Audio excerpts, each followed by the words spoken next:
Media out west, see it feel more nigga. Get that nigga, bring your chick, I bet she feeling on that nigga. And shout out Savage Black, we gon' party on them niggas. Can't forget Nene, she catch bodies in the chick. Smash that like button, y'all. Smash that like button. We got a good show tonight, man. Everybody be respectful, man. Shout out to the Mod Squad and all my mods, man. Make sure y'all follow my wrenches. Check them out. I do got new merch coming for Trenches News. So, man, make sure y'all support. Go to Nene for it, man. I got to Google that. Trenches News, Google that. Shirts. Hey, make sure y'all go to Nene for that. Shout out to everybody on here once again. We got a lot of shit to talk about, you know, in these little amount of hours that I'm going to be on here. So make sure y'all smash the like button. Show me some love, man. Other than that, y'all smoke y'all weed, drinks, whatever, man. Get ready, man. And I got an op alert tonight. I got an op alert. One of the niggas from out west threatened me. He on the run. We got to blast his ass, man. Tender dick of the week.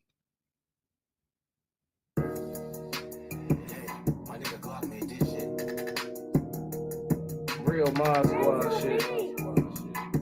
Whole lot of Mod Squad shit. Shout out Trenches News, nigga. Shout out MC. Shout out Made Media. Shout out Spark. Shout out Queen. Shout out B. Shout out Nene. Shout out Joe the Mod. And see, hit my phone like Black make us a song. I hit YouTube, found the beat, now a song. And see, you can go to her for the latest news. Like who told on who and who gave who the blues. Can't forget Queen Lotus, that's 126. Shorty smart as hell, gon' have you thinking about shit. Now let's get on the BZ on a down south shit. Shorty real as hell, she gon' tell you about your shit. And she dropping videos, go subscribe to her shit. Sparks got the visuals of 99%. Made Media out west, he a feel more nigga. Get that nigga, bring your chick, I bet she feeling on that nigga. And shout out Savage Black, we gon' party on them niggas. Can't forget Nene, she catch bodies in the chat. It's that page fake or real shit, shorty gon' check. She gon' come back to the chat, wipe his nosy out the chat. Can't forget Uncle Swipe and still Miyagi to you niggas. You can call him Swiper Jordan or whatever, say you nigga. And to the ones that left, we ain't worried about shit. But make sure you like the video before you dip. Real Mod Squad shit, yeah. Real Mod Squad shit, yeah. Real Mod Squad shit, yeah. Make sure you like the video before you dip. Real Mod Squad shit, yeah. Real Mod Squad shit, yeah. Real Mod Squad shit, yeah. Make sure you like the video before you dip.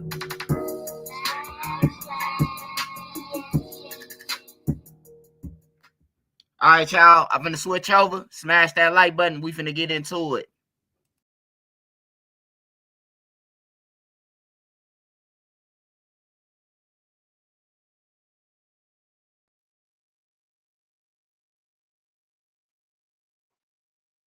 Can y'all hear me? Y'all can hear me? Let me know if you can hear me. Let me know if you can hear me, y'all. I don't want to be talking for shit like last time. I was talking for goddamn 20 minutes. All right. Shout out Harvey Real, man. Shout out Smurf Toe. Shout out Go James, Dustin Turner. Shout out Dustin Turner, man. Trap God. Shout out Trap God, man. I always see Trap God through the internet. All right, we got an op alert tonight, man. It's new on Trenches News, man. All the tender dicks killing females and kids and shit. We're gonna do an op alert. You know, that mean that motherfucker wanted, and we're gonna put the spotlight on his ass. You kill a female or a kid, we putting the spotlight on your ass, up under your ass, man, the fire. So you get caught quicker and you could be in jail with Ray now, since you want to motherfucker kill females and shit because they don't want to be with you no more. So we got one of them, and it's a guy from Bean Team. I don't know if y'all remember, he did a live with Baba, and to prove that they was gangsters, they showed some real killings that happened out west. Like the news clip popped on live where Baba played the clip, and then it was like 5 people get shot over here, 2 of them died, 3 people shot over here, 1 of them died. Somebody was coming up the one way, and the police was coming the other way, and they popped out the gangway and shot 3 more people. I don't know if y'all remember that, man, but we got to talk about that. He killed a girl by the name of Michaela Dean, and he fucked up. He on a run now. But the guy who I'm talking about, he was on that live with Baba. We're gonna watch that. We talking about Fullychop and Bloodhound Speedy, man. They asked to get locked up. They asked to go to jail, man. And I usually don't even report about them because I just feel like they chasing it. And I got a kids they age, so I really don't be trying to report about the little fully chops and shit until they crash out or one way or another, because that's all they looking forward to. So we talking about that. But the first story that I gotta get into it before we talk about anything, Mellow Buck's daddy, man. Mellow Bucks came out with a statement. We gonna sidestep that shit. Mellow Buck's daddy, the one who we just reported about, that said he got arrested with 13 guns, selling the FBI, the ATF 13 guns. He is free than a motherfucking bird that's in the air that got some wings. He is free. Now I don't know how he got out that fast. I don't know. I can't explain it to you. Cause I know Cairo got locked up with a gun and he up in that motherfucker for the next 5 years. PGF Nook. We know a lot of people who caught a gun case and we ain't seen them no more. This motherfucker got a record longer than theirs and longer than Halsted, Ashland, and motherfucker Western put together. You hear me? He got a long record. And guess what they let him bond out for? $4,500. A motherfucker who just sold the ATF the guns. So not only, this is why I say that this shit is designed, man. Not only do you let a motherfucker who just sold the feds 13 guns, y'all just had 3 different people sell them. Now it's a possibility he can go after them 3 because he know who the fuck he sold some guns to. Bullshit ain't about nothing. You know who you sold that purple gun to? That gun, that orange gun. You know who said that? You know who came at twice at 2 days in a row. You know it. So it's like a setup, bro. Like they letting him out. He just got set up, but then again, he had to tell some shit. He had to say, like, people ask me like, hey Swipe, why you put KTS Dre in that title? I put KTS Dre in that title because Trenches News know that you're gonna have to give up some shit like KTS Dre to walk out that motherfucking federal building, man, with 13 guns from the ATF. You like a goddamn terrorist at this point. You selling motherfuckers, you don't care who you sell to, you selling to convicted felons, you know. But he out. He out, man. Hey, but I was thinking like I could see Mellow Bucks in the crib, her little booty shorts on, little gang, gang, gang. They all got lean and cups and shit. Cairo in the cut, Big Op in the corner. Yeah, we be killing them niggas. And the daddy just sitting there. He ain't record. You know what I'm talking about? He ain't recording with no mic. I'm just saying the daddy recording with his ears. You know, he like what I'm trying to say is, how the daddy been around while they was talking about KTS Dre or any other ops that got slimed out. You know how the kids be. Kids all through the house. We didn't kill that nigga. Ooh. Because your mama in the room, that don't mean your mama ain't hearing this shit. She got 2 ears. Even a kid, even a 13, 14-year-old, they hear some shit. Hey man, what's the name? Them just killed. What's the name? They antennas going up in the room like, damn, who just got killed? You know, my brother and them just killed somebody. That's all in their mind now. You hear me? So I'm wondering if the daddy heard some shit about KTS and then, because the feds, bro, like they not finna just let you out like that, bro. Once they got you, bro. Like, and then the ATF at that, bro, like, fuck the alcohol and tobacco. We talking about the firearm part. You know, they not finna use their resources up, paying $3,000 here, 5,000 here, 10,000 here for some guns, and then let the motherfucker walk right out the front door of the Dirksen building, man. That's crazy, bro. Now he finna get on the streets and sell some more guns to the motherfuckers. You know what I'm talking about? That's what I mean. That's my whole point. Like, he just sold 13 guns. What, y'all want to sell 50 more guns before y'all finally take them in? Like, what the fuck? Yeah, this should be designed though, man. I'm starting to believe, man, when people say it's designed, I understand what y'all saying now. It ain't about no race. It's about, you know, let's let him out. He gonna kill some more people and then we're gonna finally get him in. We'll give him life.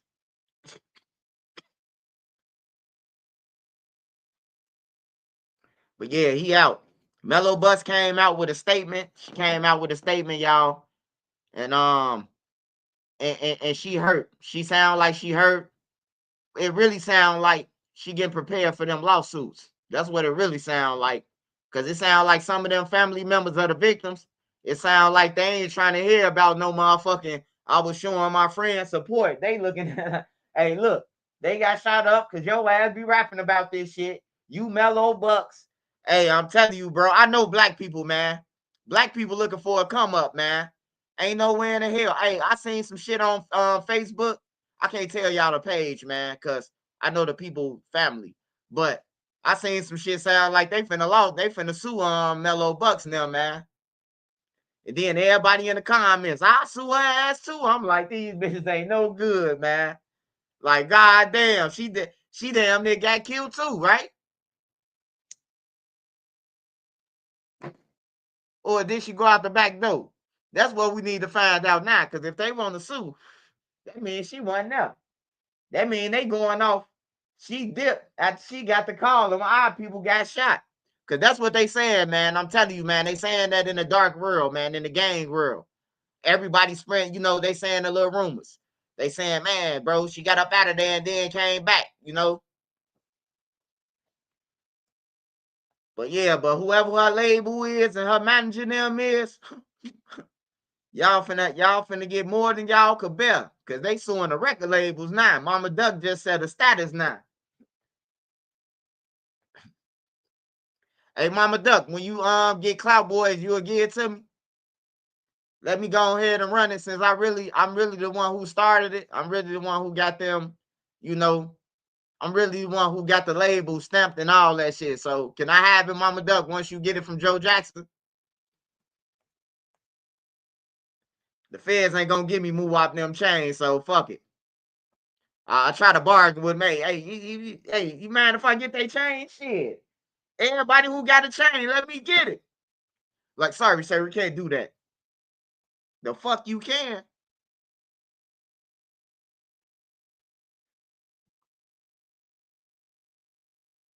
Say, when did it become cool to unalive females? Man, hey, look, even when I did join in the game, bro, hey, that's some of the first shit that you told, bro. No kids, no innocent people, none of that. I'm talking about not even robbing innocent people, bro. You would get fucked up. When the project buildings was up, motherfuckers walking around with Bobby Earl heads, bro. Like, for real, you couldn't even rob nobody when it was structured. If you rob somebody, bro, it had to come from the top. The top told a nigga to do it.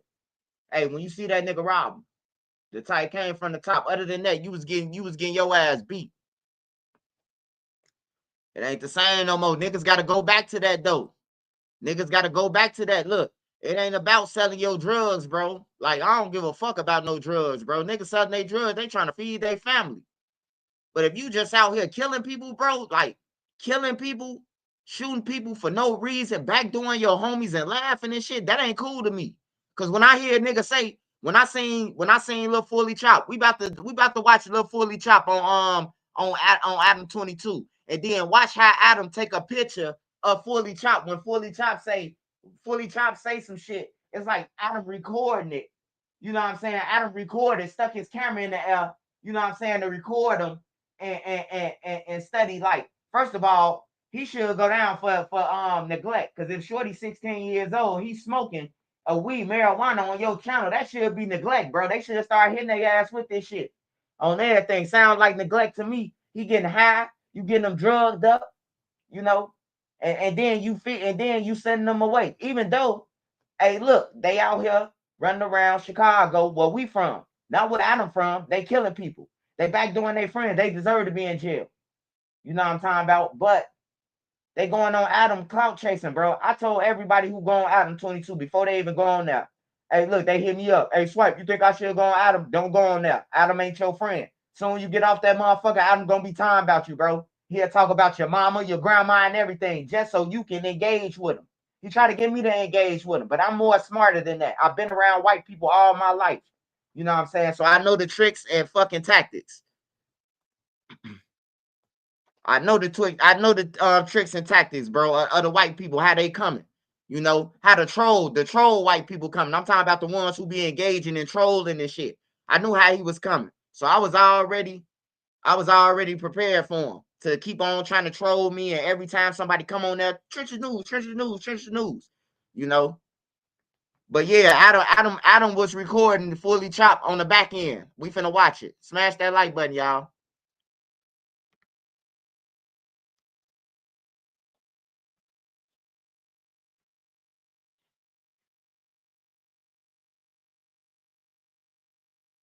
Oh, 757 BA. He's still fighting for his life. They say he did a mass shooting and everything. If he get found guilty, he finna do life. They say he shot a group of people in 2014 or 15 on the low end. You know how long ago was that? You know how life changed for you in to 2023, and they come get your ass 8 years later for some shit you did when you was a fucking kid? On there, they came and got BA ass. Soon he came off no jumper. Man, our blocks be putting belt to ass. We fucked up the whole city. Ask everybody. Ask him when he come over here. And then he just said that he was on a run to Adam 22. The other nigga, I was on a run for, you know what I'm saying? Like, these niggas be stupid, crashing out. But I'm glad they crashing out, man. Get them little motherfuckers off the street. Let the people, kids want to come outside, man.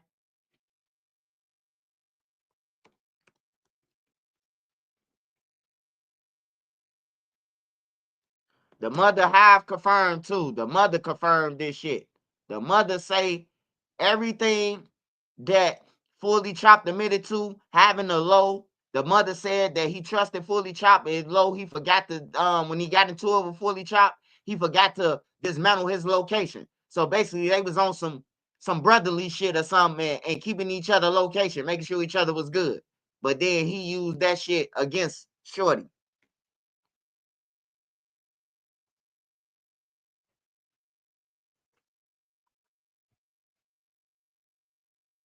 Same old phone?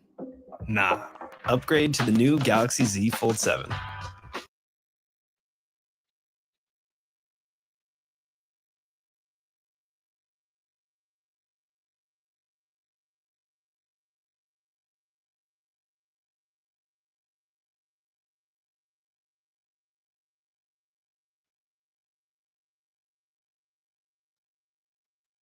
So when you start recording your first songs?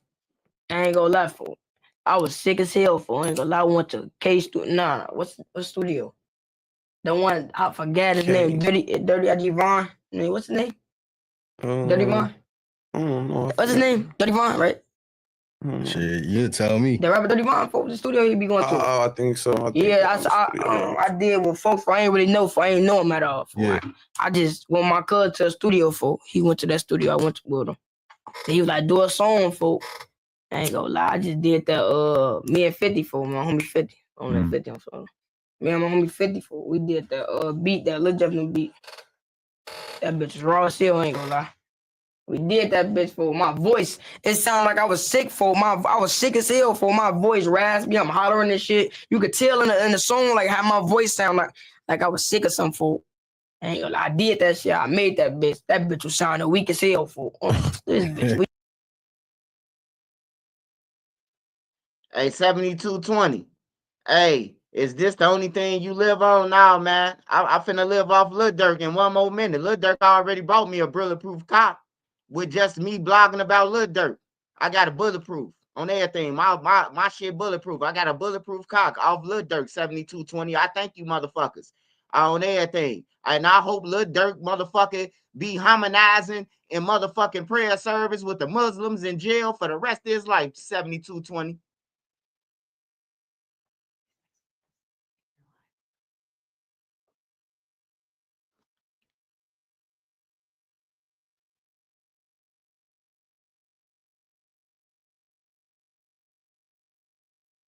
We can sell on social.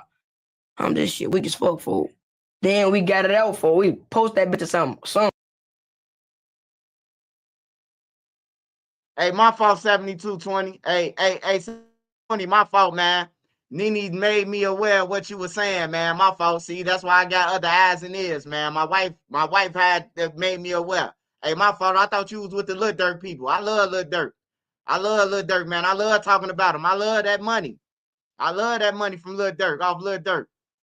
Lil Durk did this and that. I get paid for this shit. I'm sorry, man. But shit.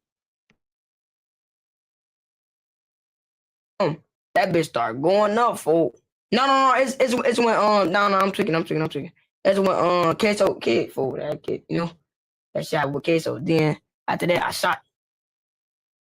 No, I didn't. Wait. No, I'm tweaking. nigga, because y'all went to K Studio, you, Quan, 50. Nah, I went before that. No, I made that camera on Yeah, y'all okay, right. But you remember y'all you remember before y'all went to K shit, y'all did y'all Triller. You did a little Triller or something.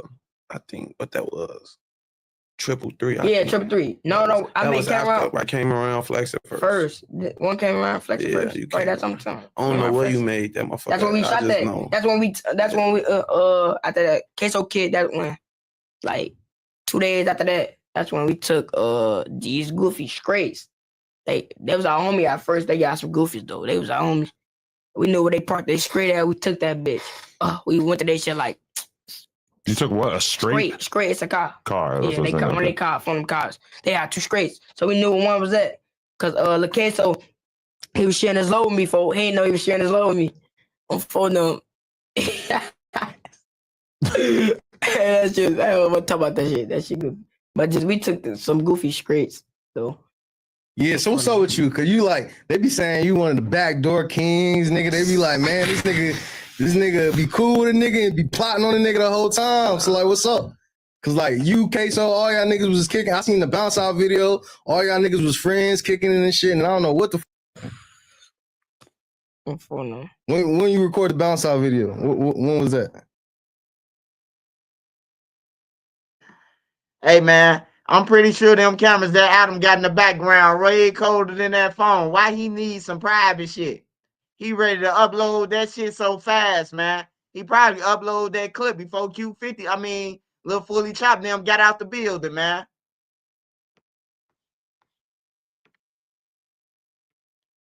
Yeah, he getting them high off pills because he ain't give him no money. I guarantee he ain't get him no money. Only people who get paid on my mama, bro. I seen the thing. Me, Butter, Mama Duck got paid. King Yeller got paid. Bezu got paid. Who else got paid? And Cairo got paid. Everybody else from Chicago going on that bitch just to talk. No subscribers, no none of that, bro.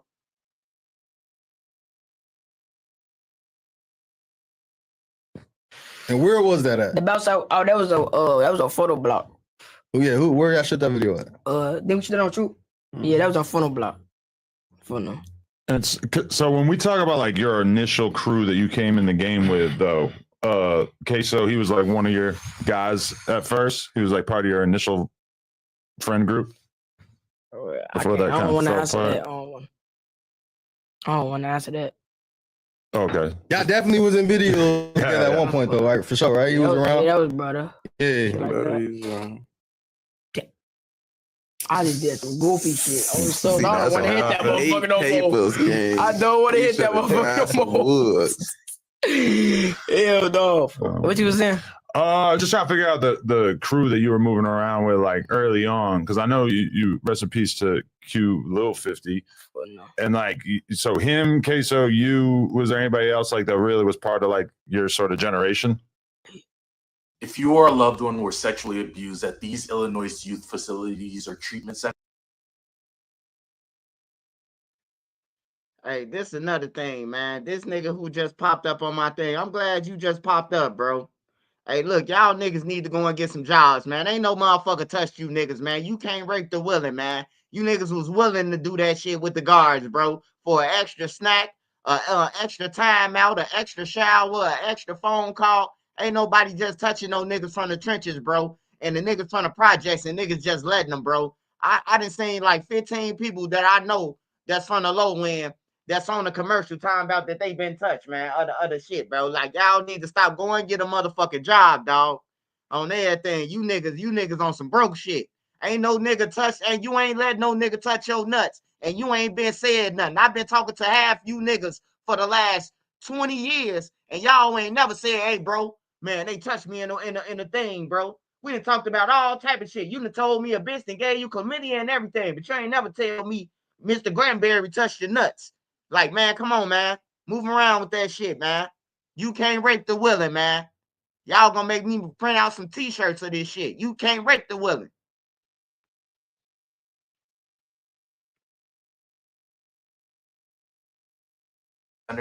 You may qualify for. It was just I ain't gonna lie, it was just phone them, other phone them too. I don't want to say their name shit, but other phone them, they know who they is. They was with us too. On phone this shit. It was just us for ain't gonna cap. It was just us. And how y'all built y'all bond though? From school, like where y'all was kicking it at, where y'all even got close like that? Yeah, we used to go on like 3 minutes and shit, like 2 minutes, like get up with hoes and shit with each other, shit like that. Like basic shit. That's how we got close for bonds, you know. Like if you go on a 2 minute with somebody, like if you do anything with somebody for that's like bring y'all, you know. Yeah. So that bring the bond close.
Now we want to get you up to date on some stories around Chicago. First, a 15-year-old shot inside a home in Inglewood. It happened just a few hours ago on Parnell Avenue near Marquette Road. Our Sade Gray joins us live with details. Sade.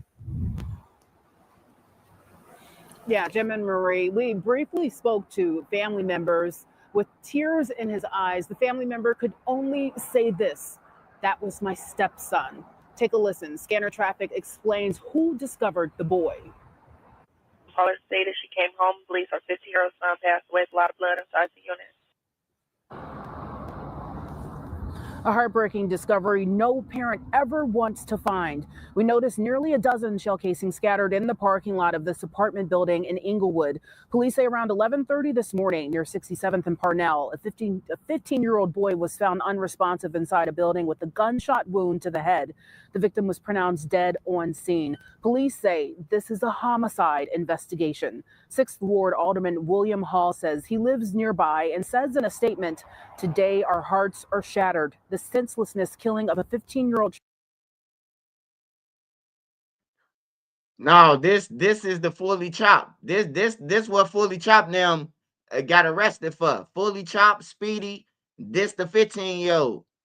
This was 7 months ago when Lil Queso got killed in a house.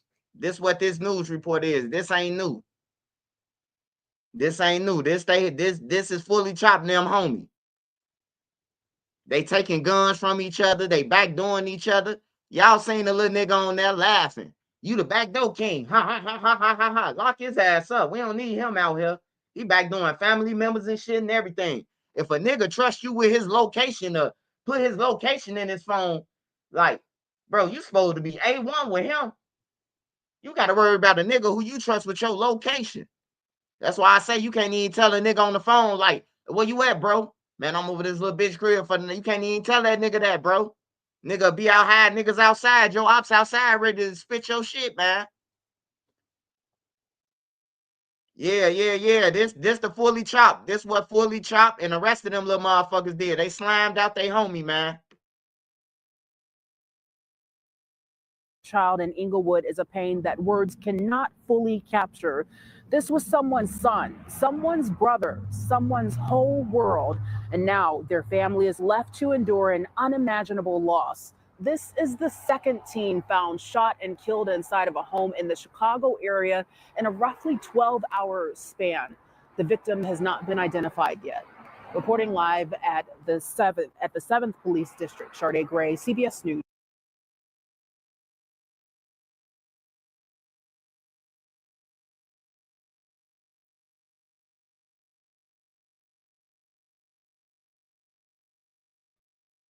Yeah, that's that's the story with Fullychop, man, and Lil Speedy, man. They been going on interviews and shit like they ain't did nothing, man. Why everybody who killed somebody going on interviews, man? Like Lil Scone. Lil Scone went on the interview and man, I dropped out of school. I was there the day they got killed. I ain't never go back to school. Like, what else the fuck we supposed to think then? If you was there that day, you hanging and rapping with the niggas now who was suspects to doing this shit, you know? Like it's just crazy, bro. And then they think that shit cool, man. They think that shit cool until a motherfucker backdoor them, bro. It ain't funny once you get back. That's how Scone died though. I'm still pissed the way that Scone died though, cause that little bitch she set him up and then try to lie about it. Hold on, I gotta go back out and come back in.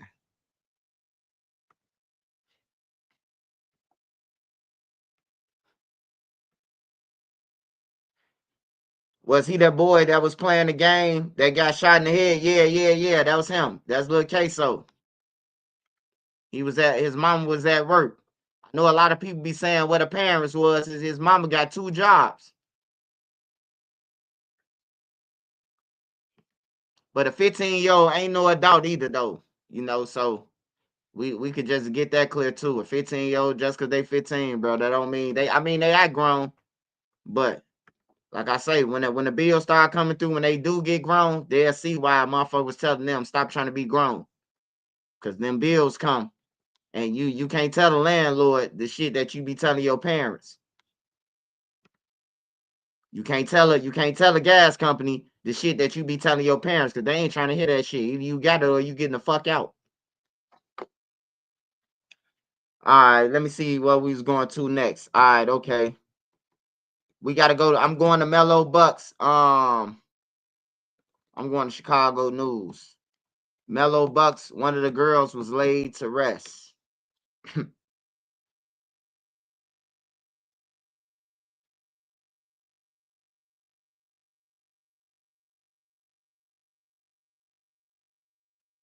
Today, there was a tearful goodbye for Taylor Walker. Remember, she is one of 4 people who was killed when a masked gunman opened fire at a River North venue. She's being remembered today as a kind soul who always was willing to help. This Southside church was awash in pink and white as a tribute to Taylor Walker. First of all, she was beautiful. You know, she was intelligent, smart, funny, you know, big sister, backbone to her mother. Pink was a favorite color of the young Chicago woman who perished when a gunman opened fire on July 2nd. 3 others also died and many more were wounded. There's a lot of grief going on right now, but God is good. God is good. Friends say Walker had gone to the Artist Restaurant and Lounge on West Chicago Avenue for an album release party for her good friend, Chicago rapper Mellow Bucks, when tragedy struck. I just really want her to get justice, you know, for the whole situation and everything that happened. It's very unfortunate. Chicago rapper Mellow Bucks made a statement about her friend's passing, saying in a social media post in part, "I carry a heavy heart knowing so many lives were affected. My heart aches for the lives lost and those who were healing from physical and emotional wounds, and for the spaces and spirits that may never be the same again." Taylor's relatives say she is the second child her mother has lost to gun violence. The violence is overwhelming. Taylor was a very loved individual and very outgoing, very ambitious, and very well liked. You know, and so this is a very sad day for everyone. Chicago police continue to investigate the attack, but so far no arrests have been made and no one is in custody.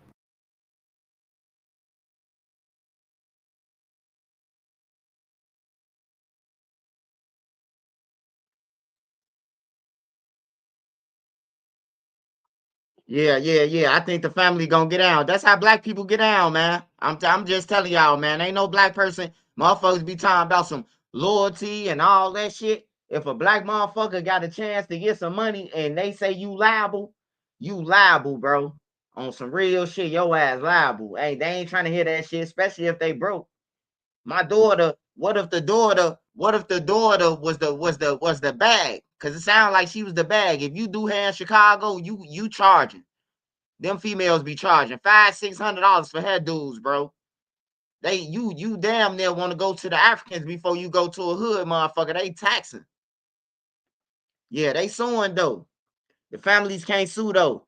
Man, shit. If it was at your, hey, look, y'all say Mama Duck couldn't sue. Watch how many lawsuits Mama Duck win. Watch how many times I report. Mama Duck won this lawsuit. Mama Duck, hey, look, Duck was outside Dulce Cabani. He wasn't inside. He was outside. But they still supposed to hide security to protect the store. They make too much money, bro. They make too much money, man. The clothing store. That motherfucker checking about 2-3 million like a month on everything, bro. He's supposed to hide security, man.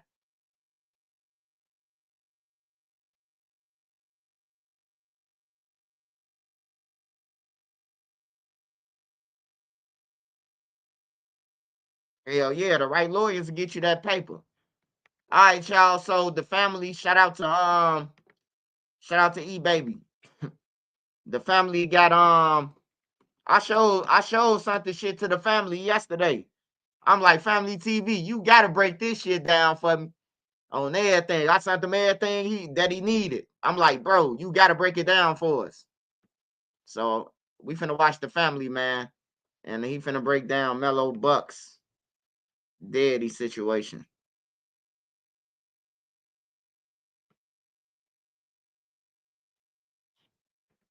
You deserve the best. At Harbor Freight, you can afford it. We design our own tools with performance and durability in mind, and hire the best engineers to put. Nobody wins when the family feels. I ain't got no filter like a vehicle with no AC. I might run up on your nigga, ho, I'm black.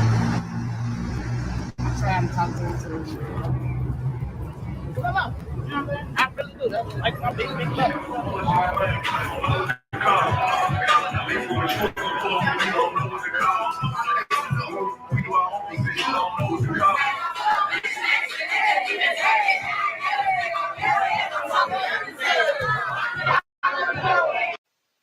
I'm sorry, you come in?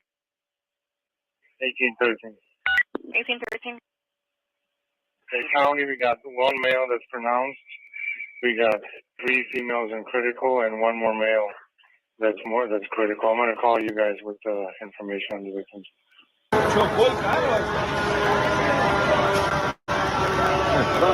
There's a couple of stories I want to bring to you guys' attention today. But first, I want us to focus on the situation that's coming out of Chicago that's been raising a lot of eyebrows lately. It's about a well-known figure connected to one of Chicago's most recognized neighborhoods, and the father of a rising female rapper has just found himself back in bars. But this isn't his first run-in with the law either. This is a man that has a track record of arrests for attempt murder, drug charges, and even more, which we'll later discuss. But now it's federal firearm charges. And what makes the situation even more alarming is the timing. He was taken into custody a couple days after a mass shooting took place at an album release party in which his daughter was hosting. And of course, we did that story. And if you guys want to check it out, I'll leave the link in the bio. But according to sources, this arrest stemmed from a federal investigation that's been quietly being built for over 4 months now, with the help of 3 confidential informants, according to his indictment. Speaking of informants, what's catching people's attention isn't just the arrest itself, but the fact he was released on bond so quickly from the feds, with none of his bond conditions made public. And in a city like Chicago, where both the streets and the authorities play a dirty game, moves like this make people start asking questions. Now, I'm not going to jump out the window and say this man cooperated, because all we know is if there's no paperwork, it didn't happen. But it is paperwork that's being blocked from our view. And because of that, the circumstances do leave room for suspicion. And sometimes the feds play it a certain way itself. Let people believe what they want without confirming a thing. And think about it. If he didn't cooperate with these type of moves, they're going to assume he did. And at that point, the feds probably think he's going to come back to them. So today, we're going to break this story down. I'll walk you through who this man is, the charges he's facing, the details about his indictment, and why this situation is getting so much attention right now. We're going to also unpack the possible games being played behind the scenes. But things stand today, whether it's street politics, law enforcement tactics, or both. This definitely is a story that deserves a closer look. So before we go over this one, I want you guys to remember, I don't give you no anger. I just give you the story. So with that being said, make sure you like, comment, and subscribe. We'll jump right to it. Now, fam, based on information available on DOJ and U.S. Sentencing Commission data, around 70 to 80% of federal firearms defendants are detained pre-trial or no bond. The remaining 20 to 30% either get bond or home confinement, often nonviolent or low-risk cases. For a criminal with a prior record, the likelihood drops further, probably around 10 to 20% chance they get bond within a week, unless mitigating circumstances apply. Now keep that in mind. Now meet Melvin Doe, 59 years old, from Chicago, Illinois, associated ironically with 79th in Essence, and also, according to old Facebook post, 63rd, the father of rapper Mellow Bucks, whose real name Melanie Doe. I ain't got no filter like a vehicle with no. During this album release party, Mellow Bucks lost her boyfriend and her best friend all at once. 4 people lost their lives. Over 10 was shot. Now that shooting happened July 3rd, 2025. And according to the feds, a couple days later, Mellow Bucks' dad had sold a firearm under surveillance to a confidential informant. And the next day, they instantly arrested him. After watching him for months, and why after the mass shooting did they decide to go get him? But before we go over the details of the transactions he was on surveillance with, let's go back to 1998 when Melvin was accused of attempt murder. He served time. And in 2003 and 2006, he was arrested for drug charges and is unauthorized to possess firearms under Illinois law, let alone selling them. The Bureau of Alcohol, Tobacco, Firearms, and Explosive, or ATF, had partnered with 3 confidential informants, known in the affidavit as CI1, CI2, and CI3. These informants had worked previously with both ATF and the Chicago Police Department, where they were compensated for their cooperation. CI1 had known Melvin since 2022 and even bought a gun from him once before. By May of 2025, CI1 started texting Melvin on his personal phone to set up a firearm purchase. And these weren't casual conversations. The ATF and the CI1 phones were wired for screenshots and call recording. Every move Melvin made was being documented from that point on. The first transaction, according to the feds, happened on May 18, 2025.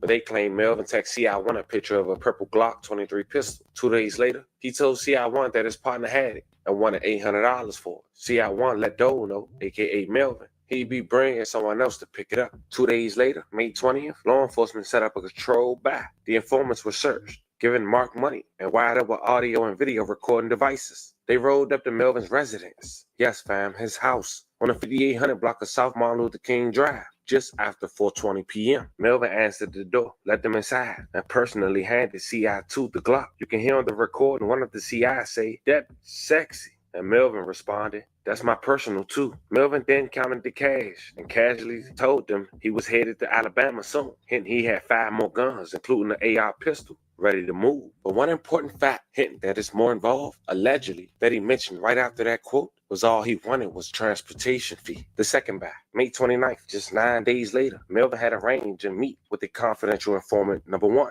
and the confidential informant number 2, this time at a new spot, a residence in the 6600 block of South Chaplin Avenue. There, Melvin sold a Glock 17-9 for about $1,200. Not even a month later. If I'm at this point, any casual person will be nervous. Why so many firearms in such short time? And if you're familiar with firearms, selling them for more than market value. Nonetheless, June 24th, 2000.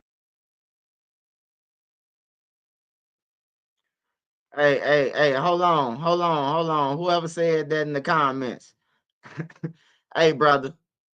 Ain't no nigga getting out. Ain't nobody. Hey, look, okay. If that's the case, why Cairo ain't out? Man, this man record way worse than Cairo's. Why Cairo ain't out? Cairo ain't killed nobody. Cairo just got caught with the guns. Cairo didn't sell the guns to the feds. Cairo didn't do none of that. Lil Wet got caught with 1 gun, and he up in that motherfucker. 1 gun. Lil Wet don't got a record at all. Lil Wet record is white. He beat them 4 murders. His record is clean. He never been to jail. Besides that one time Lil Wet went to jail, bro.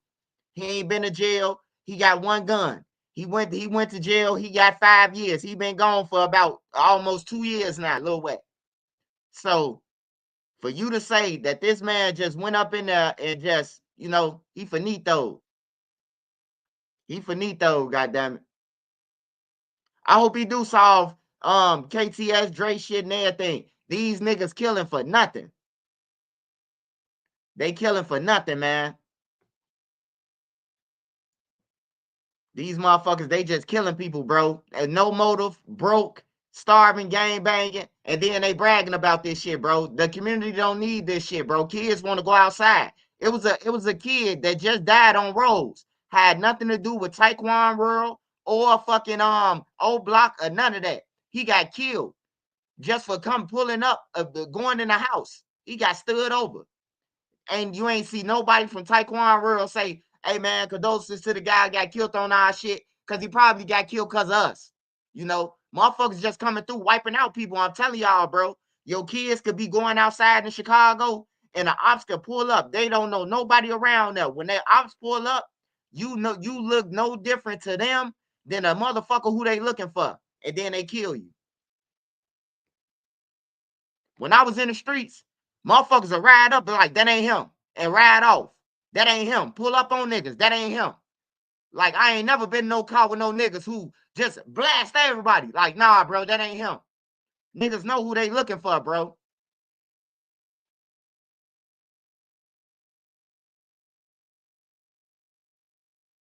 In 25, Melvin ups the stakes. Melvin was getting bold. He met up at the same spot as the second one, Chaplin Avenue. Melvin sold 3 firearms at once for $3,800. A rifle, a compact 9, and a Ruger 40. Again, the feds had everything on the scene, recording every word and move. And this is where you can tell Melvin thought he was untouchable. He talked about everything he had openly. He made no effort to hide it and was moving heavy firearms from residential addresses while still a prohibited felon. A couple weeks later, July 1st, he sold 5 firearms in one hit. Melvin had grown even more reckless. He met with CI 193 and sold them the firearms for $5,000. A Masterpiece Arms 9, a Grand Power 9, a German Sports 22, a Walter PPS 9, and a Derea 12-gauge shotgun. It's rare for a felon to move this much firepower in one transaction while being actively watched by federal agents. But Melvin clearly thought nobody was paying attention. July 7th was the final buy and arrest. Melvin had sold CI 193 3 more guns for $3,000. A Glock 23 Gen 440, a Heskel GHP 45, and a Kimber Custom 45. A little under 2 hours later, law enforcement spotted Melvin inside his maroon Lincoln SUV on South Yale Avenue, about 1.6 miles from the transaction spot. He had a pistol holster on his hip, and inside the holster was one of the exact guns he had just sold. When the feds moved in, they recovered $1,100 in marked buy money from his shirt pocket and his Samsung phone. To confirm it was the same phone Melvin had been using, they called the known number, and it rang right there in front of them. By July 8, 2025, Melvin was formally charged in federal court with possession of a firearm by a convicted felon. The feds had everything: video of each transaction, text messages and call logs, physical surveillance records, and marked buy money. Probably one of the cleanest felon in possession cases I've seen in a while. Crazy enough, 3 days later, during a bond appearance, Melvin get a $4,500 bond, unsecured, and the defendant shall be released after processing. For reasons stated on the record, the court finds there are conditions that will reasonably assure the safety of the community. Government's oral motion for detention is denied. But the public defender, but it's one thing, the court has blocked the public view of his bond conditions. And as we mentioned, fam, we can only go by what we see. But if I'm anyone who was connected to him in any illegal matter, probably legally too, I'll probably stay away from him. And at this point, you're probably wondering like me, how? Was it favors? Is Melvin highly connected? Or was he working with the feds before they ever cuffed him? And it gets darker. As mentioned, this just come a couple days after his daughter, a rising female Chicago rapper, hosted an album release party. That night, as we mentioned, it turned into a mass shooting. Her boyfriend, best friend, and 2 others were gunned down, with some whispering it wasn't random, but retaliation. Retaliation for what? Possibly finding out somebody working with the feds, for Melvin dealing with federal informants, for the heat he brought to his block, or for secrets only the streets know. For now, one thing for sure, Chicago waiting, and this story far from over. As more developed, fam, you know I keep you guys updated. A Chicago man who thought he was untouchable, a convicted killer and drug trafficker, selling firearms like candy on Chicago's South Side. Why you think he felt that invisible? After the 5th sale, the ATF had other plans. Hey man, this nigga the family crazy than the motherfucker. He said he selling motherfucking guns around Chicago like motherfucking hotcakes. He said, hey, he was though. Hey, but I want y'all to check out something, man. I just want y'all to check out something, man. It's something that caught my eye, man. It's just something that caught my eye, man. And that's why Trenches News, I got family who authority figures in the gangs, man. So I don't worry about that shit. But everybody who be with Pastor Brooks, like I said, bro, and I'm gonna keep on saying it. Everybody be with Pastor Crooks. They are selling drugs to the community. They are selling guns to the community. Look who else right there with them. It makes sense now to me now. It really just made sense to me now. You know, motherfuckers think they above the law. It makes sense. It make all the sense. I wasn't no fool at the time. I was just smart. I knew it because I seen my brother and them do it in the streets. You know what I'm talking about? Oh man, he just did something. He ain't did nothing. Hey, Swipe, didn't he just do something? He bogus, ain't he? You know, then if I say, yeah, now he getting robbed, violated something, he ain't did shit. It's all because they ain't had no money and they seen him with money, you know. And that's the gang members do that shit. Yeah, the pastor, he part of that. He part of the problem. Mr. O Block on everything, bro. All they ass going down though. Even the pastor, goddamn it, I told him that. I told the pastor that. The pastor called my phone like at 7:30 in the morning. Man, hey, look, I just got off live like at 5 o'clock in the morning with y'all. The pastor called me at 7:30. Hello? He like, yeah, is this Trenches News?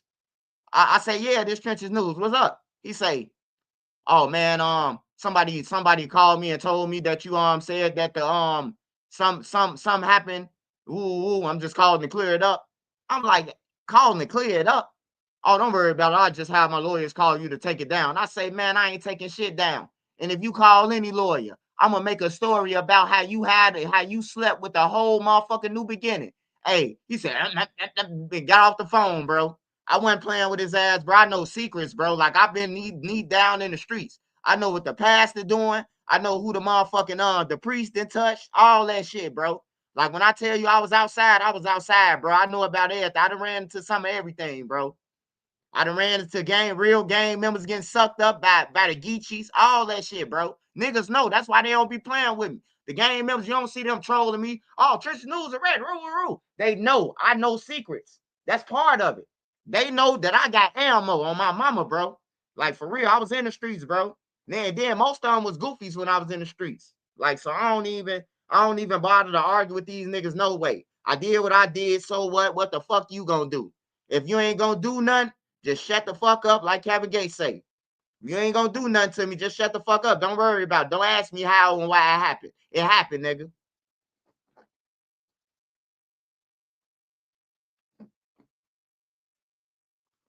But yeah, man. The New Beginning Church just crooked than a motherfucker. They be playing like they all doing something and shit. Behind closed doors, they motherfucking lacing up the community. I don't respect none of their ass.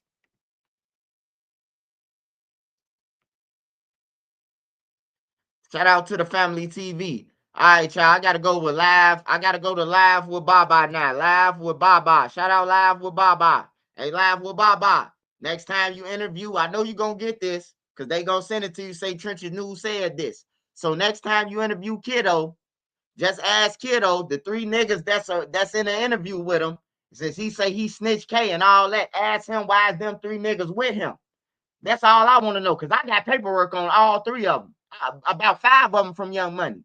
And he said he snitched K, but he in an interview with these niggas. These niggas, I'm talking about one nigga, one motherfucker told the law, goddamn it, I'll call my mama and have her set up zoo. You hear me? That's why I say Bezu hook it up. When I read that, Bezu hook it up. Cause the mama, he said, I'll call my mama to get Bezu number, to get Bezu in jail. The member. You know, so I just be wondering, like, is he really snitch K or he just, he just want to chase Trenches News. You know? The new name and the new beginning of the end.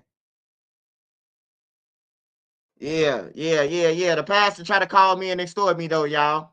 Y'all know I ain't going on. Hey, you ain't God. I ain't got an answer to you, motherfucker. On everything. Don't call my phone 7:30 in the morning time about no motherfucking lawyer gonna get in contact with me, nigga. What about them family members of the people you done slept with? You shaking hands with their husband and standing on the podium with them, but did you tell them that their wife sucked you up and then you watching them kiss? On everything. Pastor Brooks, no, don't play with me. I don't play that shit. I don't play none of that. I be respectful as hell to people. Live with Baba TV. Is this? What the fuck am I putting up? Why is Indians popping up? Hold on, y'all. Live with Baba.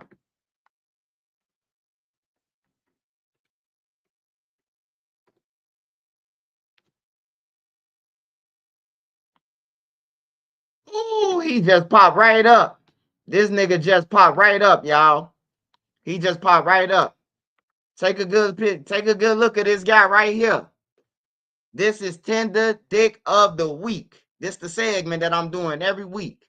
Every Tuesday. Tender Dick of the Week. This guy right here killed the female on 54th and Prairie the other day. I don't know if y'all seen it. Her name is Michaela Dean. He killed her. Tender Dick. I'm gonna let y'all watch the video. If anybody seen him or anything, he killed the girl. And if you his homie, he killing females and shit like that, bro. He need to be stopped.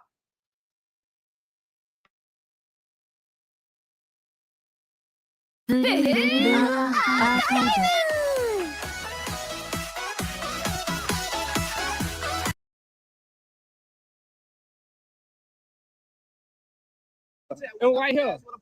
It's right here.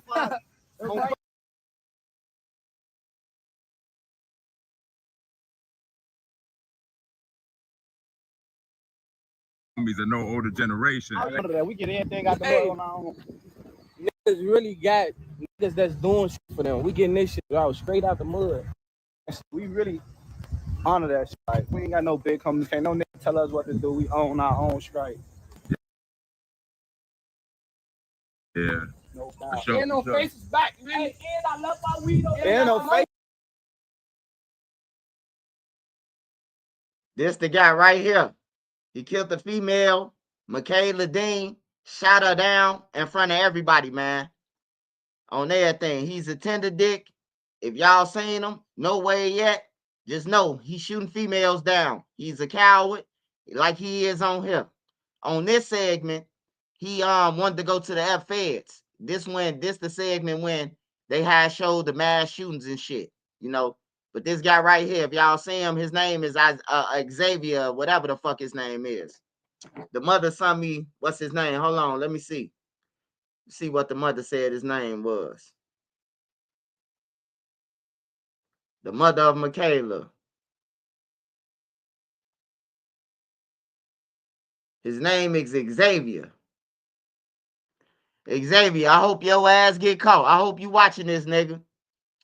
Hey, he threatened me too, y'all. He had threatened me. I had did a video on Beam Team, and he came through. Was like, man, what you on? Some police shit? I say, bro, you just let the blogger show the whole video with you talking about that you killed somebody, that y'all stepped on somebody. You gonna inbox me? So now he on a run. For killing a female. I'm finna put the sparks up under his ass on everything. I ain't gonna lie to you. I'm reporting about him every day on my lives. Every time I go live, I'm gonna show this motherfucker. Hold on. Let me see if we can see the other part.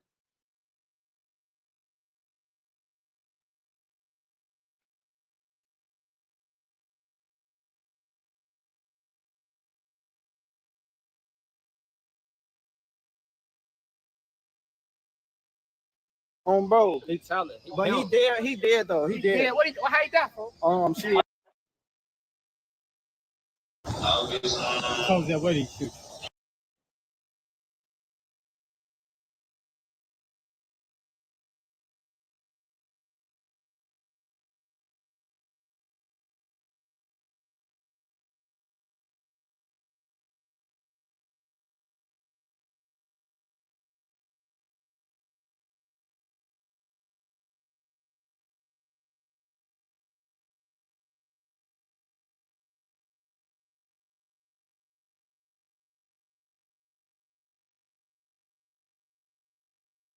Yo. Nah, look, no.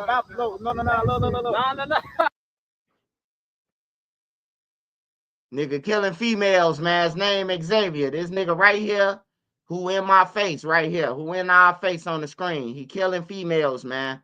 Shot down the female in front of everybody on 54th and Prairie, man. Cause she ain't want his ass no more. On everything. Her name is Michaela Dean. Y'all could look her up. She pretty too, man.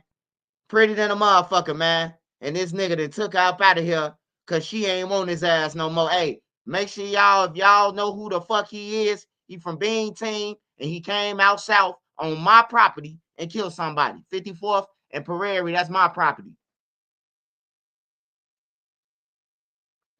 That's still a low end. Stay to the lake.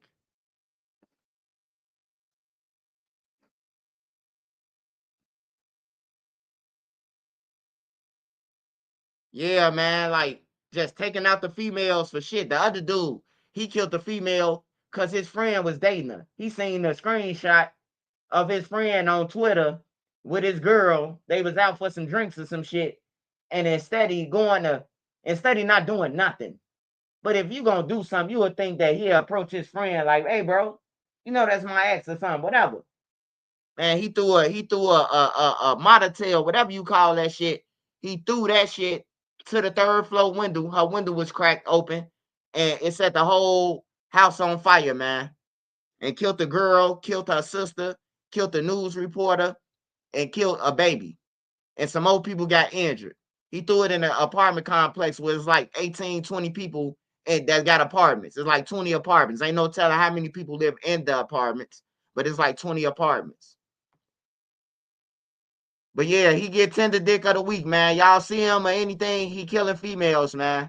I'm putting y'all ass on blast for now on, man. The police can't do it. They ain't doing their job. None of that. I'm blasting y'all ass. I might come up with a Trench's Most Wanted. And remember, you can make a difference.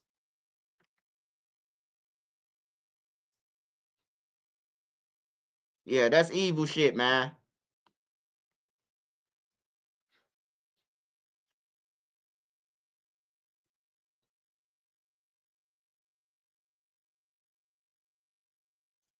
Hey.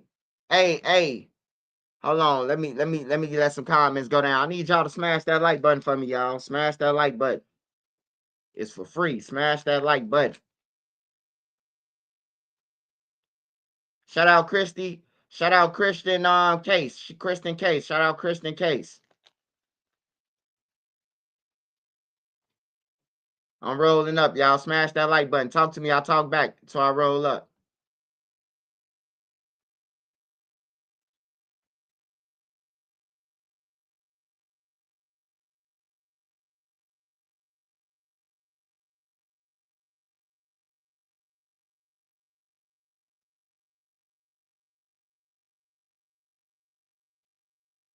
Yeah, man. I'm telling you, bro. Hey, look, this why I be tripping about it, bro. Cause like I'm getting older, bro. So I'm really thinking about like, damn, bro, that could have been my family. The Mellow Buck situation. I got family from No Limit. They could have been there. You hear me? I got girl cousins that's living No Limit. I got girl cousins, boy cousins that's in O Block. Like, if one of them gets shot in a mass shooting, I'm gonna be hurt. Like, I might not show it, but I'm hurt. Like, damn, bro, y'all just did a drive-by and shot my motherfucking cousin, killed her. Like, I'm gonna be hurt. So I think about other people, bro. Like, what if it was them? What if it was my kid who somebody did some shit to like that? People don't really care because it's not their kids. That's why people don't care. It ain't their kids, it ain't their family, so they be like, it ain't my family. But soon when they hit their doorstep, motherfuckers want to investigate now. A dude who would be with Zoo, a dude who was taking up for Zoo, he had hit me in my inbox and he was arguing with me about bruh and Zoo being on the same deck and shit. So he started disrespecting me and shit. Oh man, you gotta understand for ducking everything. Woo. Soon when his brother got killed, the motherfucker hit me up, man, and asked me like, hey, bro, can you put the spotlight on my brother, bro? He got killed. He was like, I see what you talking about, bro. When they hit home, bro, my mama broken. You hear me? Niggas don't be feeling it until they see their mama start turning skinny. Like your mama get broken from that shit, losing the kid, bro. My mama got broken from that shit, bro. My last brother I lost, bro, my mama, bro, like lost weight and everything, bro. Like I can't even pretend that it wasn't happening, bro, right in front of me, bro.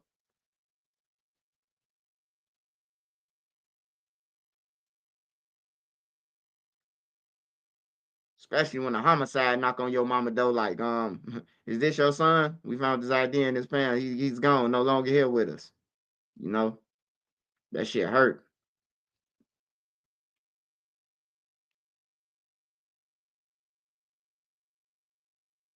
I think Chicago need first 48, man. I think it's overdue now.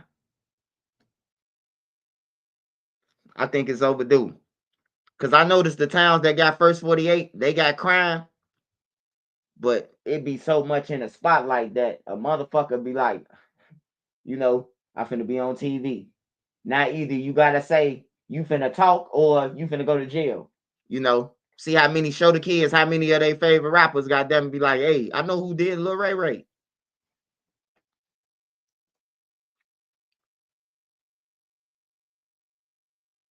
Yeah, Memphis crazy, man. I ain't gonna even lie, bro. Like after that shit that happened on Beale Street, I ain't even want to go back to Memphis, man.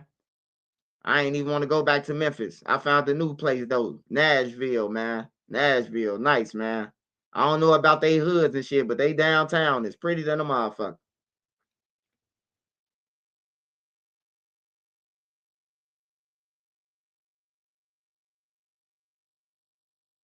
Yeah, after a while though, man, the killing shit and the drilling shit, bro, it's like it be like, bro, everybody gone, bro.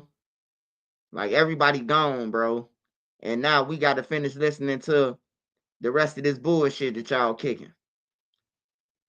Or the parents got to see y'all go on no jumper and brag about that y'all how y'all did her son and how y'all had his low. Like that shit crazy.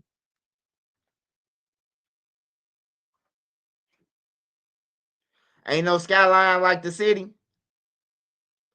Yeah, I ain't gonna lie, ain't no skyline like that. But when you coming in Nashville, like when you coming in Nashville from Alabama, man, that shit look pretty as hell, bro. Like that's a pretty sight, bro. All the buildings. I couldn't live in a downtown though, because it's like the trains right there. Well, I'm talking about like everything right there, but it's nice as fuck. Yeah, but Philly and Memphis, I ain't going to no more. I ain't going to. I rather something happen to me in Chicago, man. Then a nigga try to run up on me, killing me over some bullshit glasses or something like that. Fuck that.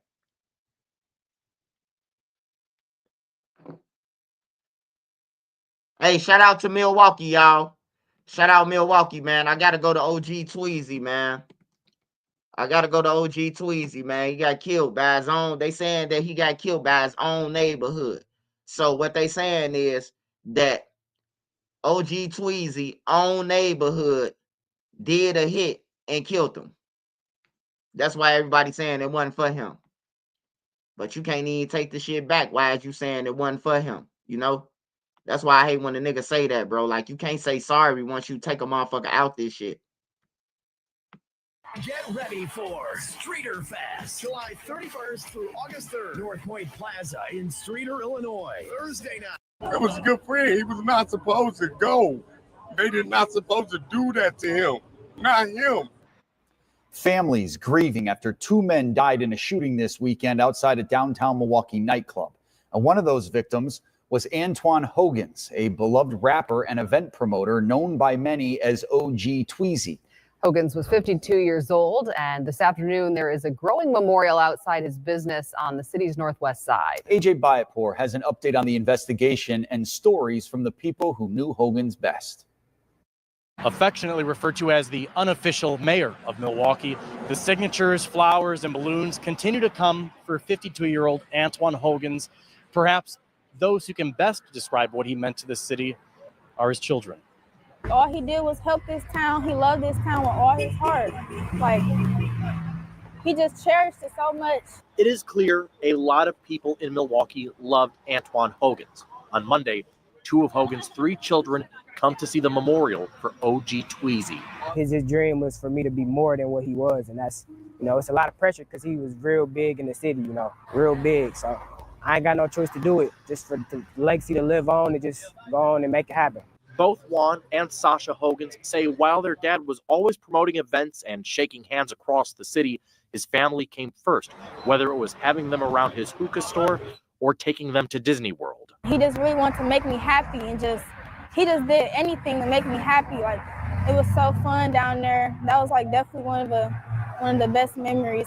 The plan was to keep making those memories, but Hogan's life was cut short early Saturday morning. He and a 39-year-old man were killed when a gunman fired shots into a group of people outside the Element Lounge on Water Street. 3 other people were wounded. Hogan's had been promoting an event there. It's just an innocent man doing what he loves, just the wrong person. It's always the person that's only person doing the right thing, man, that get hurt. And it's sad. It's really, really messed up. And I just really hope the city get better and we learn from this. Police say they have since arrested a 24-year-old man in connection to the shooting. Relatives have one question for the person who pulled the trigger. Are you going to help the people he used to help? No, you took him out and took another person out and injured other people. Are you going to help the people that he was helping? Family members remembering a man who loved his city. Cuz Twine, we love you, man. Milwaukee love you, bro. And they are now seeing just how much that love went both ways. In Milwaukee, AJ Viatport, CBS 58 News.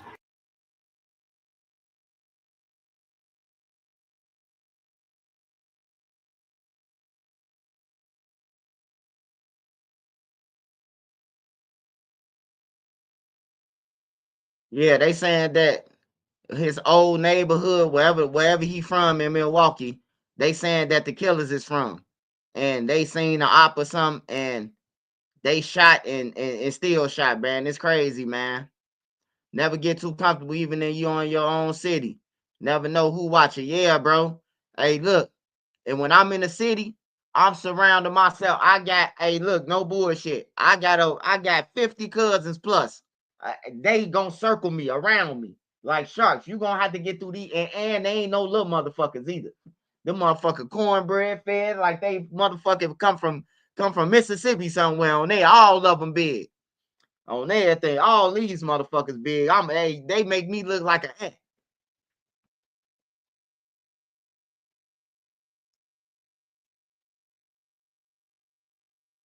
Even if you hire a security, he could backdoor you.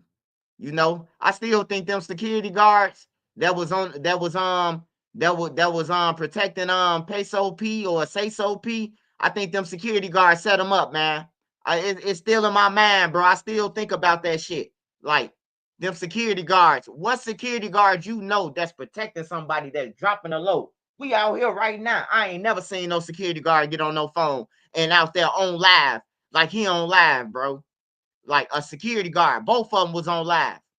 We out here right now. Woo, woo, woo, woo, woo. Like, no, I don't even want no security.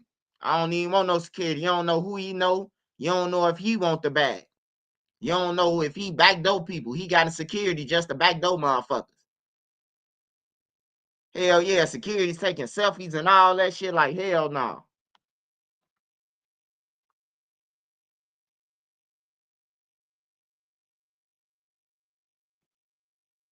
So you think you know Wix, but do you really? First up, we've got shape video masks. You can use different shapes to create completely different vibes and aesthetics. Or you can create your own graphic. I use the shape. U.S. Marshals and Chicago police have a suspect in custody after finding a woman beaten to death inside her Southside home last week. And WGN's Christine Flores has the latest on the investigation. Good evening. The beloved mother leaves behind 6 children, the youngest 9 months old. Family members say it has not been an easy journey through their grieving process, but they say they are standing strong for the children. There's so many people who love Niqua, who want it different for her. And if you are watching this and people are watching this, let her loss be a testament so that you don't have to go through this and your family doesn't have to go through this. Latasha Kinnard is referring to her sister, Shaniqua Kinnard. She was the wild child, the spirited child. She loved to have fun, and she loved her family. According to police, the 30-year-old was fatally assaulted in Riverdale in the city's far south side. She was found unresponsive around 8:10 Friday morning inside of her home in the 13,000 block of South Martin Luther King Drive. According to the Meadow. Hey, all these little apartment complexes, that's where Chucky Whackham from. That ain't no motherfucking Riverdale. That's still Chicago. That's right across the street from the Gardens. That's called Concordia. That's where 16 shot him from. Chucky Whackham, 16 shot him. Couple more guys I know y'all wouldn't know, so I ain't gonna name them. But that's out there where Primo got killed. Primo got killed right next to it in the Gardens. But all these apartment complexes, bro, I really think they could protect the community even more better by ain't no hanging out. Like, this ain't no hangout, bro. If you upstairs, you upstairs, you downstairs, downstairs, like that. Cause these females, the ones who got the cribs, bro, they let bombs live with them. She got 6 kids, bro. 6 kids. I don't even think Concordia got rooms big. I think they got 3 bedrooms and 2 bedrooms. They might got 4. I used to live in there, so we had 3 bedrooms. I don't know about 4. Wait, 1, 2, 3. The bathroom was right there. Yeah, we had 3 bedrooms. 1, 2, 3. Yeah, we had 3 bedrooms.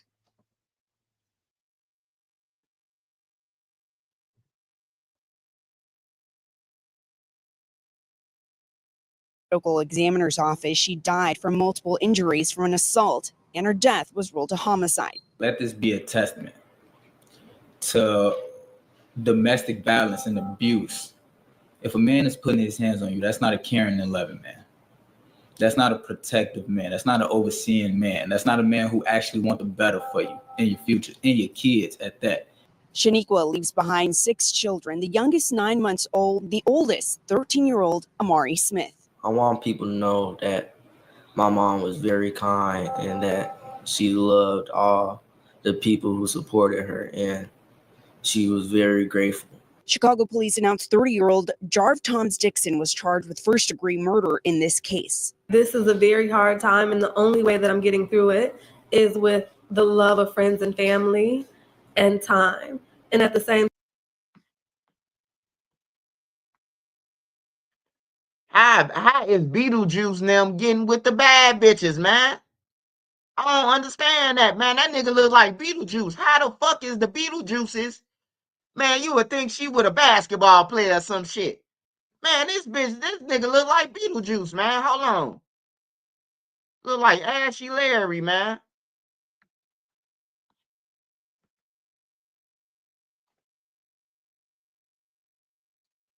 How the fuck did Beetlejuice get with her, man? She look like a baddie, man.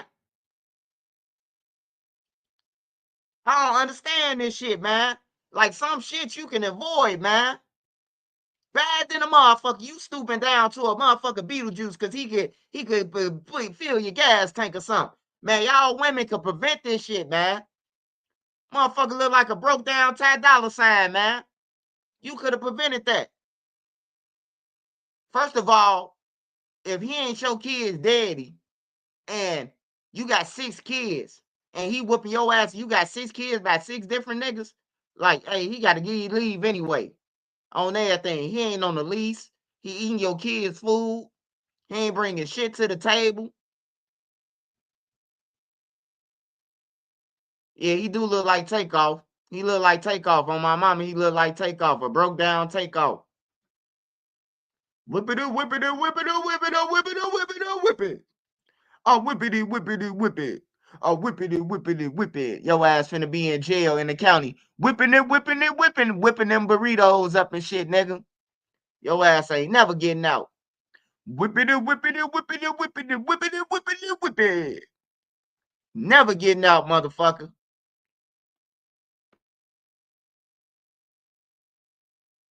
First-degree murder in this case. This is a very hard time, and the only way that I'm getting through it is with the love of friends and family and time. And at the same time, it's like there is no amount of love or support that's going to bring her back. The family has created a GoFundMe page to help with funeral expenses and for the care of the 6 children. You can find that link on our website. Hey, y'all, don't I say this every day? Get insurance. This is why. The lady got 6 kids, bro. 6 kids, and ain't got no insurance, man. Like, that's crazy as hell, bro. Man, I'm finna call Allstate tomorrow, bro. I'm finna demand the check. Hey, look, y'all gotta come down on something so these people can get some insurance, bro. Like, I'm finna try to broker a deal with these people. I'm finna have me and my wife call them, bro. We finna call around and see what we could do for the people of Chicago and other areas, bro. And I ain't just gonna call for Chicago and the other communities. Make it easier. Put it in their face that they can pay $10, $12 a month and be buried something decent. After a while, if they get killed, man, you got to come down on the prices. You hear me? Like, I got to get up with these people, man. I got to do more of my platform, man. I got to make it easy. This lady got 6 kids, and I'm going to use her as an example. She got 6 kids, and they talking about a GoFundMe.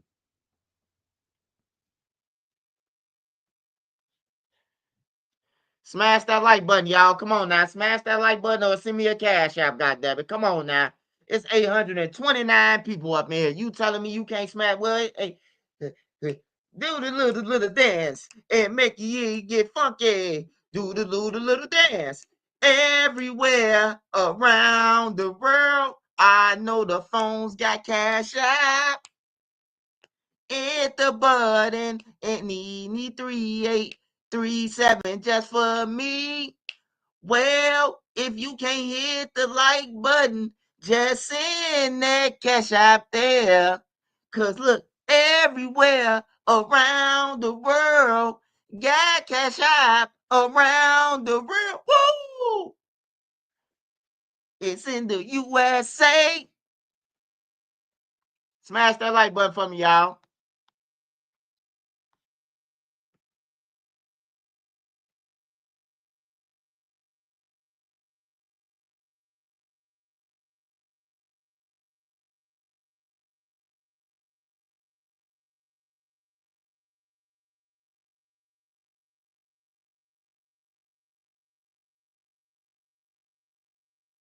Hold on, yeah, I'm trying to see what I had something on here. No, that wasn't it. Gas station. Nope, that wasn't it.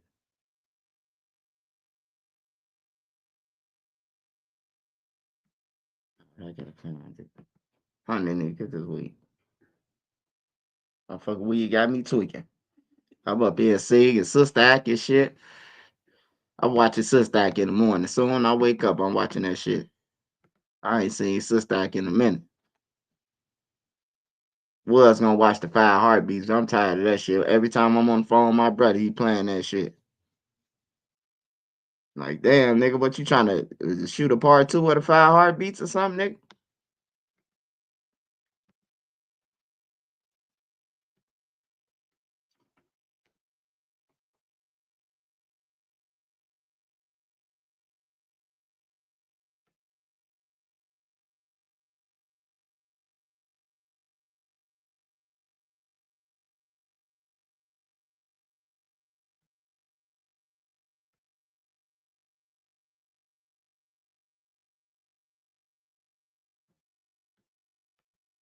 Developing tonight, Chicago police are searching for the person who shot an 11-year-old boy this evening. Happened around 5:45 near 71st and South Union.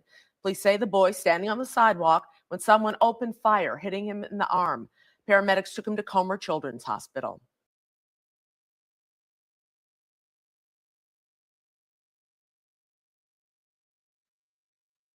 Hey, that's fucked up. That's fucked up when you can't. Hey, that's fucked up when you can't even vouch for 11-year-old. Now I ain't gonna even lie, y'all. It might, hey, look, it might sound scary, right? A 11-year-old, right? Man, I swear to God, bro, it's this one video.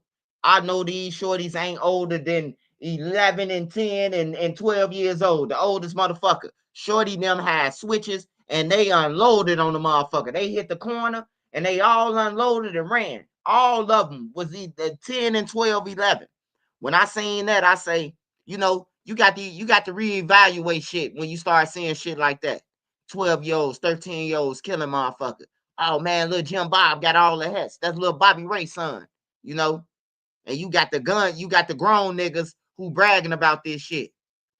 Man, that's my son, Joe. He putting belt ass over there. Like, damn, you bragging about your son killing people, bro? They do it though.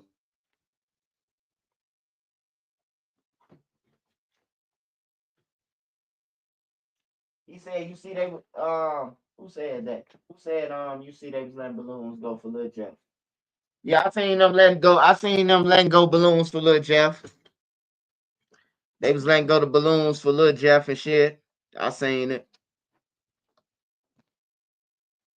Lil Jeff was running around this bitch though, bragging about killing people and shit, you know. All right, y'all. I'm finna go to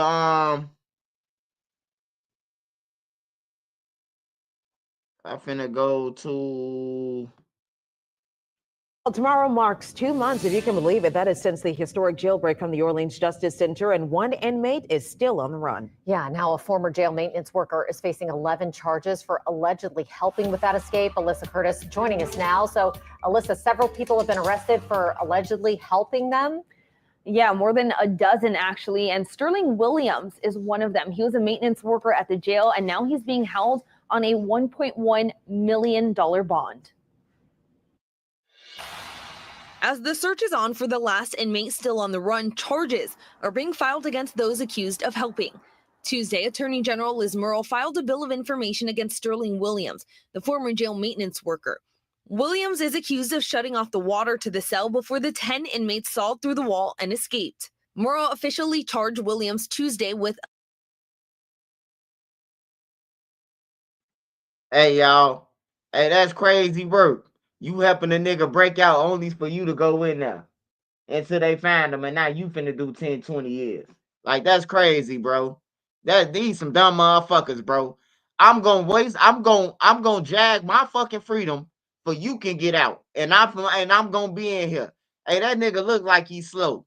He looked like one of them niggas back in the days, man, when the yellow bus used to pull up the small buses. Y'all know it's a difference between the big buses.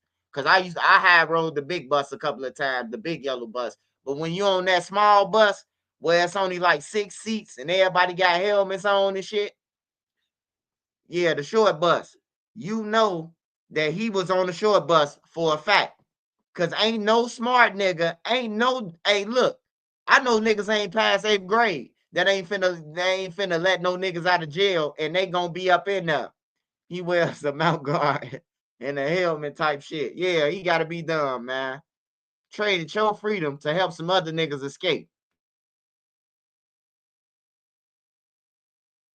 11 counts, 10 counts of principal to simple escape, and 1 count of malfeasance in office. I knew that the bill was going to be filed today. That does not make it any less disappointing. Williams' lawyer, Michael Kennedy, calls the charges frivolous and tells us his client was just doing his job. My client literally did nothing but perform the duties which he was hired to do for the sheriff's office. He did what he was hired to do, and this is the thanks that he has received. Williams is one of more than a dozen people accused by law enforcement of helping the 10 inmates. Meanwhile, Derek Groves is still on the run. Even the FBI is working to find him, as they tell us he's one of the fugitives they consider most wanted. They tell WWL Louisiana featuring him on their website and social pages could lead to added publicity, which would benefit in finding a resolution. If you know anything about where he is, you could get $50,000 for information that leads to his arrest. His 9 fellow escapees are being held at Angola. In a statement, Attorney General Liz Murrell said in part, quote, "We will continue to ensure there is accountability for this breach of public trust." Alyssa, the first few inmates after the escape were caught pretty quickly, and it went by fast. We just had the latest with Antoine Massey being caught, but where do we stand on Derek Groves and the investigation into where he is? Yeah, well, officials tell us they're doing everything they can to to find him. Of course, I spoke with an expert a few weeks back, and he says that it's likely Groves isn't in the area anymore. He says while time will help Groves in the short term, in the long term, he says Groves will eventually slip up and he will be caught. All right. Thanks, Alyssa, for that update. And Derek Groves, again, still on the run, the only escapee out of those original 10 that has not been caught. If you know anything about where he might be, you're asked to call Crime Stoppers. It could get you a $50,000 reward. If you know where Derek Groves at, man, and you don't want to turn him in, man, just tell me. I'll call shit. I'll pull up on you like Yo Gotti did Gorilla, goddammit, with 25K. How you want it? All blues? You want hundreds, 50s, and 20s, or you just want all hundreds, or you just want all 50s, or even if you want all fives? I know a bank that's gonna give you $25,000 in all fives, goddammit. However you want me to pull it up. You want me to pull it up with a suitcase? You want to pull up with a briefcase, or you want me to put it in a pillowcase? However you want the $25,000, because I'm keeping 25. But I got you. Hit me up at 1-800-Trenches News. Y'all already know. Yeah. Derek Groves still on the run. お、先生、いいところに。今、物産排出率が2倍だってよ。私と Fox 13 News at 5 starts now. It really shouldn't be like this. Some problems can be resolved a little differently. An armed security guard charged in the first-degree murder of his roommate's boyfriend. And tonight, Fox 13 is learning more about the investigation. Thank you for being with us tonight. I'm Daryl Green. And I'm Darcy Thomas. Police say that it happened early yesterday morning outside of the Junction apartment complex in East Memphis. That's just a few blocks away from the University of Memphis and Fox 13. Fox 13's Daniel Wilkerson is live there right now. Daniel, this is a case with a lot of details. A lot of details. To make it simple, investigators say this armed security guard shot and killed his female roommate's boyfriend, and they say he left his job to do it.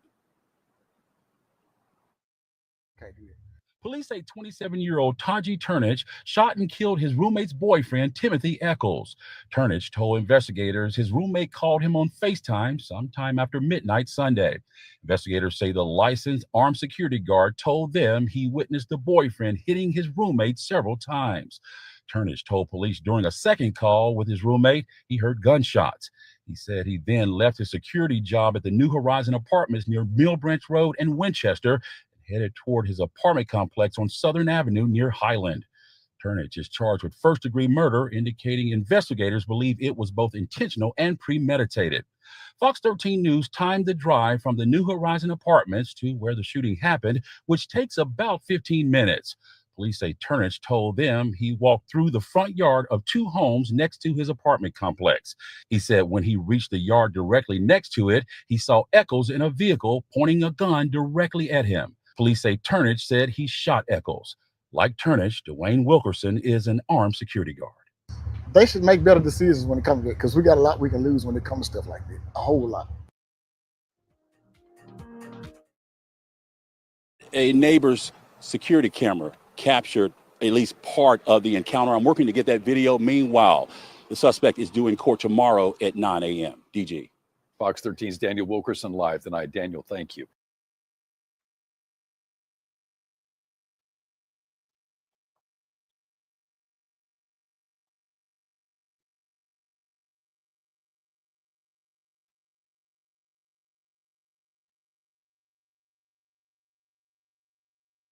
Why they keep all talking about crime down everywhere?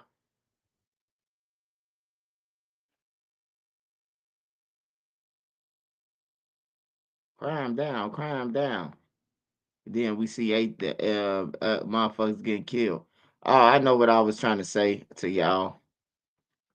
All right, so it's being disputed now. It's being disputed now. What really happened to King Von, man? I hate to even bring this back up.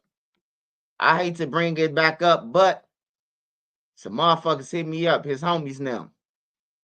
And they was like, man, bro, I know you smart. Do you think a possibility that Louis could have been the one that killed King Von and shot Lil Tim.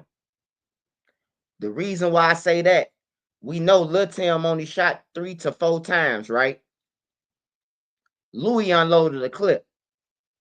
If Louis got locked up for the discharge to a firearm and shit, they were saying that he shot Lil Tim. How can Louis shoot Lil Tim? Because Lil Tim got shot. We know Von ain't shoot him. That means that Louis hit King Von. Get in the comments. Now, I know all y'all seen the video of King Von them. I know everybody done seen it by now. Lil Tim was in front of Von. Von had his back from Louis now. Some of his guys was on the other side of the car. 112 them was on the other side, the back side of the car. So I was just wondering, man. I think 6+6 did Von and no BS gotta be marksman to make them shots what Louis shot at. Hey, I ain't gonna lie, man. Hey, I ain't gonna lie, man. Louis a marksman, man. Shit.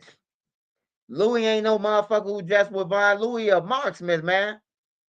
Louis been playing with Packers. Hey, look, I told y'all, bro. It's a lot of niggas that y'all don't know who y'all be thinking who the gangsters is. Hey, you think King Von and Louis was just around King Von out of all the niggas in O Block every day for nothing? Is you serious? Oh, my bad. I can't take it offensive because you don't know them. But do you think Louis was around Von for nothing? Have you ever asked your question? How did Louis get around Von and out of everybody in O Block? How does he get to ride with him out of everybody? You ain't noticed that? You ain't just hanging around King Von for nothing, man.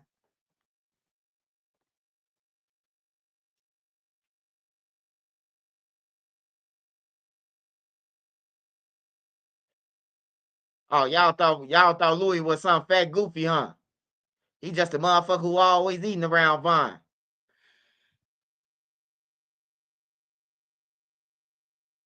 Hey, it's some niggas, some experts out here, like Boss Trail. Boss Trail used to be in the crib talking about some, hey, watch this. I can hit him upside the head one time, bow, on the game.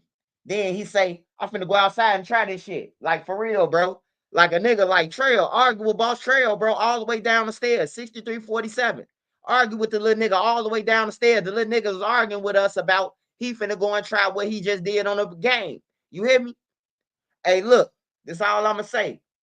Somebody got shot one time, man, from a distance. And they hit him above the neck to the head. You hear me? You know what I'm talking about, right? Y'all probably know what I'm talking about. Long live that guy, because that guy was innocent, bro. He wasn't no killer or none of that, bro. You hear me? That nigga even did a drawing of me. But I'm just saying, man, there's some niggas out here who shooting, bro, who using niggas as real target practice.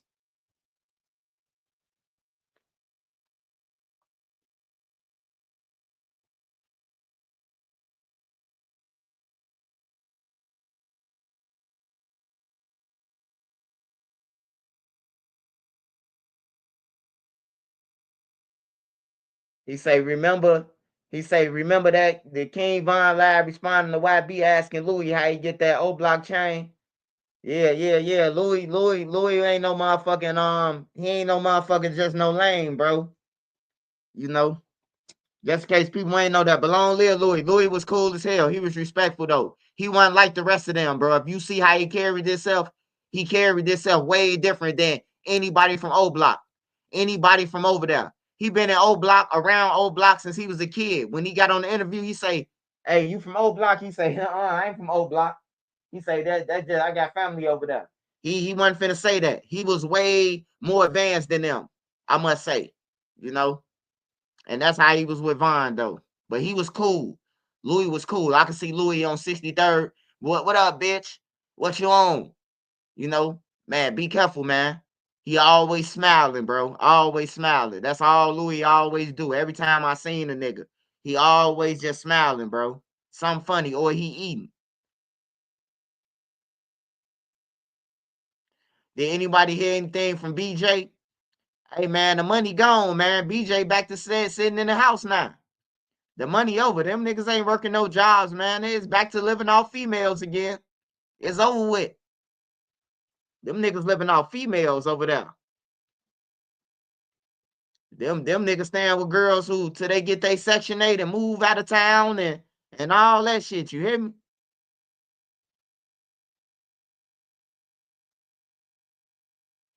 Yeah, he from the Calumet building. Yup. He was smart for saying that shit too. But yeah, I knew Louis. I know Louis family. I know Louis family members. Like for real, I knew Louis since he was a kid, man. All they ass really though. Bruh.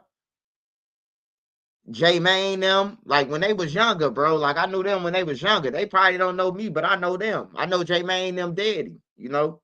I was a kid when J-Main daddy was running shit on 63rd, you know. He was one of them. So I know them since they were most of them since they was kids. I'm older than them.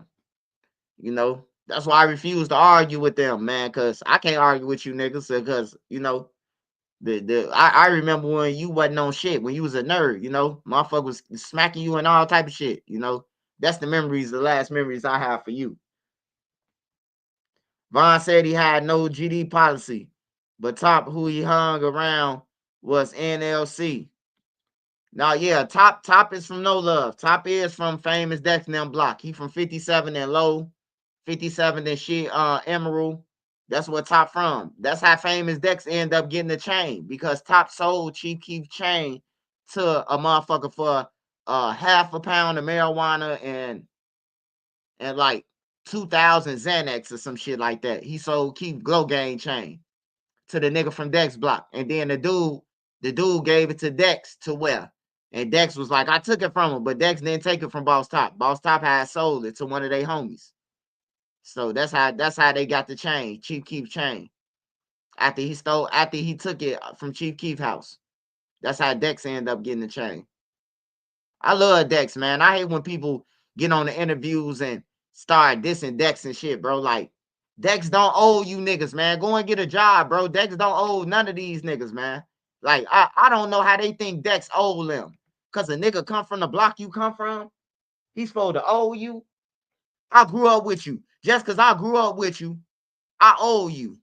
Like, fuck nah, bro. You got your motherfucking brain twisted, man. First thing a nigga supposed to do immediately, take care of your kid, your family. Soon you get them millions. Take care of your family, move them out the hood, and whoever else you got to do. Whatever else you got to do, you know. You ain't, your first thing ain't to think about no outside niggas. Oh, man, let me go ahead and hit little Ray Ray and them 50,000 before I take care of my kids or my mom and them. Like, get the fuck out of here. It be your own homies that don't want to see you make it, though. On some real shit. Your own homies, bro. Your own homies. I'm talking to everybody on here.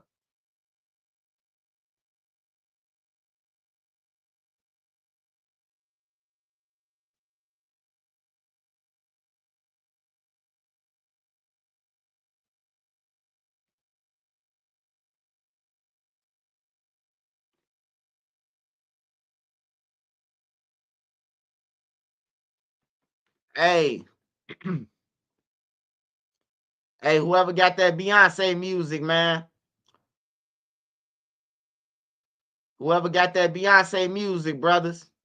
Hey, look, you can call Trenches News, 1877 Trenches News, man. And, you know, I could broker a deal with Jay-Z now, man, that'll have everybody eating for the rest of their life, man. Just call me, inbox me, you know, and prove to me that you got the shit and I can get us paid, man. Because they ain't getting that shit back for free. I don't give a fuck who you is. You ain't getting shit back for free. Now, I'm from the trenches now. You ain't getting shit back for free. You got to pay for it. We do know them type of rules, but, you know. Hi, this is Vivian and Wendy. Turning our school project into an AR experience. First, to draw of a high status. Authorities hunting for that suspect as Beyonce closed out the Atlanta leg of her Cowboy Carter tour overnight.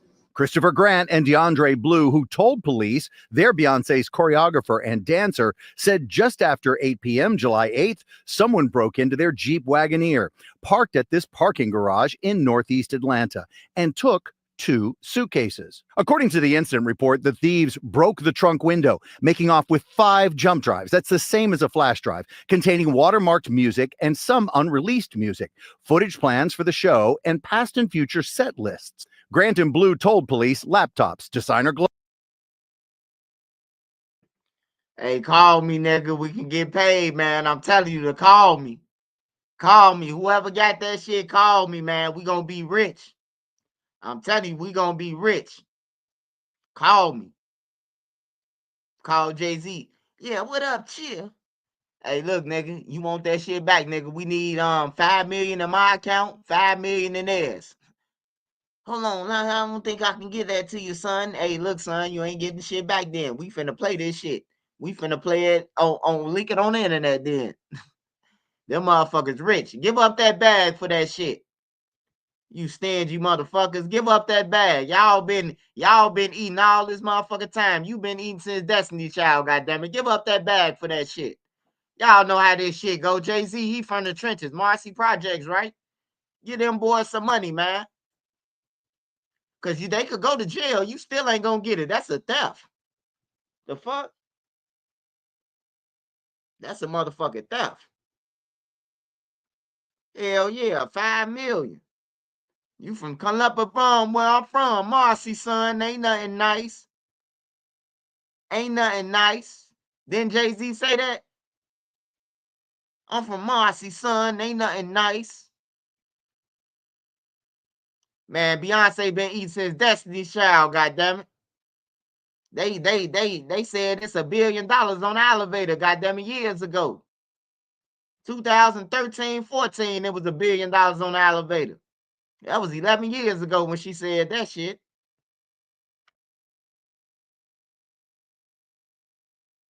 Clothing and a pair of AirPods Max headphones were also stolen. It's an automatic surprise to think that something from Beyonce could be just taken so quickly, because with Beyonce, everything is always so lock and key. Everything is under high security. The incident happening just 2 days before the singer was set to begin the first of her 4-night stint in Atlanta. And for fans, this concert's been a family affair. Daughter Blue Ivy and Rumi joining the singer on stage. Even husband Jay-Z making a surprise.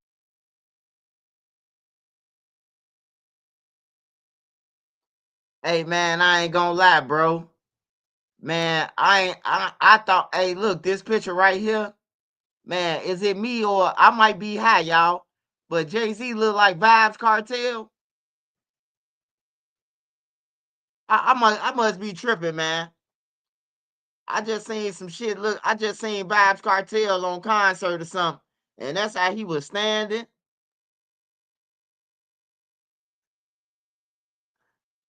No, man, that look like Vibes Cartel, man.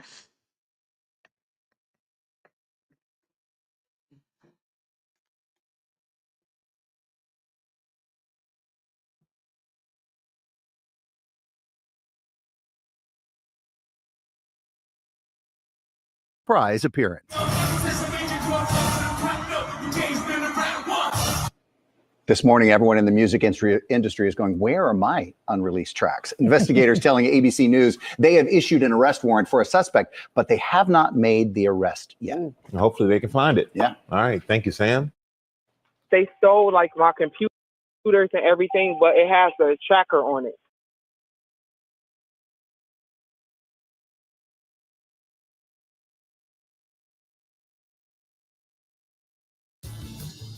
Traveling solo doesn't mean being disconnected.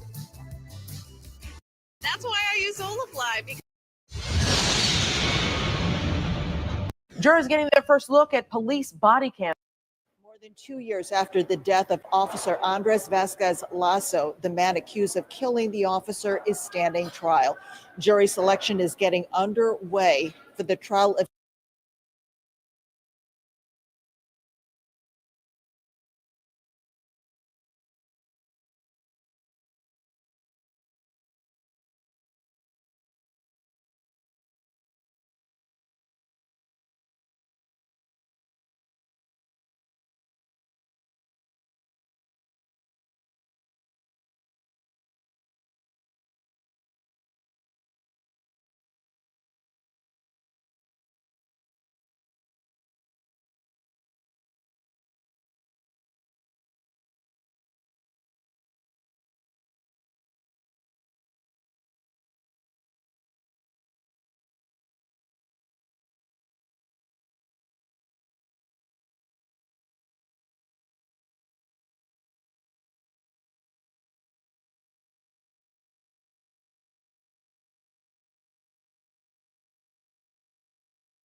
This morning, the man accused of killing a person at the Cabrini Green row houses on Sunday has been arrested.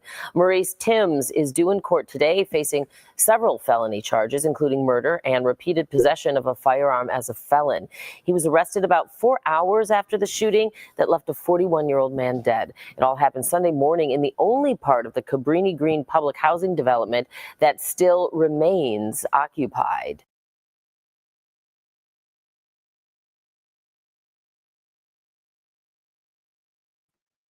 See, they wouldn't even have this problem if they just tear that shit down, man. Out of town, tear it down. Just tear the shit down. Why is we still talking about Cabrini Green in 2025?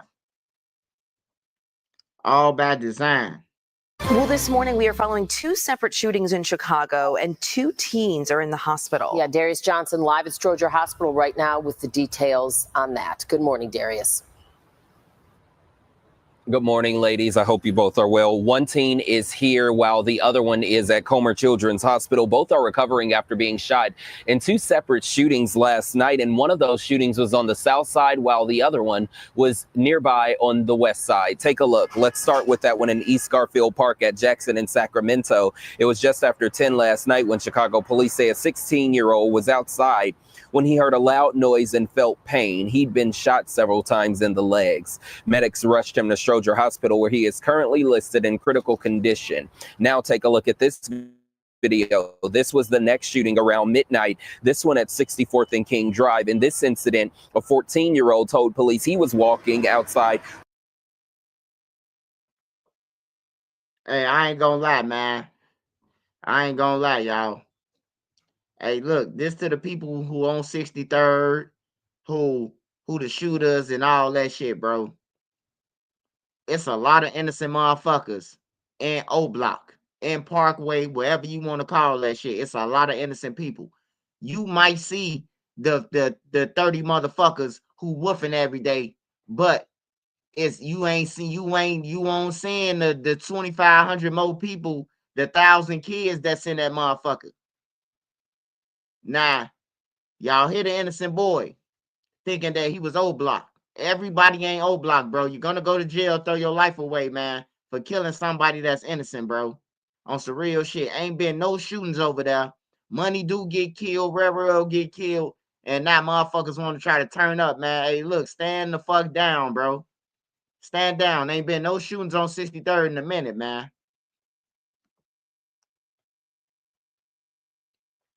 They need to kick them females out, man. You get caught with somebody who ain't on the lease, you got to get the fuck out. That's what they need to start doing. They need to let somebody else run O Block, bro. Like for real, a motherfucker who gonna come in and stand on business, who ain't gotta be over there all the time. A motherfucker who just come through like, hey, look, if I catch him on camera, put cameras all through that bitch. Who going to who crib, kick him out. You know, get a search warrant on that apartment while all them hanging out at, because that's where the gun's at. I'll show you how to clean up Parkway. It's a real shit. They don't care though, because it's like the people die. The next motherfucker gonna move right in like this with they vouchers, and it's just a continuance. It's so many people that died in O Block, bro, or on their property and off their property right in front of the gate, and they don't give a fuck. They just wash off the blood. They only charge people $13 to $26.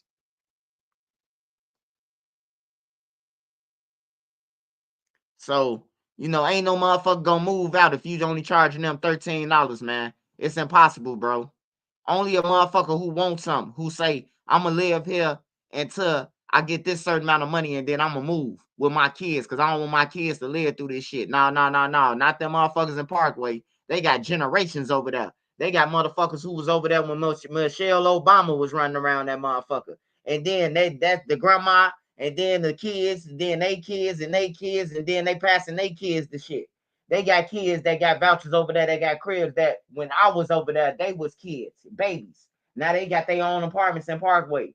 Like it's a never ending cycle. You got to break that shit, man. After, man, look, you got 5 years to get on your feet. After 5, you got to get out. You got to pay market rent or get out. Ain't nobody gonna pay to live in a Parkway for real rent. I wouldn't pay $700, $600, $500. I wouldn't pay none of that shit to live in there. You got roaches all in your clothes. Like they can't get rid of the roaches. I don't give a fuck what they building now. The roaches, the bed bugs. Like, I told Money Duke that. I say, man, you got to stay out of Parkway, man. You got a girl who rich. He say, man, why you say that? I say, man, look at your face, man. The bed bugs biting you. He say, oh, you got jokes, man. I was like, man, I'm being real, Money Duke, man. You got too much money. You be G'd up. You got on Louis Vuitton and a Mary and all this shit, bro, kicking it with the bed bugs and the roaches, brother. You know, that's all I was trying to tell him. It don't add up. It don't add up. You taking a bed bug and a roach back down to you. What D-Thing baby mama got a nice ass crib, a mansion, a mini mansion, or whatever the fuck she live in. She live in something decent. You ain't finna take no bed bugs back there. Matter of fact, we ain't even finna hang over here. We can get an Airbnb if I want to hang out with the guys, you know? Like, niggas got to start using their heads, bro. A lot of shit could be avoided. Gleesh going down there to go to a fucking pork chop for his birthday, some bullshit. All they had to do was grab an Airbnb. That's some drunk shit. I'm trying to get me some new hoes and all that. That's some drunk shit, man. Y'all niggas then bragged about killing people. Ain't nowhere in the hell. Y'all at no place called pork chop. Like, for real, I'm pissed off that Money Dude got caught like that. He know better than that.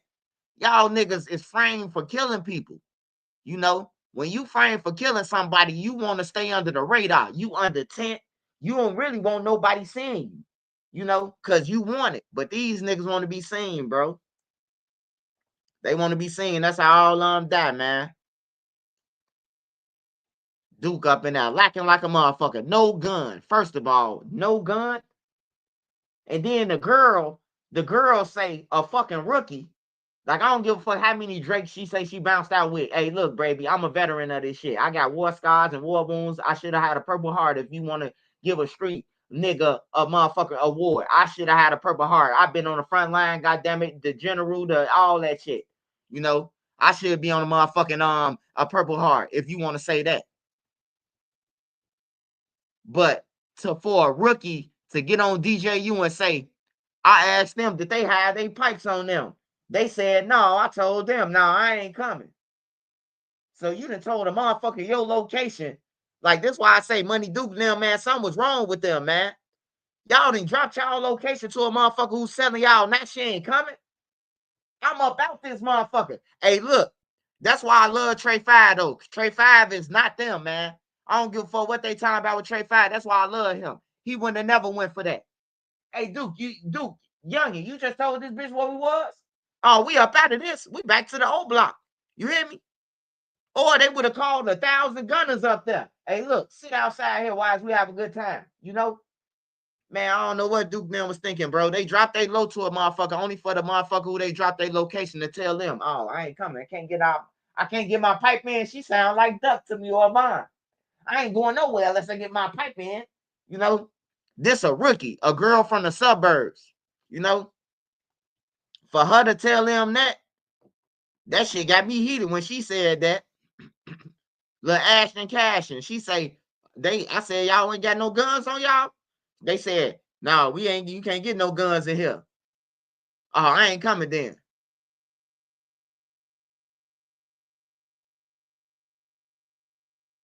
I'm like, that's crazy, bro. That's wild, bro. That's wild. But she said it, though.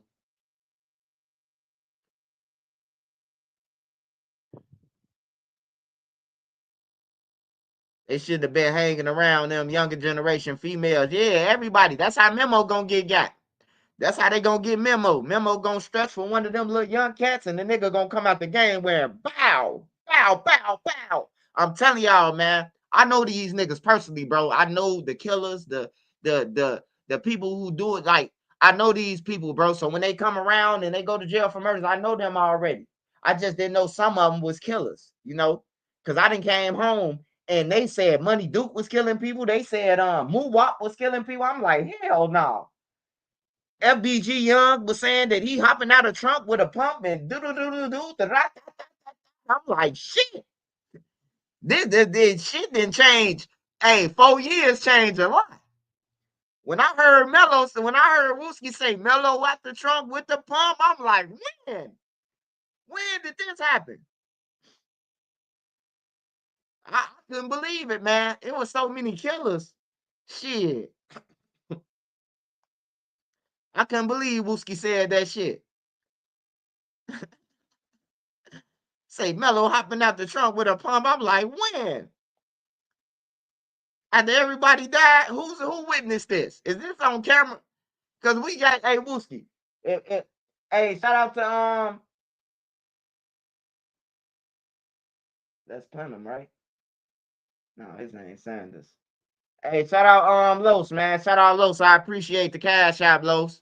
I appreciate it, man.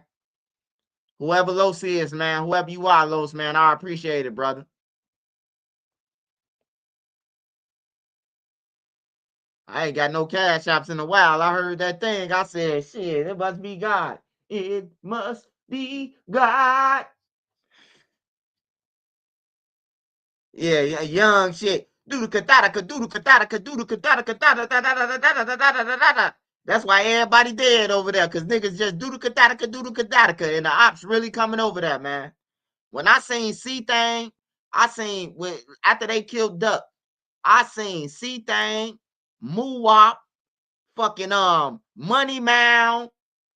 Man, it was all them, man. They went on St. Lawrence, man, and they was passing blunts back and forth. They was eating Subway. I'm finna eat my sandwich right here. These niggas, I'm like, oh yeah, shit, they got wild, bro. Like, they coming over there now. Like, they walking over there like this our shit. You know, the war over, man. It's over with. It's over with, man.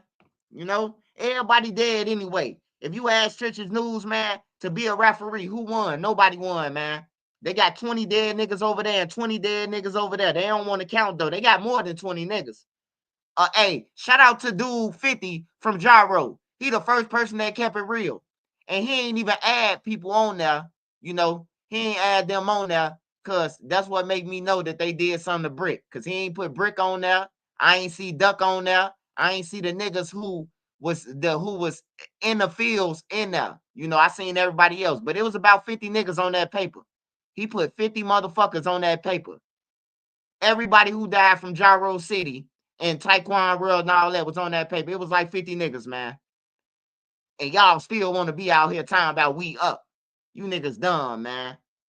You niggas dumb, man. Nigga put 52 people on a poster and say, oh, these are all my dead homies. Like, you should get out the streets, dog. You should get out the streets. If I come home and everybody I hung with dead, I'm gone. I ain't saying I'm finna go to church, but I'm finna get the fuck up out of here. Because, hey, look, it's only a matter of time before they be smoking on swiper pack. You know, I ain't no damn dummy, man. I know how Chicago works. Don't nobody run Chicago. All these niggas be talking about they run Chicago and this and that. Don't nobody run Chicago. It could be two niggas decide that we gonna do Contra today and throw on their ski mask and ride around, pop, pop, pop, and kill everybody. You hear me? That's how Chicago operate. Don't nobody run Chicago, man. At any time, the tables could turn, man. Anytime. So I just want niggas to know that too, man. Killing the kids, everybody dying, bro. This shit take a toll on me, bro. And I'm gonna keep on speaking on it. I'm gonna keep on speaking on it, bro. I don't give a fuck how nobody feel. I got a brother that's BD, a well respected, my blood brothers, you know. And I be telling them the same thing, like, bro, why you doing this? Why you saying something about Dirk, bro? Is you serious? Do you not hear what the fuck he rapping about? Is you serious, brother? On everything. I be telling my brothers this shit. My brothers that's black disciples, bro. That's active. You hear me? They ain't got shit to do with what I'm doing. They real members in the street to the gang members. You hear me? But they asked me, they called me, man. Why you reporting about Dirk, man? Leave that alone. You know, AJ. Why you reporting? Hey, look, man. They fuck up, I report, brother. They fuck up, I report. I tell my brothers that that's black disciples, bro, when they call me. Man, lay off the BDs, man. I ain't laying off shit on everything. They hot. They hot right now. The BDs are hot. Man, why you saying that about Zoo? Hey, look. Ask Zoo why I'm saying it about him. That motherfucker trolled me for 3 months straight. That's why I'm saying hook it up. And I'm going to keep on saying hook it up until he hook it up.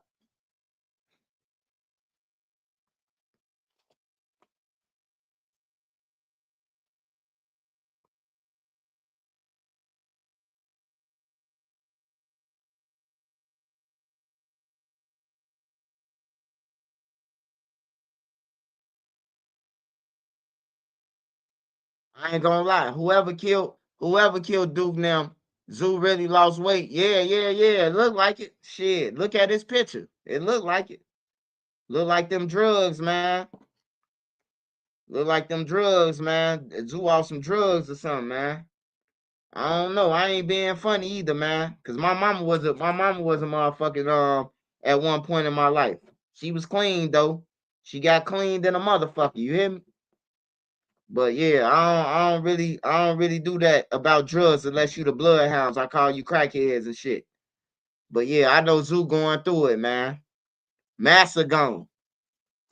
Massa gone. Y'all know who Massa is. Massa is gone. Dirt closed all bank accounts. He got India probably living off 20,000 a month, 30,000 a month. Hey, go on ahead and sell all them cribs, India. Shit getting light. Ain't no money coming in. Shit getting light. You hear me? Record labels finna start calling. Hey, we need that 30 back that we gave you on everything. Yeah, that's what my brothers and them say. My brothers and them saying free dirt.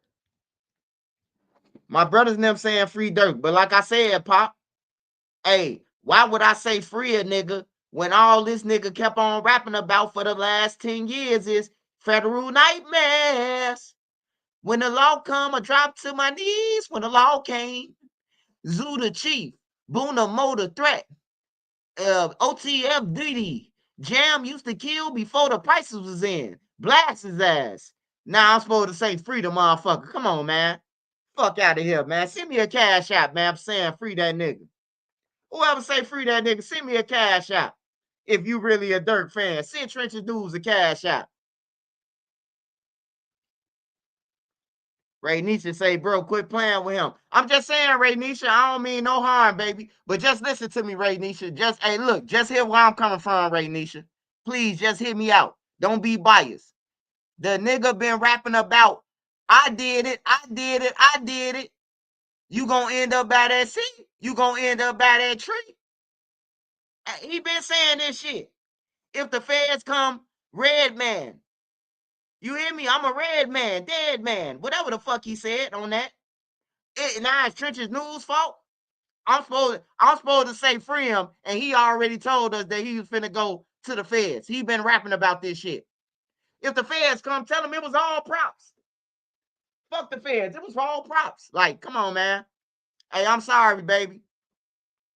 I'm sorry, baby. I can't say free no nigga and he wanted to go there. That'd be stupid. Don't hate me, Ray Nisha. I know some people love Dirk, but like I tell my brothers, my brothers be these. And they know D-Thang and Dirk and Chino and all them. They know all them. Everybody who be with Dirk, they know them. You know, personally. They could call them and inbox them. You know, I can't talk to Boonamo, but my brother can.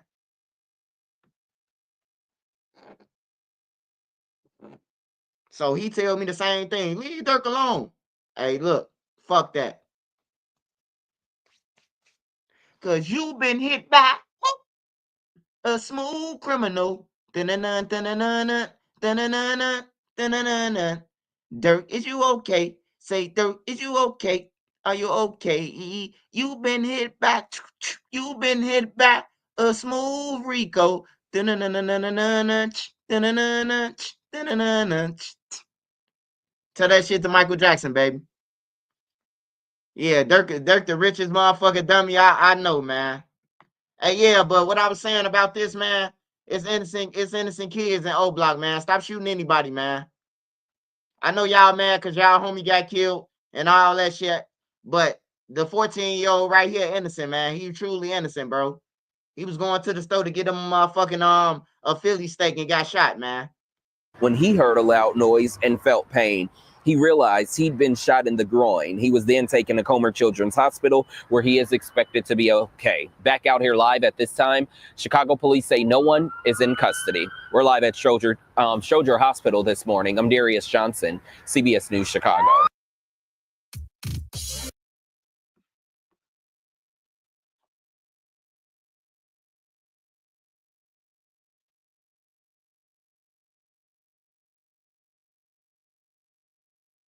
Shout out Tiff. Shout out Tiff. That's my cousin name. I got a cousin name. Your whole name. I got a cousin name. So whoever Tiff, you probably ain't my cousin. You probably is, but shout out Tiff.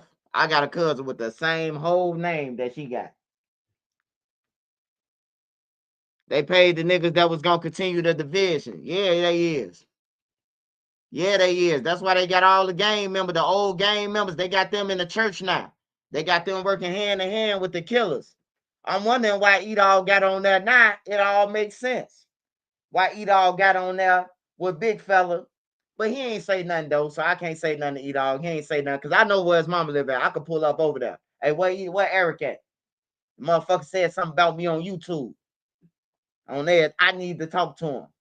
No, his mama cool as hell, bro. Edall mama cool as hell, man. Coolest white, one of the coolest white people on earth, man.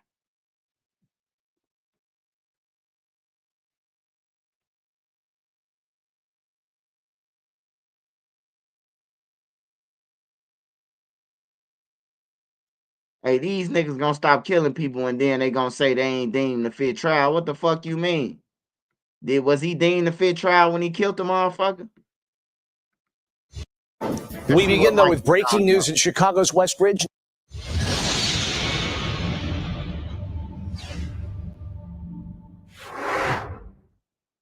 Hey, what's up, man? So today I got something super special for y'all, man. We got Big Mike back on the platform. Big Mike, what's up? What's going on, big homie? You cool? Not much, man. Doing good, man. Now, how have you been, man? Since our last interview went crazy out there on social media, how you been doing? I've been chilling, just living everyday life, trying to, keep my mental sane, keep everybody at home way, just doing what I do. I got about 4 more months left on parole, so the turn up coming real soon. Yeah, man. Last time we talked, it was a couple more months. It was like 7 months, right? And now we're looking at 4 months, man. We fingers crossed. We praying for you, man. And ain't no need for that because you about your business, right? Oh yeah, for sure. I ain't trying to play. Now, Big Mike, you're one of the most well-known drill rappers or people associated with drill rap out of Chicago. I got to give you your kudos, man. A lot of people, your name is always out there big or like that. They're going to say I'm glazing, but I got to get a props. But anytime there's a situation that's humongous, national news coverage and things like that, I got to get your opinion. So today I had to come and ask you about this whole Mellow Bucks shooting situation. So just to preface this, there was a mass shooting casualty in Chicago just the other night, and it was involving a rapper by the name of Mellow Bucks. Now, Mellow Bucks is a drill rapper, but she's also a female. So there's a whole nother twist to this thing, and a lot of things are playing out in the media. Now, the shooting happened at about 11:30 p.m., and it was at the corner of Chicago and Franklin at a place called Artist Lounge. Now, Mellow Bucks was having her mixtape release party, and she had some folks in there with her. I mean, some guys or some members or whatnot, people she's associated with, right? Right. Ooh. And Mellow Bucks, for all intents and purposes, plays the same game in her music that a lot of the dudes play, as far as dissing dead people, dissing people, and things like that. So it's just a mix of right place, wrong time, and the right opportunity for some bad actors. And a shooting took place where 2 men were killed, 2 women were killed, 18 people shot, and the whole nation is watching to see what's going on. Big Mike, I'd love to take your position on this or hear what you got to say about the whole situation. So go ahead, let me know what you think about this, Big Mike. First of all, my condolences that people died out there, and I don't know if nobody died. It was a mass shooting. A lot of people got shot. I think, as a matter of fact, I heard like 4 people died. I don't know. Different platforms post different stuff, so you really ain't gonna get the real story unless it come out on the news or something like that. But my condolences to everybody that was involved in that situation. Again, at the same time, though, that's still another prime example of people letting their guards down. They get too comfortable. You know what I'm saying? If you on the internet, you dissing people dead homeless, or you talking about what you gonna do to somebody else's block, or you talk about what y'all did, or any of this type of stuff going on in the songs, on the interviews, you know what I'm saying, whether it's alive, you know what I'm saying, like, and then, you know, Mellow Buff, that's a female. So, like, you put yourself in this position and you gonna get treated like the same way any other is because you rap about it and you talk about it. So you gonna have to be about it too, you know what I'm saying?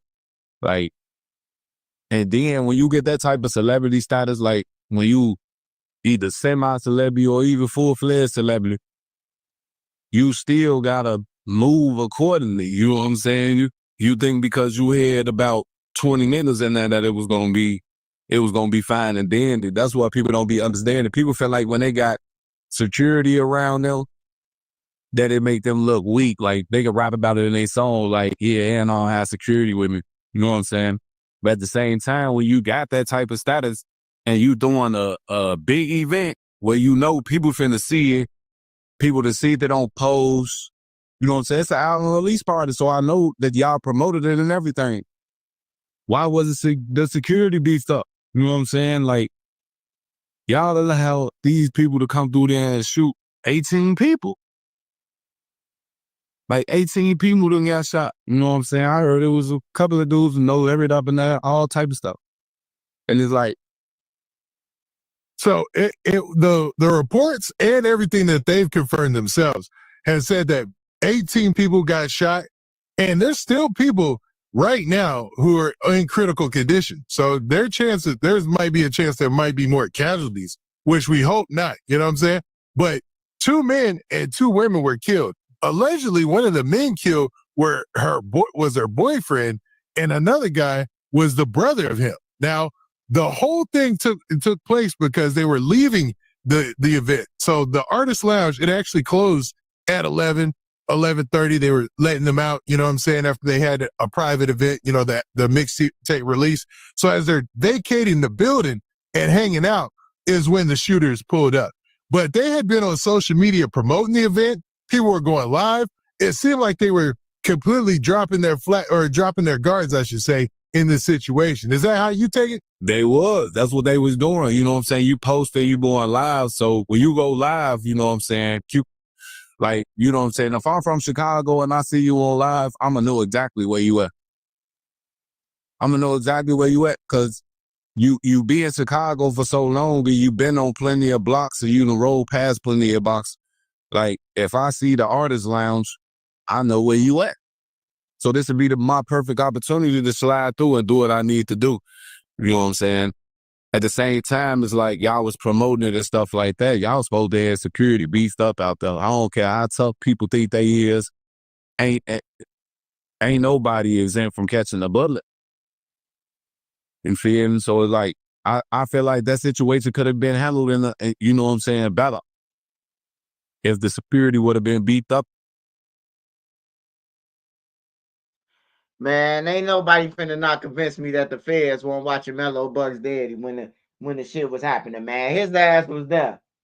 If he was there at the party, they said he was been selling an ATF gun. They following him, bro. They not finna stop until the investigation over. They gonna follow that motherfucker till they bring him in. So I know that they was there, and that's probably why no CPD wasn't around, because they probably called off CPD. Hey, look, we don't need y'all to run around this area, to make the people think it's suspicious or they get nervous. We watching this guy. And that shit happened, bro. The police ain't never around for shit, bro. I swear to God. That's why I say the police can't save you. Every time somebody get killed, the police, we don't hear about. Oh, the police ran into him and engaged with the killers. We don't hear none of that shit. We don't hear none of that shit. We hear that shit out of town in Texas and shit. Texas, the police pull up. The gunmen, they killed them. You hear me? Like, shit. I think we need to swap out police. We need to swap out, get Chicago to the New York and bring the New York here. Shit, New York, we see the police every time on New York. Anybody go live on New York, it's 50 police on each corner. On everything. 50 police on each corner, bro. They walking around that motherfucker and everything. Bro, you don't see no Chicago police walking around nowhere, man. They sleep in a car, sleeping with prostitutes, giving the drug dealers the drugs that they took from another drug dealer. They doing everything except they motherfucking jobs. And stuff, maybe all them people wouldn't have got shot out there like that. But ain't no telling with security, you know what I'm saying?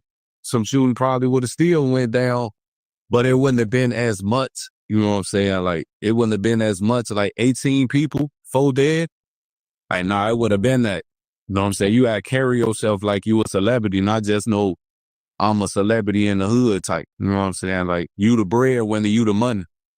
Feel me? Like, the whole purpose is to try to make it up out the current situation we in, not to go back.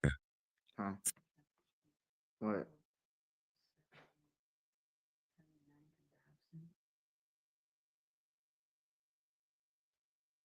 Hey, female just was shot. A female shot in both legs, man. 79th and Dobson, man. Female shot, 79 Dobson. Make sure y'all if y'all got people over there, check on y'all people. Female shot in the legs, both of her legs on Dobson. You know, you could die from a gunshot wound. Hey, but anyways, to all the drill people out there, to all the rappers out there, to everybody who trying to get on and you somebody with a face, you know, hey, look, hire somebody, your manager or whoever, because everybody can't be a felon with you. Have them call the police station to any city and tell them that you hosting the event and that you need to pay the police to sit out there. They're going to ask you how many cars, how many cops you need. I need 8 police cars. I need y'all to sit here, one here, surround that motherfucker. You ain't going to be able to come and do no shoot, you know? So, yeah, and it only costs, man, $100 an hour, man, $75 an hour. Some say like the military people be wanting $200 an hour. But shit, it's worth your life, man. It's definitely worth your life. Don't be no gangster, bro. It ain't no gangster shit to be in no casket over some dumb shit, over a dumb decision when you could have protected yourself. Don't let your friends send you off and tell you that. Feel so like I ain't understand that situation. I think security could have been beefed up a little bit better. I agree. Now, the city of Chicago, the media, first off, came out and they labeled this as a mass casualty event, which is huge. One hospital alone received 9 different people who were shot. So that kind of floods their already flooded emergency room. You got 9 people who were shot. They need emergency right now cares. You see what I'm saying? So this is a crazy situation for the whole city to take on, and that's why it took on national news. Now, Mellow Bucks has been associated with Drench Gang and another group by the name of No Limit. Now, she's been associated with them. She shouted about in her music. There's rumors about her being affiliated. We don't know that for a fact. But to be real, to have that whole situation play out. Hey, Woody Apprentice, man. Hey, you need some YouTube game for Trenches News, man. Hey, pay me that bag and I got you, my brother. Hey, first of all, we ain't gonna say that we don't know if Mellow Buck's part of shit. She drench gang. She say she drenching. They kill people and then they go and shake their ass with some Don Julio. Hey, we ain't trying to hear that. That ain't nothing to debate about. She with the shit. She definitely with it. She say I be having my boy, they be drilling and then they shake their ass, you know. She say they killed and then they go with their girlfriends and shake their ass and party about the ops being dead.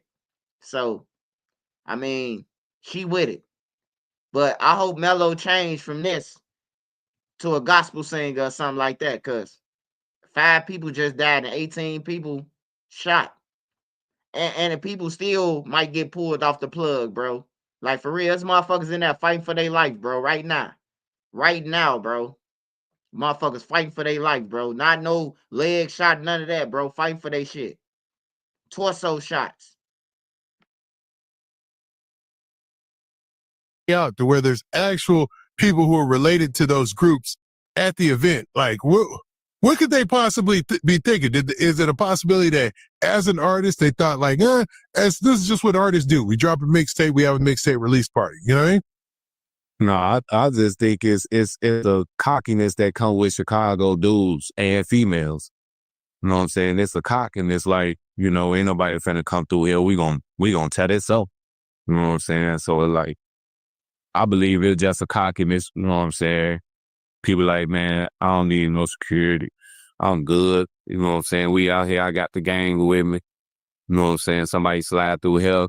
You know what I'm saying? They getting shot the whole time. Like, to be aware is to be alive. Fear. Like, it ain't about being scared. It's about being smart. Like, you're not scared because you got security around you. That make you scared because you got security around you. No, you ain't scared. You just ain't dumb neither. So I just wish they would have handled that better, man. Now, this is the tricky part about this, Big Mike. She had security inside. Man, that weak ass security, man. Motherfuckers running up on them at the that. You want a motherfucker who got a motherfucking badge, goddammit. Fuck them security. Hey, when we say security, we talk about 12, goddammit. We don't want no motherfucking security unless they gonna be like the ones that's in Atlanta that got choppers and shit. Them motherfuckers who be with Gucci Man and Lil Baby, hey, they be having Dracos and shit. It be 20 of them with Dracos. You hear me? Man, them little bullshit ass cops in Chicago, they getting blue at, man. Everybody know that. If you got security shit on your vest, don't nobody from Chicago respect you, no gang member. They'll shoot at your ass.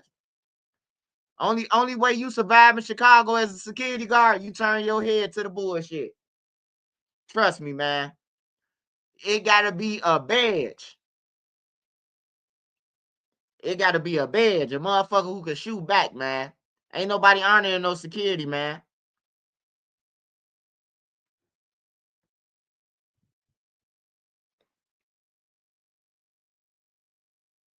Hey, Carlos, you said I'm saying the doors got metal detectors. You said so the doors got metal detectors and pat downs. Man, ain't no real members. You think Doo-Wop fat ass finna let some security guard pat him down and he with mellow bucks? Hey, that's how the guns get in, man. Certain niggas, hey, look, when you be seeing, hey, look, Carlos, when you be seeing the shootings in the clubs and shit, and you be like, damn, bro, you seen everybody get pat down. Hey, look, the security guard let somebody through the back door. Trust me, the security guard let somebody give him $50 to not pat him down. Hey, bro, man, hey, when I went to Atlanta and I seen the shit, motherfucker like, hey, cuz, you got your strap on, you just pay $20, man. Security gonna let you in. Hey, he with us. They let me in. I ain't had no idea shit. So I know how the guns getting in the clubs and shit, bro. Certain niggas know in the streets. I'm letting my guys in here with the guns. Yeah, all the real gang members getting in with their guns, bro. Ain't no nigga telling them nothing, bro. Lil B went to the club with Doug and them. They let him straight through. Ain't nobody let them search Lil B. Motherfuckers getting them guns in.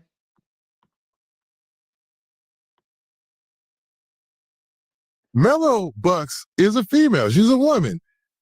And she invited herself as a rapper into the drill rap scene, which is, I can't understand that. Like, as a female rapper, like, they really, really want female rappers to pop right now. Like, anytime somebody who's a female gets some decent amount of shine, they try to push her, man. They try hard, like the industry. Like, why add the drill rap aspect to it? You know, and I know you're making an educated guess here, but what, like, is it just because, you know, Chicago, that's what it is? Like, why invite that level of violence when you know, okay, Dritch Gang, No Limit, they got open wars right now with people, period. You know what I'm saying? It's well publicized, you know? It's more so of that's just who she is. You know what I'm saying? That's what her surroundings is.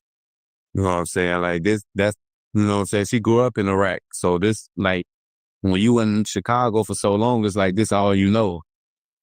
And of course, you know what I'm saying, you really ain't gonna hear no Chicago rappers coming out rapping about anything else except drill. You know what I'm saying? Now, you might have a few that might start to think outside the box and venture out to rapping about other stuff, maybe money, cars, clothes, or, you know what I'm saying, females, or, you know what I'm saying, just anything other than, you know what I'm saying, it's always about, you know what I'm saying, we just stood over somebody or something like that. Anything other than that. But I think she just, you know what I'm saying, she a product of her surroundings. That's all that is. Nah, that makes sense because the same could be said about, say, like 90s gangsters rap.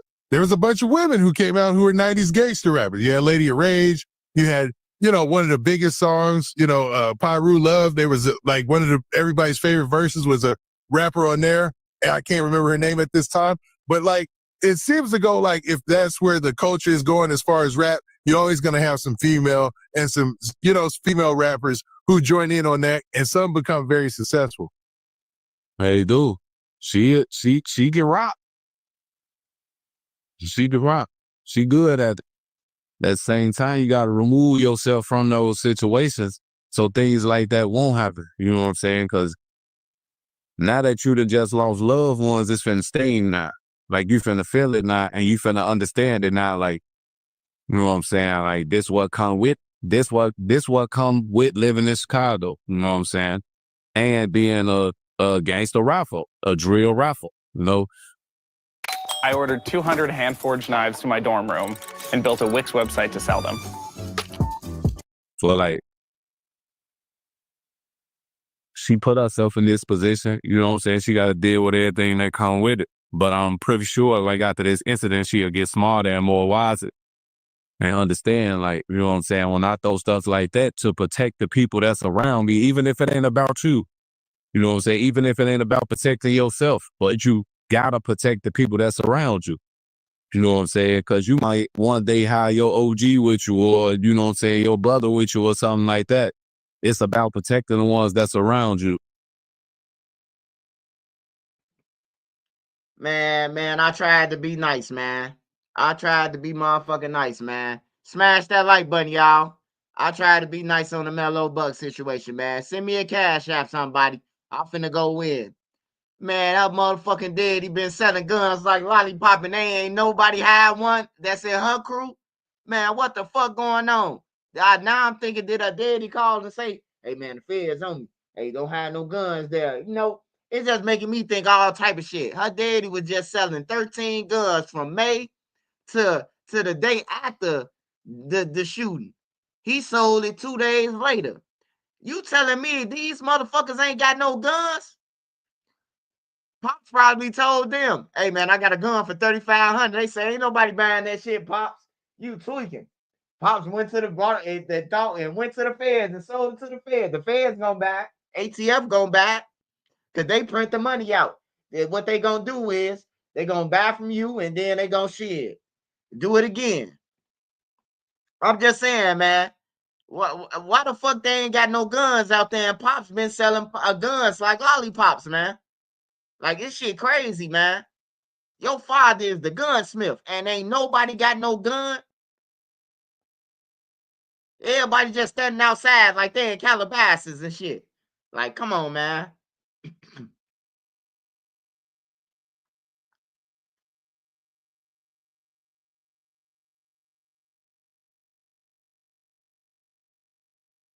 And if you can't do that, then, you know what I'm saying, that's a problem. That's man, well said. Well said. Nah, you hit the nail on the head with that. Now, before we close out this topic, I wanted to talk about YFG Fatso. Now, it looks like he took to social media, was immediately dissing with a lot of other people. And then also on top of that, there was videos that were leaked of the alleged drive-by shooting in the situation.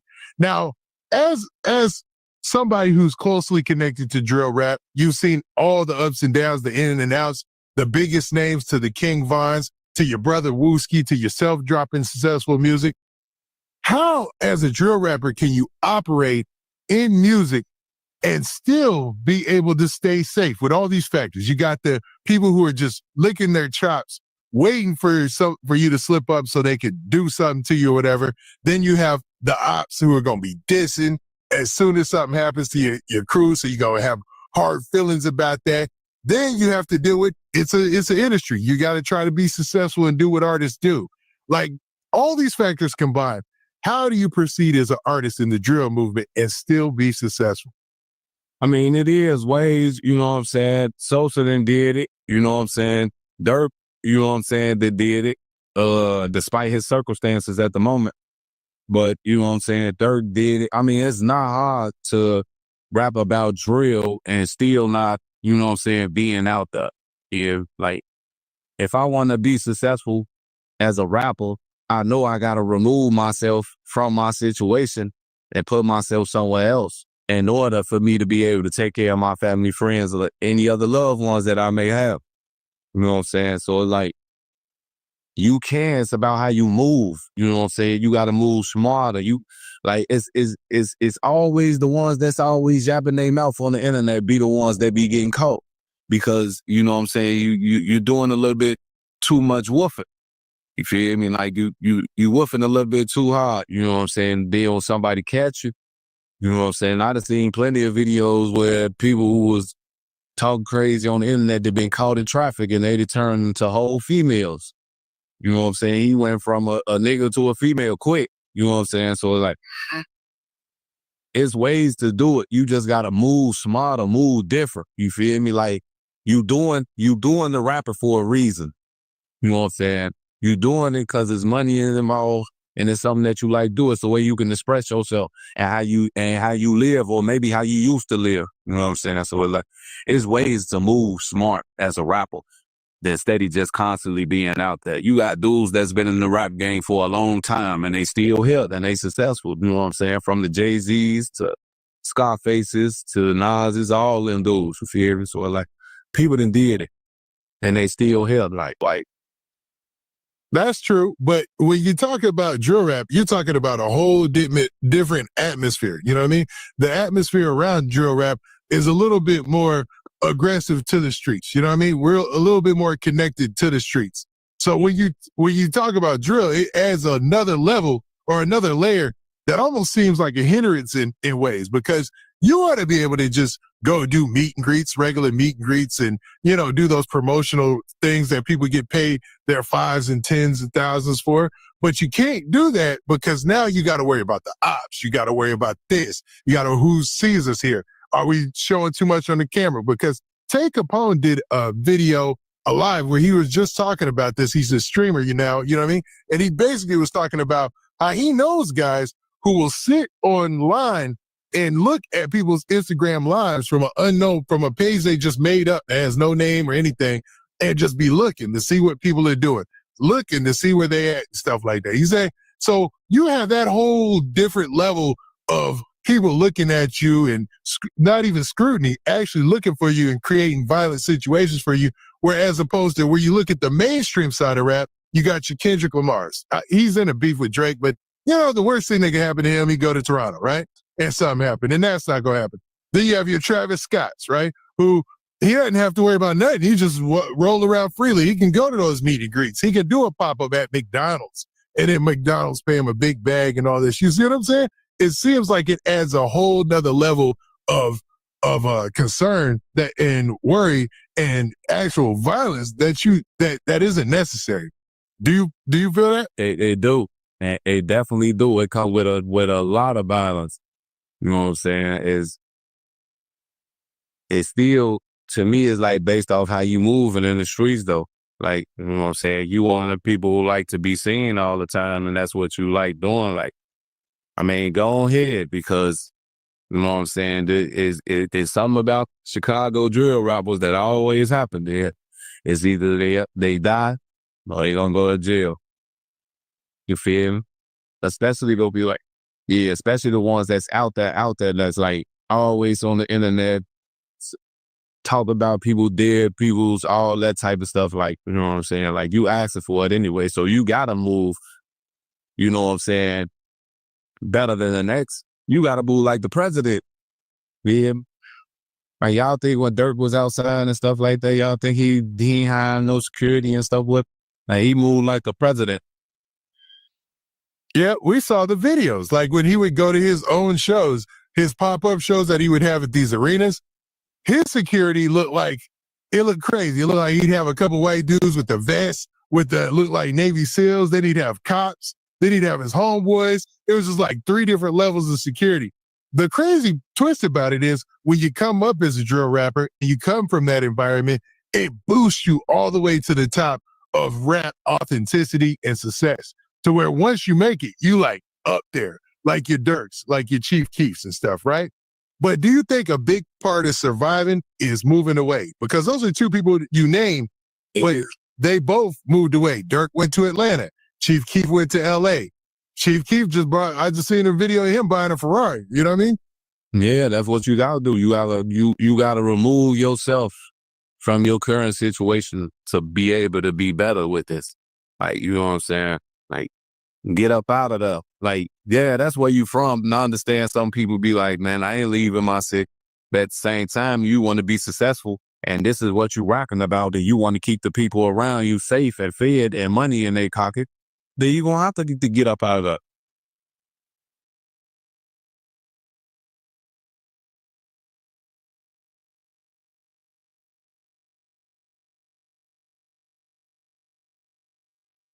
Hey, that's facts, man. Shout out to Big Mike. Shout out to Big Mike, man. I knew Big Mike too, man, since he was a young motherfucker. Big Mike, a little bad motherfucker, man. Always doing something, taking some. He taking some. The big guys walking around there like bitches. Oh man, he just took our shit. Or his mama coming to drag him, or all type of shit, bro. Like the police looking for him, J Money. You know, like he was a motherfucker, bro. Like I'm glad to see Big Mike like on some grown shit, bro. He's smart. You know, he can get a lot of money by just going to schools and talking to him, bro. Cause he the reason why Von, you know, turned out like that. I know he might not want that on his name or none of that, but he the reason why Von was like that. Von used to be what we call glazing now. He was glazing Big Mike lifestyle. You hear me? He was glazing Big Mike lifestyle, man. I watched him do it, bro. I watched him.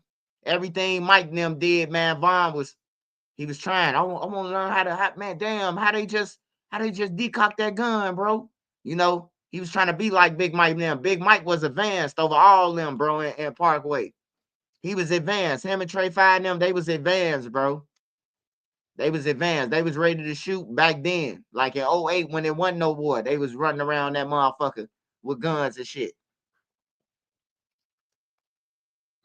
I don't even think Ducknell was even thinking about no 600 or none of that in 2008. Ducknell and the one thinking about them or on tour with them. He was over there playing basketball with them at 600 in 2008, 2009. Duck used to be hooping in the gym. They believe it probably like Speedy, Bloodhound Lil. Man, Speedy ain't no motherfucking Bloodhound Lil. Speedy, he just like him, a fucking goofy. That's what he is. I'm talking about Bloodhound Lil Jeff. I ain't talking about whatever his government name is. So let's not make no mistakes in saying that I'm disrespecting the dead. I'm talking about Bloodhound Lil Jeff. He a piece of shit. I don't know what his real name is, but his real name ain't his. That's his alter ego, Bloodhound Lil Jeff. That nigga sick, man. I seen a video of Bloodhound Lil Jeff where after he killed Monty and Rob them, I ain't never seen this video. After he killed Monty and Rob them, he played the music. He say, hey, when you bounce out on people, you bounce out to this music. Cause this what I bounced out to. And then next thing you know, all you heard was ambulance and shit. You know, he was really like stuck in his mode, bro. On everything. He was stuck in his mode. I remember they inboxed me, man. Hey, bro, why you always reporting about us, man? Hey, look, I'm going to report about your ass, nigga. You talking about you got 10 hats. Do you realize what the fuck is you saying, dude? Like, for real. Him, Bert, all them to hit me up. Hey, man, don't report about us. You on some police shit. How I'm on some police shit and you saying that you killed 8 people and 1 on layaway? That mean the nigga in the hospital bed fighting for his life. How am I why would I be the police? Why can't you be the police with me then? Because you saying that a nigga on layaway, I got 8 bodies and I got 1 on layaway. Well, you got 8 murders and 1 attempt, nigga. Shit, into law enforcement. You feel me? Like, come on, man. That's why it don't bother me what they say about Trenches News. That shit don't bother me, man. Cause your favorite rapper out here, he ain't getting on the stand. He ain't getting on the stand, but he sort of set motherfuckers up when he's saying their name. Just like Lil Woody. Lil Woody do got a cause a fight. Pull up and Lil Woody will pop at your noggin. Pop, pop, pop, pop. And now he hot than a motherfucker because Young Thug said this goof ass shit. You hear me? And look, halftime, whatever Young Thug was talking about, the feds broke it down, or the DA, they broke it down on what he was talking about. Oh, Lil Woody them did this shoot. They killed dude when he was talking about he'll pop at your noggin. You hear me? Put the law on him, man. Put 12 on him, man. On some real shit. I don't care how you look at it. He put 12 up under y'all. He put 12 up under him.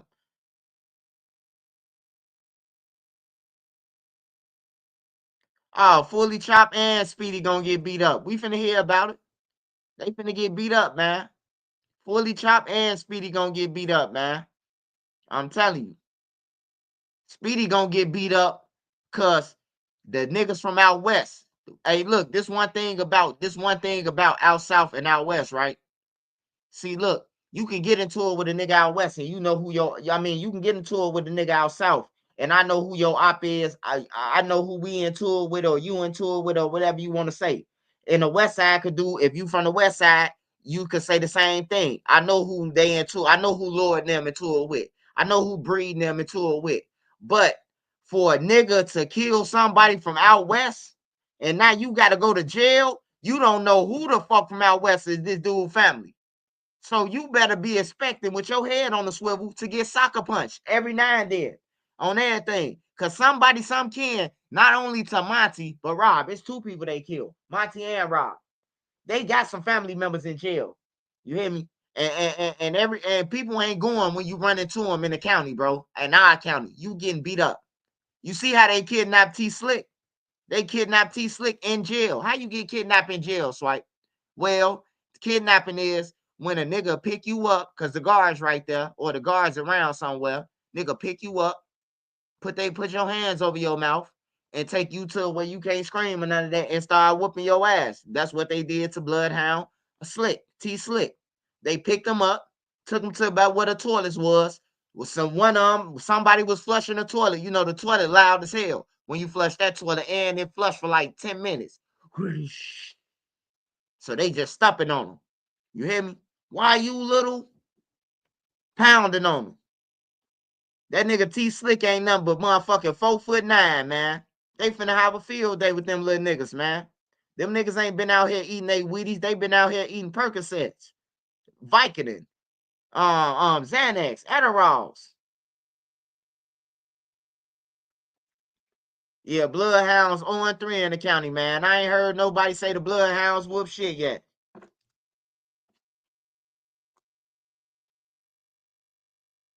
I can't wait till Lil Vert get up in that motherfucker. He talk all that shit, disrespecting Duck and everything. I hope they dust real Vert ass off on everything. All I came through is inbox and say, hey, little bro, I ain't gonna report about you because you Duck cousin. Just keep it cool and, I ain't gonna report about you. Then I see him saying F Duck and Duck this and Duck that, and I'm like, hold on, bro. I was in a car with Duck, and Duck say this my little cousin. He was fresh back then, but he had a snotty nose. We rolled up on him. Duck say, man, what you doing? What you doing? Ooh, whatever Duck called him by his real name. He say, shit, I'm finna walk on the 7.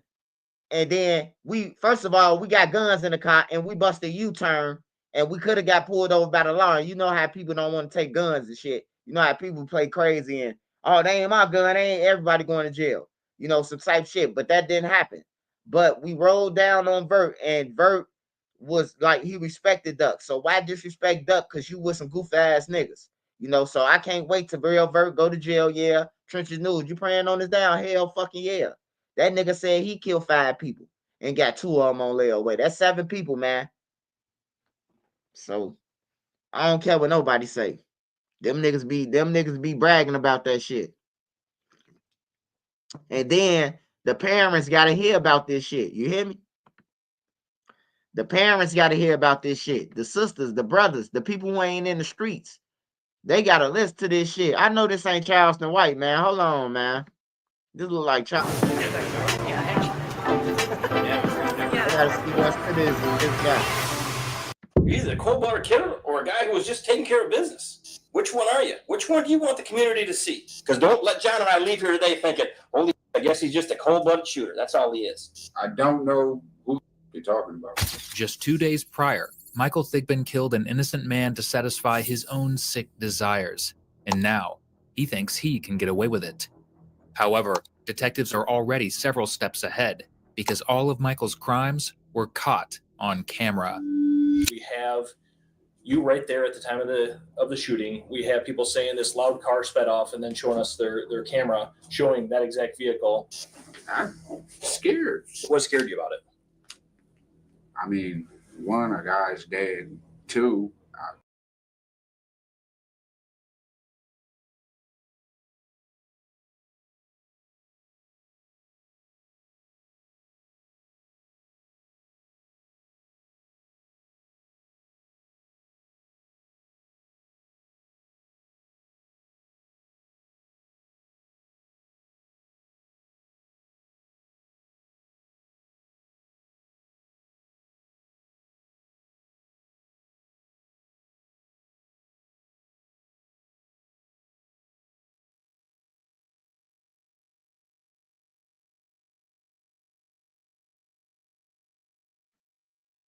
All right, there you go. I don't know what the fuck just happened. Let me see what else the family dropped.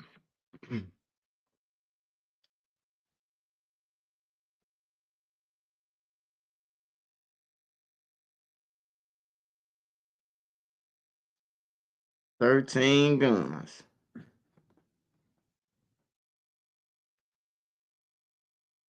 Hey, they calling Mellow Bucks dead. He 13 guns. They said his name Mr. 13 Guns. That's crazy. That's crazy work, man. He need to get that tatted on his body then, man. Let me check out Philly. Let me go to Philly news real quick.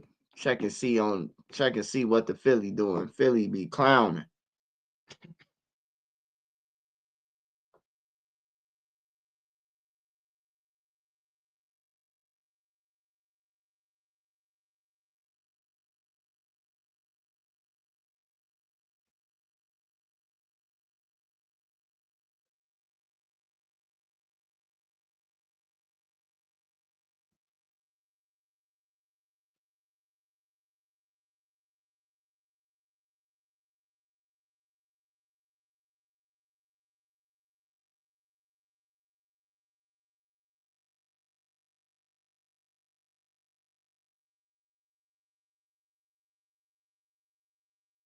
Damn, Philly ain't playing, bro. They just hold on, y'all.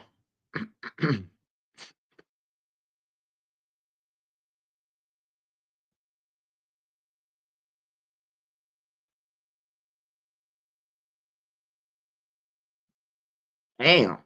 Philly PD is also looking for two suspects they say tried to rob an armored truck this morning. It happened here along Castor Avenue in Ronhurst about 11:30. This evening, police released these photos of the people they are looking for.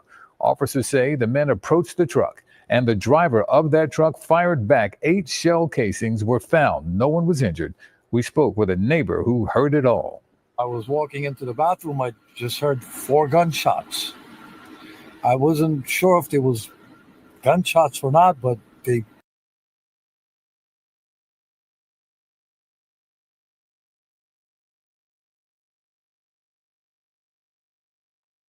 Hey, them boys in Philly be trying to hit the jackpot. They be trying to hit the jackpot. This is like the 8th.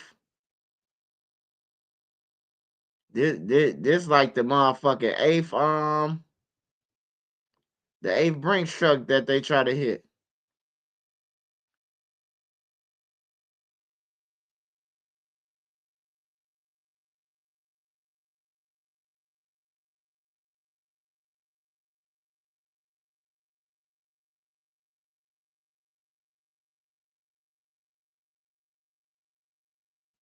Yeah, OG Percy too motherfucking old to be arguing with them young niggas, man. Them young niggas gonna serve you a bag of crack and kill you, OG Percy. Leave them niggas alone, man.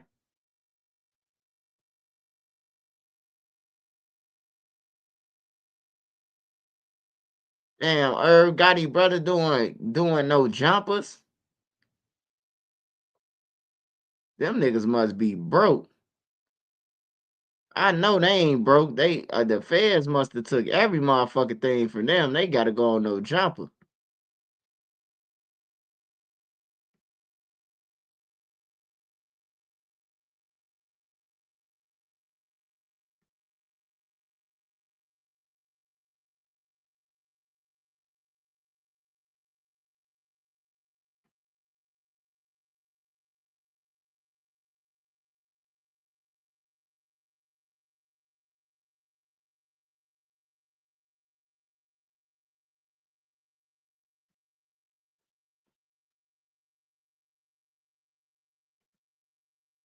Smash that like button, y'all.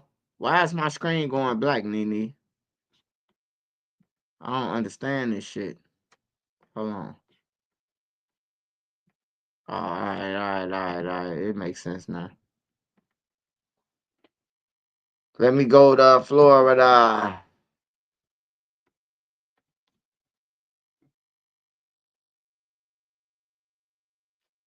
Stolen boat from Florida Keys ends up in Cuba.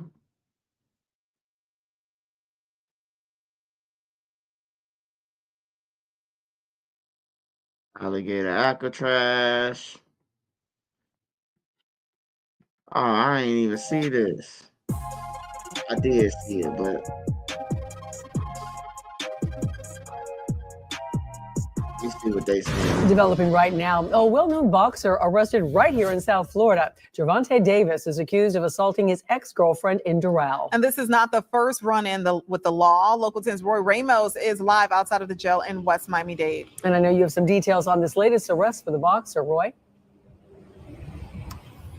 Christy and Alexis, the charge he is facing is battery with domestic violence. And you mentioned this was an ex-girlfriend, but it is also the mother of his children. That, according to police. Let's show you who we're talking about here. You were looking at the mugshot of professional and well-known boxer, 30-year-old Gervonta Tank Davis. He was arrested by Miami Beach police early this morning on a warrant for his arrest following an alleged incident that happened in June on Father's Day.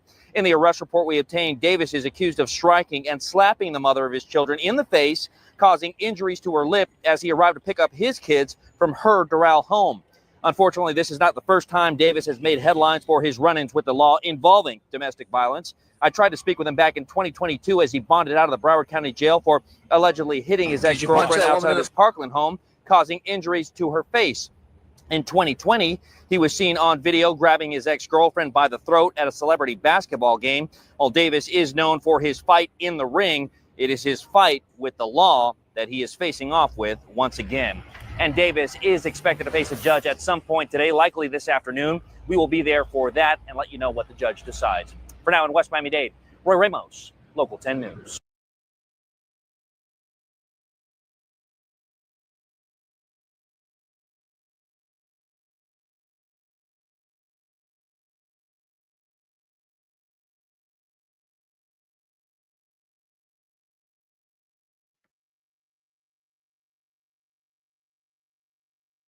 He say, what Carlos saying? Carlos, any Brinks workers hurt? They got someone in dispatch working with them. Oh no, I don't think they got hurt. You ever listen to AI Val music? Man, somebody sent me a song, man. And it had Lil Durk saying something about Trenches News, tearing me up apart, throwing me in the sewer. And I'm like, nah, I know this motherfucker ain't say nothing about me. Nene, load up the thumbnail. I'm about to destroy his ass. You hear me? Whole time it was an AI version, man. I blocked the nigga who sent it to me on Instagram. He probably made that shit.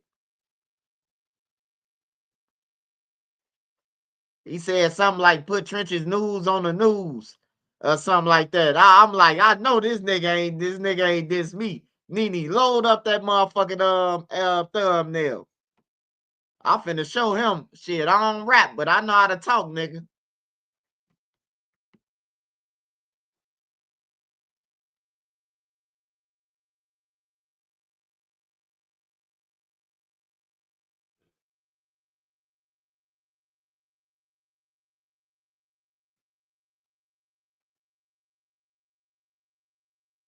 Oh my mama, I don't know how to rap. I know how to talk good though. I got punchlines in my talking. Hey, I know now, y'all. That's why G Herbo just came out with that song, say I went legit. Herbo trying to tell it right now, like I went legit, nigga. I ain't with that shit. I don't know nothing about no shooting. I don't know nothing about none of that. I went legit, nigga. He pushing that shit more than ever. I got paper stacks. I got money racks. Hey, his son Snap though. I ain't gonna lie, Herb's son, he gonna be cold, bro. If he stay at it, he young right now. But if he saying the shit that he saying, remembering that, he gonna go crazy. Him and Herb was going back and forth on there. I got paper roaches rats. I was like, yeah, Shorty gonna be cold. He gonna be a star, man. I love seeing shit like that, man.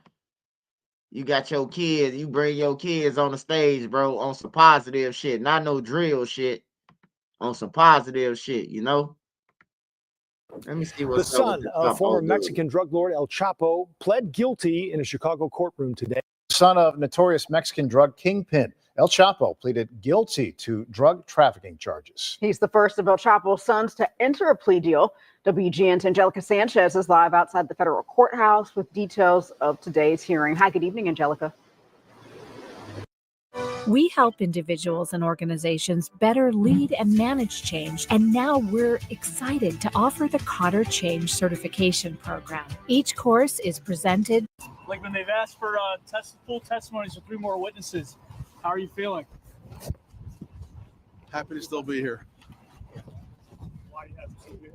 Are you hoping a verdict by the end of the week? Your guess is as good as mine. Hey, the prices ain't gonna be no more drugs. They gonna be charging, goddamn it, $1,000 for an 8-ball next week. I'm telling you, it's over with. Trump grabbing them boys by the nuts. He grabbing them by the nuts, man. El Chapo's son, he know about where all the drugs at, man. It's over with. It's over with, man. Go and get a job, cartel. It's time to go and get a job, my brothers. Emre, Rinto, Crimate, Rioto, Way, Cerita, Trito, Cervita. Go and get a motherfucking job. If you don't understand, goddamn what I'm saying in English, hold on, let me finish. Otro, Rinta, Cerito, Amate, Rito, Serata, Job Troto. Go and get you a motherfucking job, nigga, and stop acting loco, nigga. It's over with. Trump is a new president in town, nigga. He orange, nigga. He ain't black, he ain't white, he orange, nigga. Big Dog Jaski, what's up?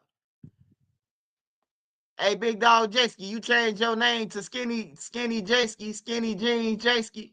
That wasn't you, was it? Man, I blocked the Skinny Jeans channel a minute ago, man.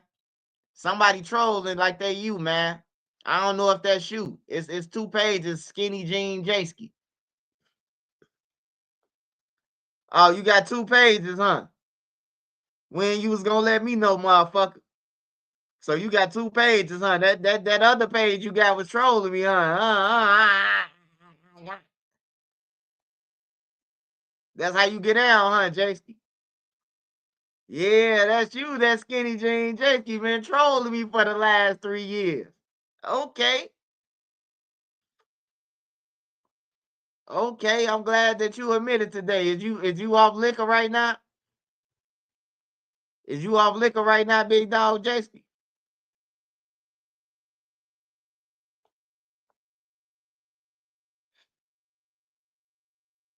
Skinny Jean Jaski. That nigga Jaski crazy, man. That's my boy, though. That's my boy, Jayski.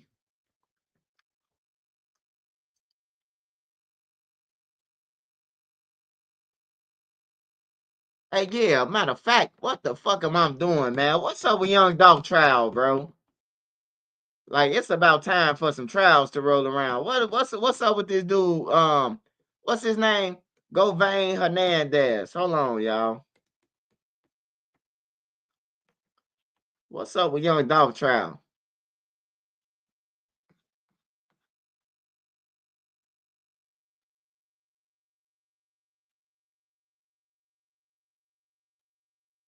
They been found guilty. No. Not this motherfucker. He ain't go to trial yet. This the nigga who set up everything. He ain't been to trial yet. When the fuck is he going to trial? This nigga done set up everything and he's still allowed to be out to smoke some crack, man. That's crazy. That's why I say the system is fucked up, bro. Like, how y'all leave the motherfucker out who set the shit up? Like, how? Why is he out?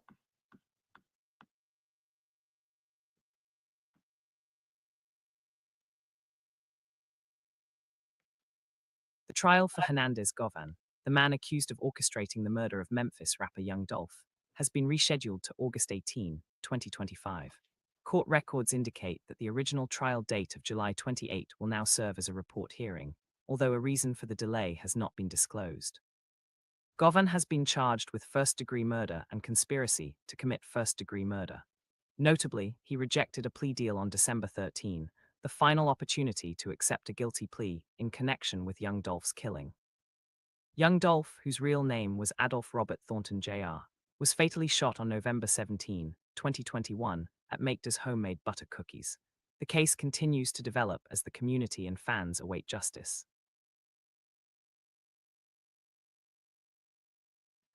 That sounds like some bullshit. That nigga need to be in jail with the rest of them motherfuckers, man. He got his daughter killed. He got Shorty and them in jail. And this motherfucker get to run the street. That's crazy, bro. That's crazy. That's just like with Teezy. They got Teezy, goddamn it, 8 months after old block, or however many months. And he the motherfucker who set all of it up.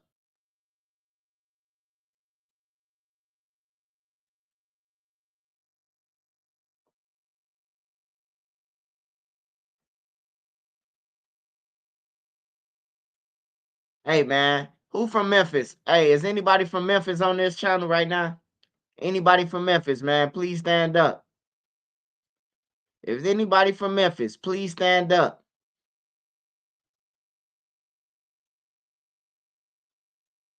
I really think now that Angela Simmons left Gotti, I really think, man, they in trouble, bro. I think I think Yo Gotti and them in trouble, bro. I ain't gonna lie. I think that's why him and Angela broke up, bro. I think them feds snooping around. Somebody got to go from CMG for paying for that shit. Somebody got to go to jail, man. Somebody paid for that lawyer. Somebody did something. Somebody else got to go down. It ain't just Hernandez. All right, where we gonna go? We gonna go to Jacksonville. See what Jacksonville got going on.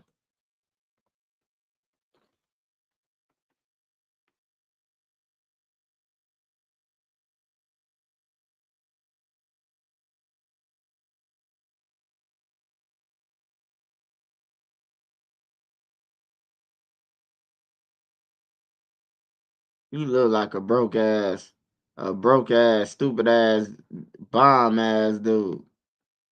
Right now with a breaking news alert. And right now at 8 o'clock, we are starting with this breaking news. The Jacksonville Sheriff's Office releasing the name of the suspect involved in the officer-involved shooting on Tupel Drive. It's an update to a story we first brought you as breaking news yesterday. He's been identified as 20-year-old Jamari Akins.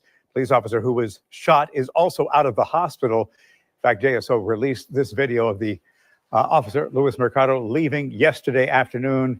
He is a 4-year veteran of JSO, applied a tourniquet to his own leg moments. Hold on, y'all.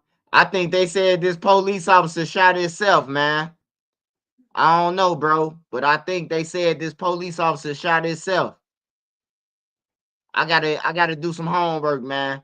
I think this the police officer that was supposed to that the dude shot him. I don't know. I gotta do my homework on that though.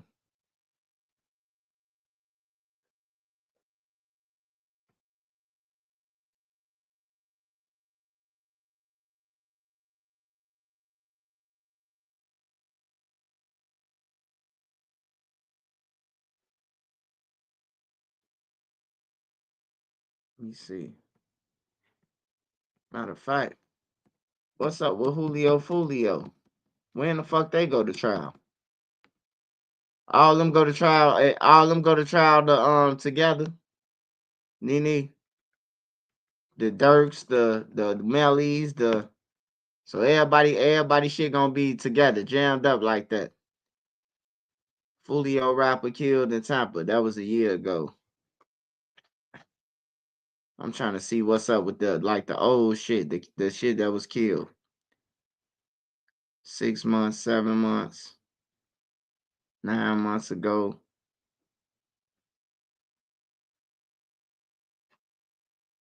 I'm glad Young and Ace has stopped rapping about Fulio, man, because Young and Ace, his career been over with since Fulio. You know how you think a person gonna get rich when they op get killed? Man, that nigga was hot for about a month, 2 months, 3 months after Fulio got killed, bro. It's over with for his career, bro. He ain't got nobody else to rap about. Everybody dead now. So I'm kind of glad, man, that he ain't got nobody else to rap about. Cause I got really tired of hearing about Fulio. Yeah, Julio look like Fulio case on hold too. Hey, what else out there y'all want to watch? What y'all see? Tell me what y'all see out there. What's up? Talk to me, I talk back.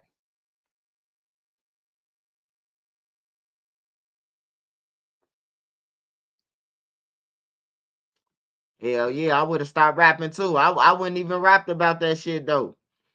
Cause it brings heat on yourself, man. Let's go to Texas news, man. Let's go to Houston. I think Sauce Walker finna go down too. I ain't gonna need a lot of y'all, man. I had a dream, man, about the guy getting found dead in Houston. I had a dream about that shit, man. And then I woke up and the first thing on my phone was Sauce Walker, man, showing that him pulling the bullet out his leg. I bullshit y'all not. I was asleep. I was asleep. I dreamed about the dude who got killed, got found in the mall area in Houston from the peso hit. And then I woke up and I seen Sauce Walker pulling the bullet out his leg. I say, man, he finna go down, man. It's finna be a Rico, man. That nigga ain't get found in Texas for shit, man. That nigga ain't go to Texas. He ain't go to Houston. Where he just killed some motherfuckers and shot a nigga from Houston. He ain't that dumb. Dude ain't that motherfucker dumb. Somebody tricked him down there. Oh man, we finna get paid. And they offed him and took all the money because he was on camera. He was the only one really on camera at first that we seen the dude got killed. Violence outside of a Houston area nightclub has left 2 people dead, 5 injured, and a community in mourning. The drive-by shooting happening overnight in Southeast Houston at a Bugs Bar, it's called, on Dixie Drive. One of the victims, Paul Stevenson, was a well-known Houston barber and owned the club where this shooting all happened. Our Fox 26's Leslie Delaspore is live at Bugs Bar. And Leslie, you spoke with those who knew Stevenson. What all did they have to say? Yeah, Caroline, I did. They're not only distraught that Stevenson is gone, Stevenson also known as Junebug, but they're also trying to... Steve, also known as Junebug. Man, hey, don't get no barber shop, don't get none of that shit where somebody could touch you, man. If you didn't kill somebody or something like that, bro. Hire somebody else up in there working. You don't be in there your fucking self. I guess this the latest on Melly trial. Same old phone? Nah. Upgrade to the new Galaxy Z Fold 7. Double murder retrial for rapper YNW Melly are denied for now. State prosecutors were hoping to reschedule the start of jury selection in the case, which is set for September. NBC6's Marissa Baggers live outside the courthouse to explain the move. Marissa. Jawan and Jackie, there has been a lot of focus, a lot of discussion about whether this retrial, this double murder retrial, can start as scheduled in September. The judge in this case certainly wants to see that happen, and it appears that YNW Melly wants the same. It's not what rapper YNW Melly said to his attorneys, but how he said it that caught our attention in court Wednesday. His defense.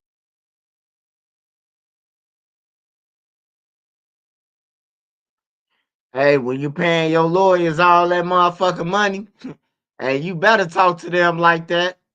Don't just be, oh man, we're gonna get you back on appeal and all that goof ass shit. Hell no, nigga, say this shit right now. On everything, y'all ass draining my bank account. Swipe, what's the dark skinned dude from Front Street? He was talking about Murder Drive. The dark skinned dude. Man, I don't know. I know every motherfucker who be over there talking about that shit, they goofies to me though. And everybody know it. I mean, everybody gangster now though, man. So I don't know. Everybody gangster, man. Everybody a robber, a killer, a stealer, a thief. Everybody now. Ain't nobody Steve Urkel no more, man. I'd rather be Jaleel, man.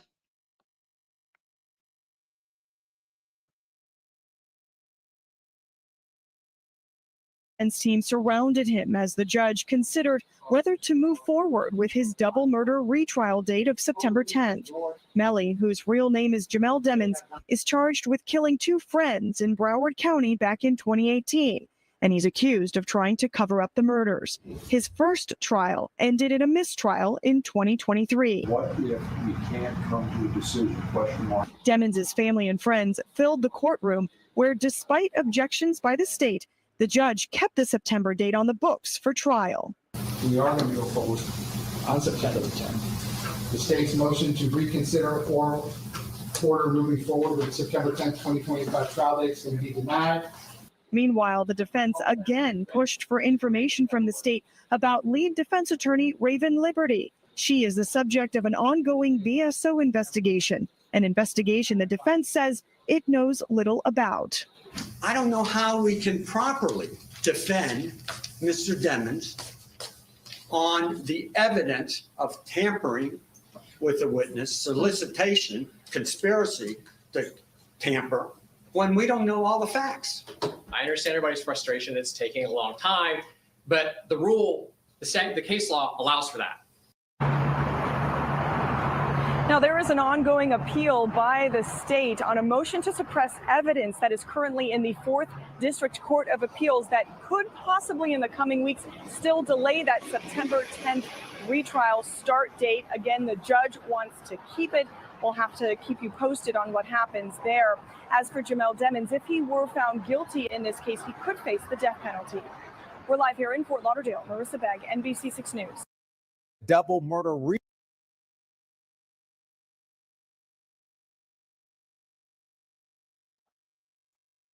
Yeah, man. Hey, I wonder if Melly's still waking up in the morning and got murder on his mind. AK-47, Glocks, Texan 9s. And every time he think about it, he do it all the time. But he got murder on his mind. He got murder on his mind. I wonder, do he sing that song in his head still? He don't want no parts of that shit no more. Wake up in the morning, I got murder on my mind. Now he work up in the morning, goddamn it. One boiled eggs and some side of shit that you don't know. And every time you gotta shit, you gotta ask the guards to shit. And take a shower too. And a phone call too. So that murder shit wasn't worth your mind. Get that murder shit up off your mind. That murder shit ain't on your mind.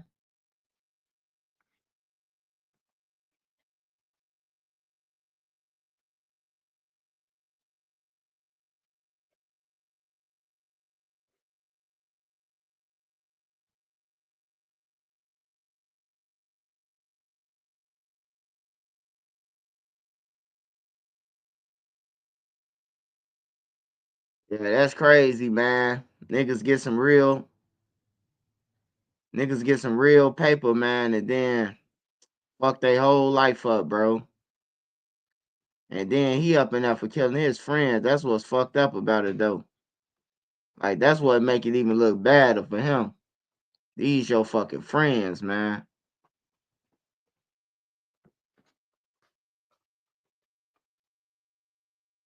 So. Hey, what we watching, y'all? Let me know something. Get in there. Hey, I'm telling you, fried fish Fridays or a chicken. Either fish or a chicken on Friday. You gonna get chicken, fish, or chicken fingers. That's what happens on Fridays in the prisons, man. I'm telling you right now. It's the same menu every day. Why he killed him? I don't know why he killed him, bro. I don't know why he killed him, bro. Like, it's a lot of reasons, but one thing I do know is you're not even supposed to be accused of killing your friends, bro. That's what make you look guilty to anybody, the jury and everybody. Already you guilty off the bat because these your friends, bro. Why are you fighting not one murder but two murders of your friends? Like, you ain't accidentally killed or allegedly accidentally shot your friend, and it's two people that's dead. Even though they don't know if he shot him or the other guy. But you shouldn't be involved with killing your friends. All right, we're going to Troy Ave. Somebody say Troy Ave. I think that shit was fake, man. I think that Troy Ave shit was fake, man. That looked like a skit. Ain't no nigga run up on Troy Ave and then the shooting look so fake.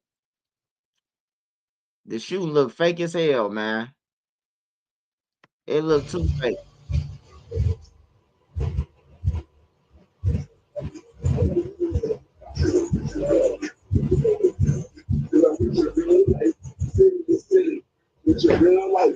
Shit look like a straight skit.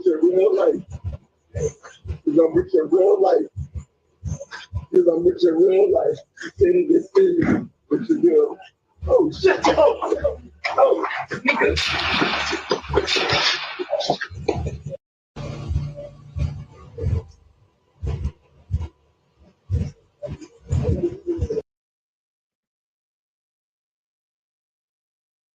You ain't finna tell me that ain't no skit. Whoever did that, whoever the robber was, he was dead. He was up on him. That's a skit, man. Niggas trying to further their career, man. That's a motherfucking skit, man. He was on dude back. Ain't nowhere in the hell we ain't seeing no report about Troy Ave killed somebody. You can believe that bullshit if you want to. Yeah, that's fake. That's fake. That gotta be a skit, man.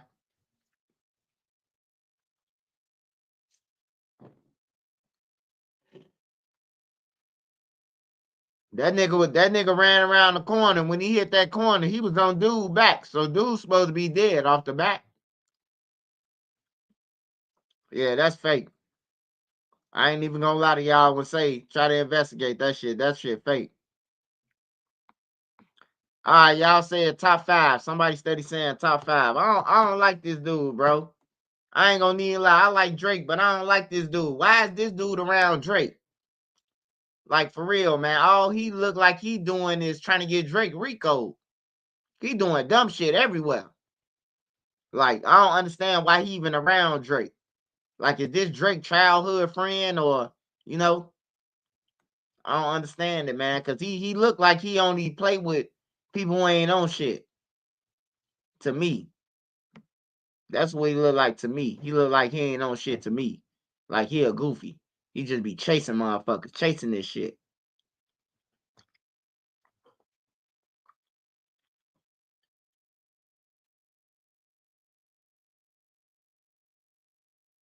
Hold on, y'all.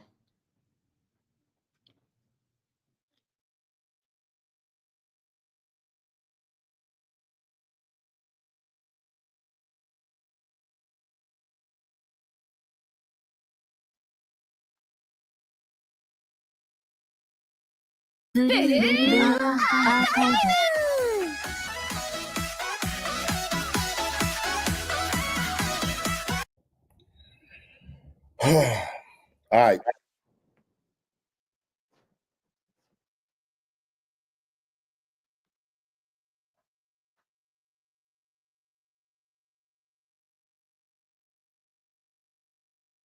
This is why I don't even know if I could play this on.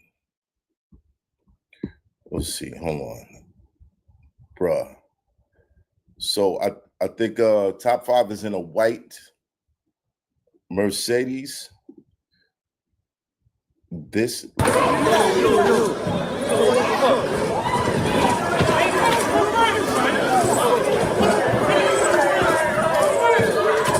this is nuts. I don't even know if YouTube is gonna let me keep this up. But all right, people, I have got an absolutely colossal. This has just come out. This is just circulating now, and it's looking crazy. I don't even know how are people even getting so close to him. Got to run that again. Hang on, we got to run that again. We got to run that again. Oh my gosh. Oh my gosh. I know. You know the other side of the road. Yeah. He's pissed, right? He's like, what the hell? What are we doing? Now we're seeing his license plate. We're seeing where he is. He's talking about where he's going. Yo, top. Welcome to the city, brother. He looks a bit scared. Look, I'm not trying to put him down, but he does look a bit scared. He looks flustered. He looks like he doesn't know what's going on. He doesn't look like he knows where he is, why he's there. He wants to get out there, and you're going to hear him in a minute. Play very close attention. You're going to hear him say he got followed. Welcome to the city, brother. Money man forward, bro. You heard that? He said he's being followed. His car's on? Yes, sir. Yo. What we got? Yo, fine. We got to go to the mystery spot. They've just said we've got to go to the. We know where he's at. So this is crazy. Yeah, the mistress. We're going to spin it back one more time. All right, I'm going to spin it back one more time. Technology. Be my. He's found exactly where it happened. What happened around here? Yeah, like happened like this. This incident ends up happening. Like we good, eh? That A basically. It seems like that's where a bit of more of a madness is going on. So I don't know whether the no violence in this for YouTube. By the way, there's no violence. This is just the aftermath. This is the scene. This is. Can record whatever I want. G. Everyone wants to cape for the gang members. This is the thing I've noticed. Yeah, it's like everybody just wants to cape for the gang. You're not even part of the stabbing that's going on. But you're like, yeah, put your phone away, my G. Put your phone away. You're snitching, bro. You're not part of what's going on. Shut up. Anyway. Look, I'm just going to run it through one more time. And we're going to listen to little details. All right. There's a lot of crazy stuff. There's a lot of crazy stuff. All right. That is little details. And I'm going to get into the theories about who was there in a minute. Okay. We're going to get to that.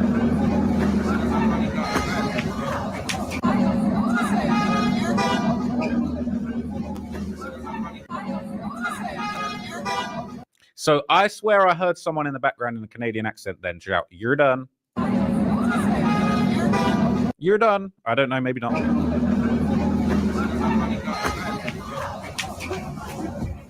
Tracy!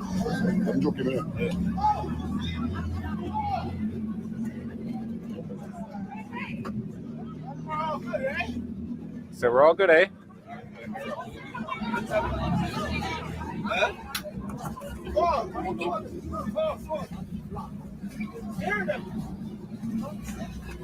Tracy!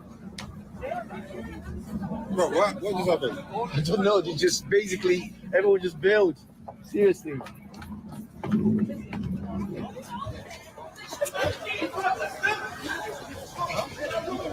I stopped recording, man. You're big man. Put your phone away. What's going on? I'm trying to put your phone away, man.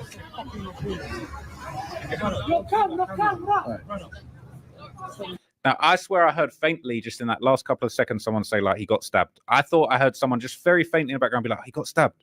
But I could be wrong. We'll, last bit and then we'll move on.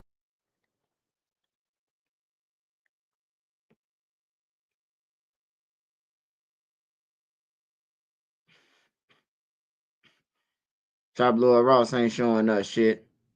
He steady wearing the same shit, saying the same shit.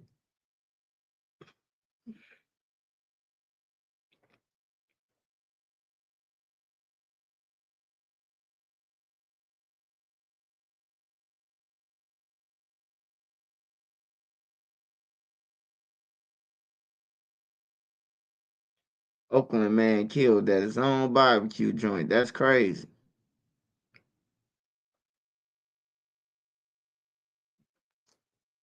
All right, let me go down some more and see.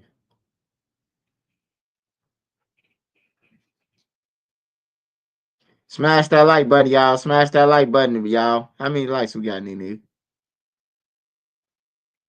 Huh? 4?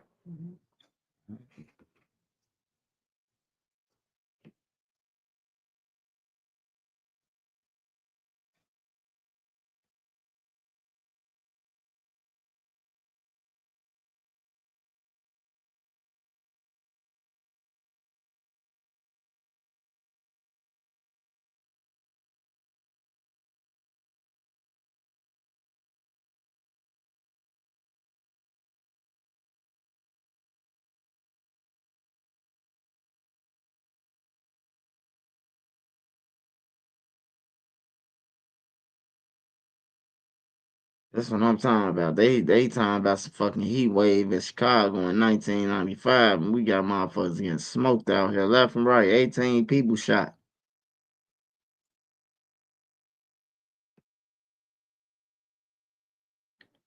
That nigga from New Orleans, he like one of the dumbest niggas. Hold on, let me go. A mother killed in a workplace stabbing. My mama died. We begin tonight with an emotional vigil in memory of a beloved mother of 6 gone too soon. Family and friends gathered with heavy hearts to remember her as the wheels of justice start to turn against the Do you know what's really fun? Making a website on Wix. Hey, we're how ridiculous. Thank you, Antonio. Thank you. I want you to know that I am here for you and your siblings. You are not alone in this. I also want to thank Pastor Dr. Tunisia Evans and her leadership team at Divine Restoration Ministries for working tirelessly to provide emotional and spiritual support to the family during this time of grief. With Pastor Dr. Evans' help, we've established the official Jennifer Harris Legacy Fund, which will serve as a trust dedicated exclusively to support her children, from basic life expenses for housing, food, and transportation to their education. Not only am I contributing to this fund, but I will be leveraging. Hey, I don't give a fuck what this dude talking about or what he gonna give up. They finna sue his ass. Them people finna own that McDonald's. On everything, bro. They finna own that motherfucker. She got killed inside that motherfucker. He finna have to pay. That's why they reopened that motherfucker. They washed the blood up off the floor, off the walls and everything, and they opened that motherfucker right back up. 2 days later. Cause they know they gotta sell 1 billion burgers because she finna sue the fuck out them. Every single person in my network to help raise the necessary resources to support these children. It means so much to see everyone here today, family, friends, crew, customers, because it shows just how many lives Jennifer touched, both in this restaurant and in our community. There aren't enough words to describe the incredible impact Jennifer had on me and on her restaurant family. She didn't just manage this restaurant, she truly cared for everyone inside of it. Jennifer was with McDonald's for over 15 years. She was more than a manager here. She was family. She was a steady, caring presence who made this restaurant feel like home for so many people. Whether she was welcoming a new crew member on their first day, remembering a regular's coffee order before they even stepped up to the counter, or stepping in during a rush with a calm smile, Jennifer led by example every single day. What I will remember always most about Jennifer is how, after every order, whether it was for me or for a customer, she would always say, "Have a blessed day." It's those small, everyday memories that showed me who Jennifer truly was, a kind, generous, and patient person. To Jennifer's family, please know you will always have family here with us. We are grateful you shared Jennifer with us. and we will forever carry her memory in our hearts.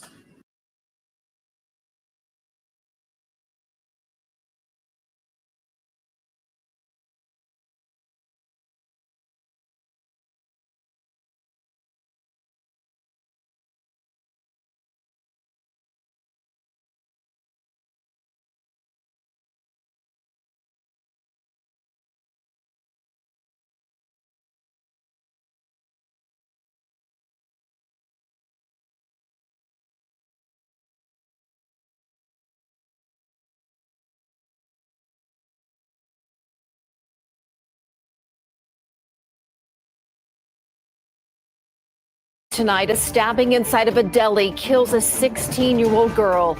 And tonight, we're learning what happened moments before the attack. Good evening. I'm Christine Johnson. Police say that they are looking for a female suspect who took off after that deadly stabbing that happened in the Bronx. Allie Bauman spoke with the young victim's family tonight in Williamsbridge. Family holds each other devastated outside the Bronx deli where 16-year-old Aliyah Williams was killed Tuesday afternoon.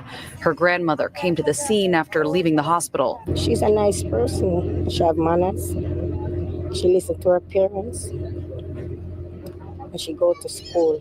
Police say around 4 p.m., Williams got into some kind of altercation with the female suspect at this deli on Boston Road near Mickle Avenue and was stabbed multiple times in her head and body. Only thing I heard that 2 girls walked her down to the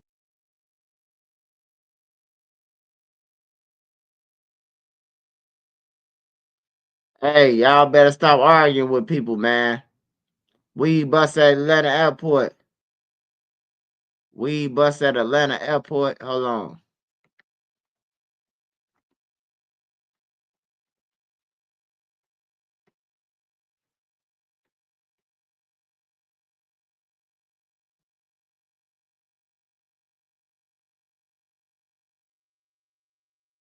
Damn.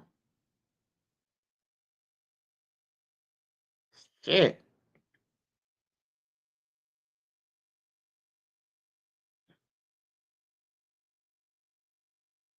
I'm trying to find a full newscast about the shit.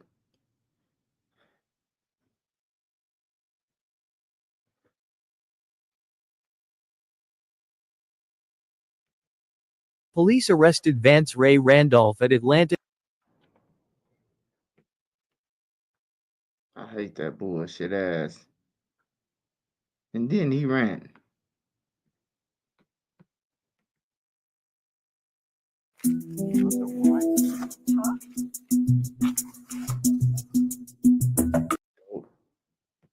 Well, $2.9 million worth of drugs found at Atlanta's airport. One man now arrested after police say he was trying to get the drugs to Brazil.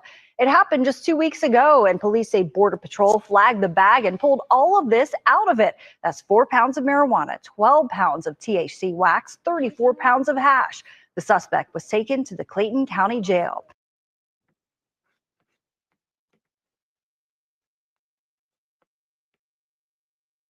Hey, I got one question, man. Why when the gang members get caught or the drug dealers get caught with all that shit, why we don't never see them trying to run or put up a fight? Like he just standing there like he ain't got 3,000 pounds or $3 million worth of shit. You would think he would be the first motherfucker to run.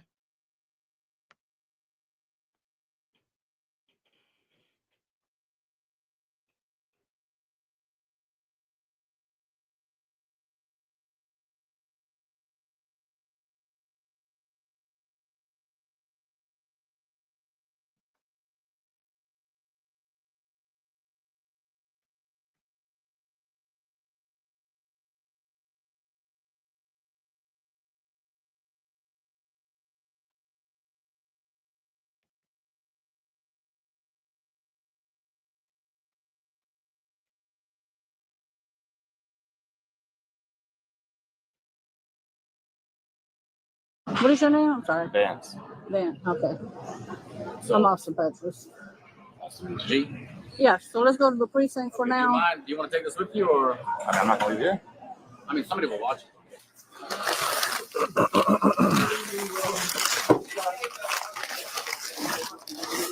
Well,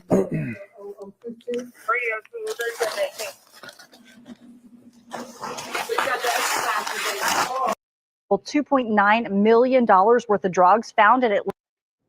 That's crazy.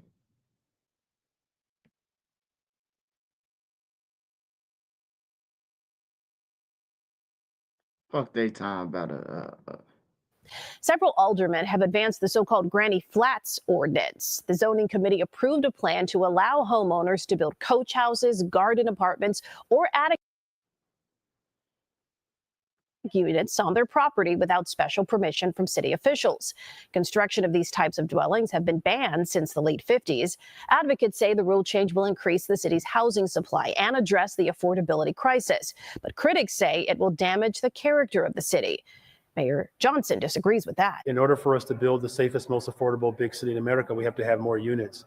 We are over 100,000 units short. This is an opportunity to complement the investments that we've made in building affordable homes. The full council is expected to hold a final vote on the ordinance tomorrow. Several aldermen. that nigga a fucking crook, man. I hate to see that motherfucker on the news, man. Like, why the fuck they even let I forgot he the mayor?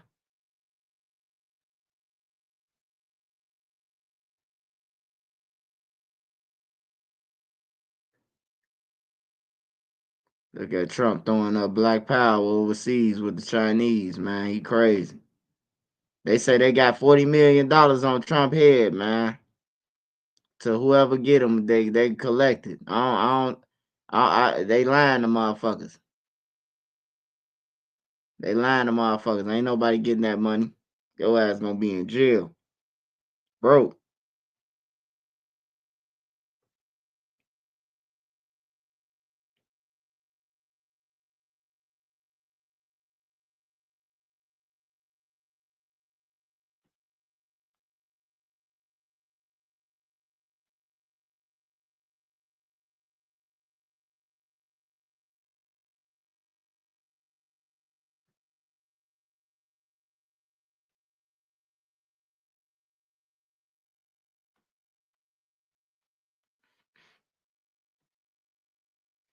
They got his ID passport and the motherfucker that sent them going on the hills run. Well, if I stay, I can make the child at 5.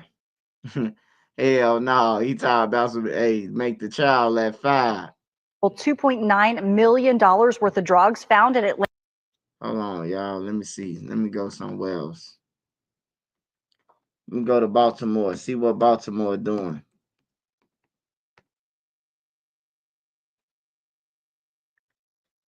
Drug overdose. Drug overdose.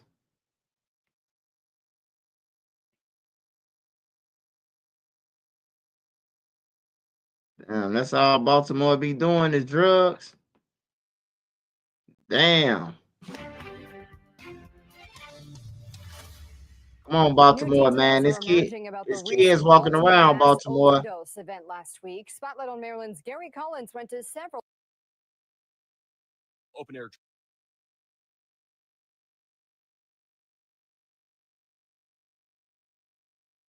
The latest batch of New Jack City likely was given as a sample to buyers last week. In the middle of the street after buying drugs, have multiple open air drug markets around. and has an update on that investigation. Take a look at this. 5 days after a mass overdose in the city, our team took to multiple open air drug markets around the city and found rampant selling and apparent hard drug use.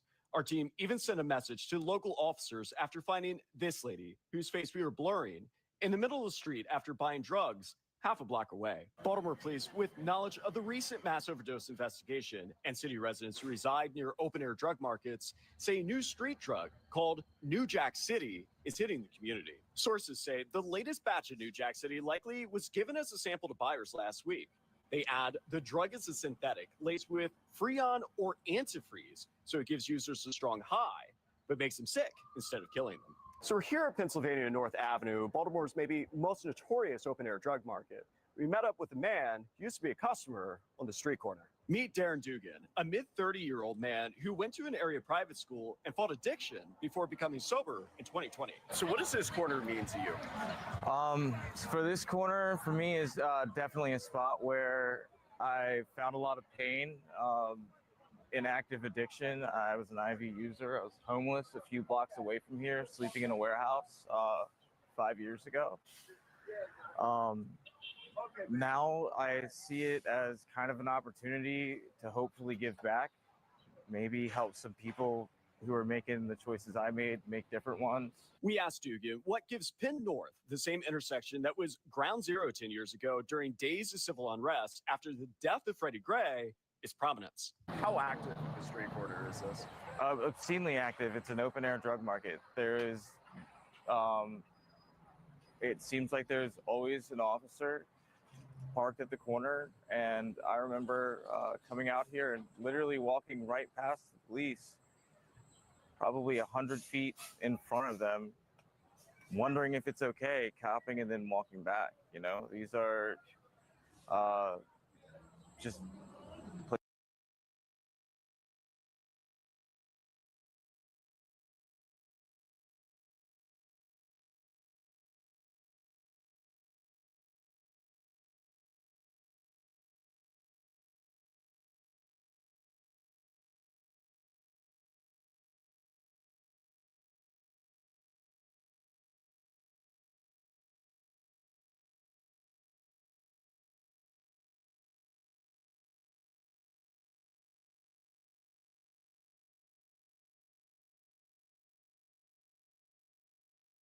Hello, my name is Adam Ferrari, the Chief Executive Officer of Phoenix Energy.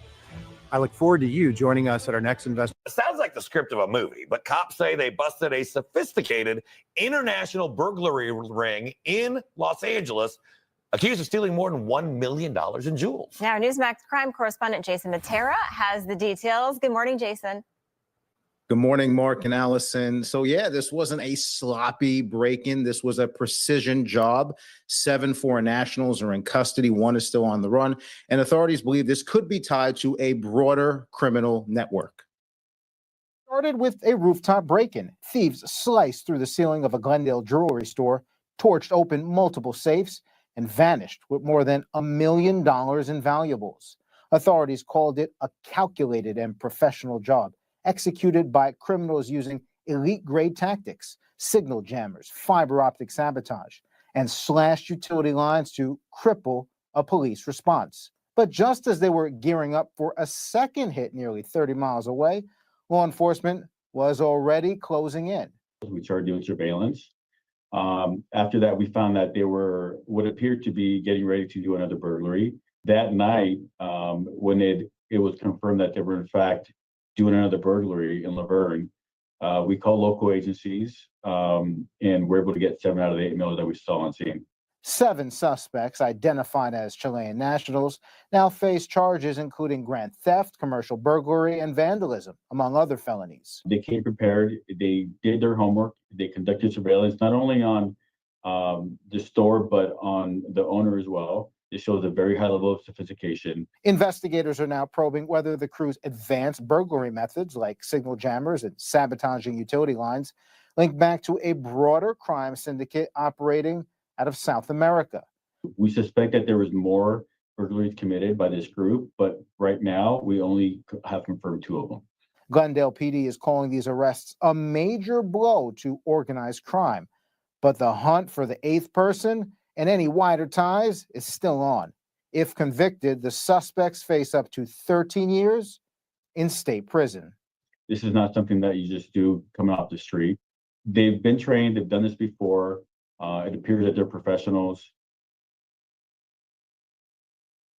Mark Allison, investigators also believe that this heist may be tied to the rash of break-ins, home break-ins targeting pro athletes that we've seen over the last year.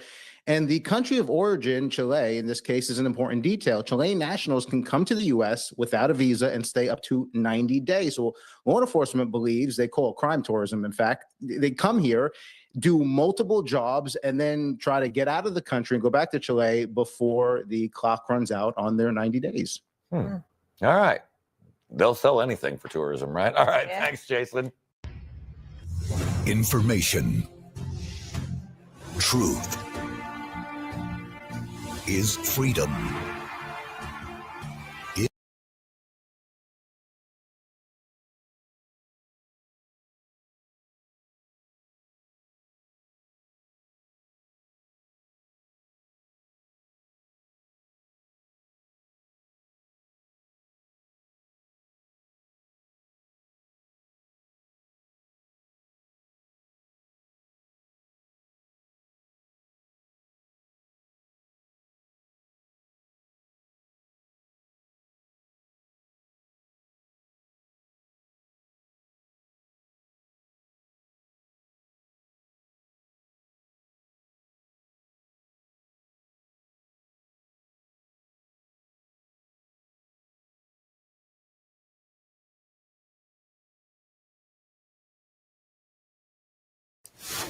Tonight calls for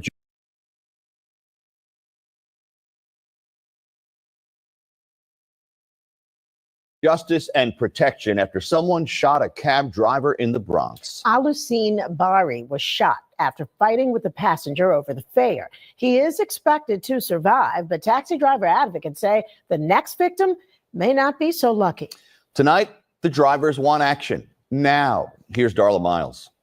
Sitting here, right here, and she actually just started coming running. My son. 27-year-old Alusine Berry lying in a hospital bed with a bullet hole in his abdomen, shot by a man nearly 3 times his age over a $40 cab fare. Trying to make sure the gentleman was fine, but he wasn't. Monday evening, 76-year-old Joseph Meeks, taken into custody in the pouring rain, arrested shortly following the afternoon shooting on Nelson Avenue near West 169th Street in the High Bridge section of the Bronx. We visited Mr. Berry earlier today, about an hour ago, and the first thing he said was, "Please don't let me die." Around 4:30 p.m., Berry was in his yellow cab, dropping Meeks off at home after picking him up in Harlem. The 76-year-old that was in his car tried 4 different credit cards and none of them worked.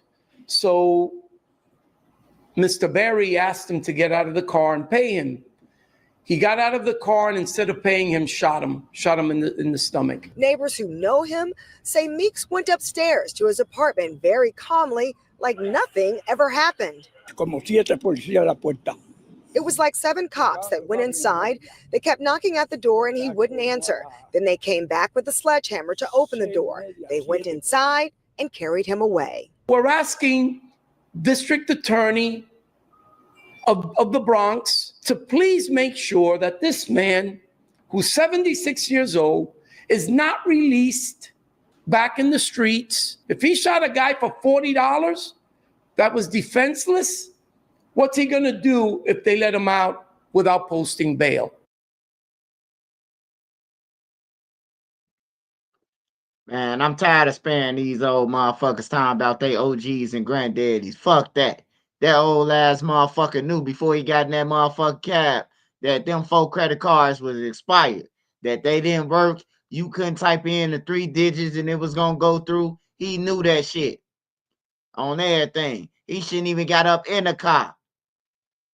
Hey, the Uber driver, man, condolences to you, bro. Hope you heal. But man, you supposed to got your 40 ball before he even got in the car. What type of cab you driving, brother? They get my money before I even see the car. I don't know what's going on in the Bronx. Shit, maybe I need to go and move to the Bronx then. I'm just fucking around. But yeah, the people get my money. Every Uber I've been in, they have got my money, shit, an hour or 2 before I even, sometimes 6 hours before I even get there. Before they even pick me up, they already got a couple hundred from me. Some shit could be avoided, man. That's all I'm trying to say. Some shit could be avoided.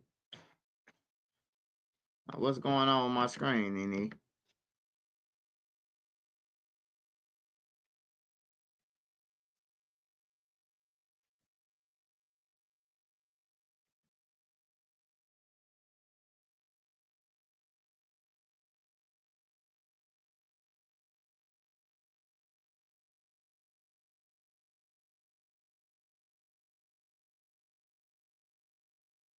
The only thing worse than being mistaken for somebody else is being mistaken for somebody else who's wanted by the law. That's exactly what happened to a Garden City man who authorities thought may be homicide suspect Travis Decker. If I can hold this up, can I I'm going to hold this up next to you.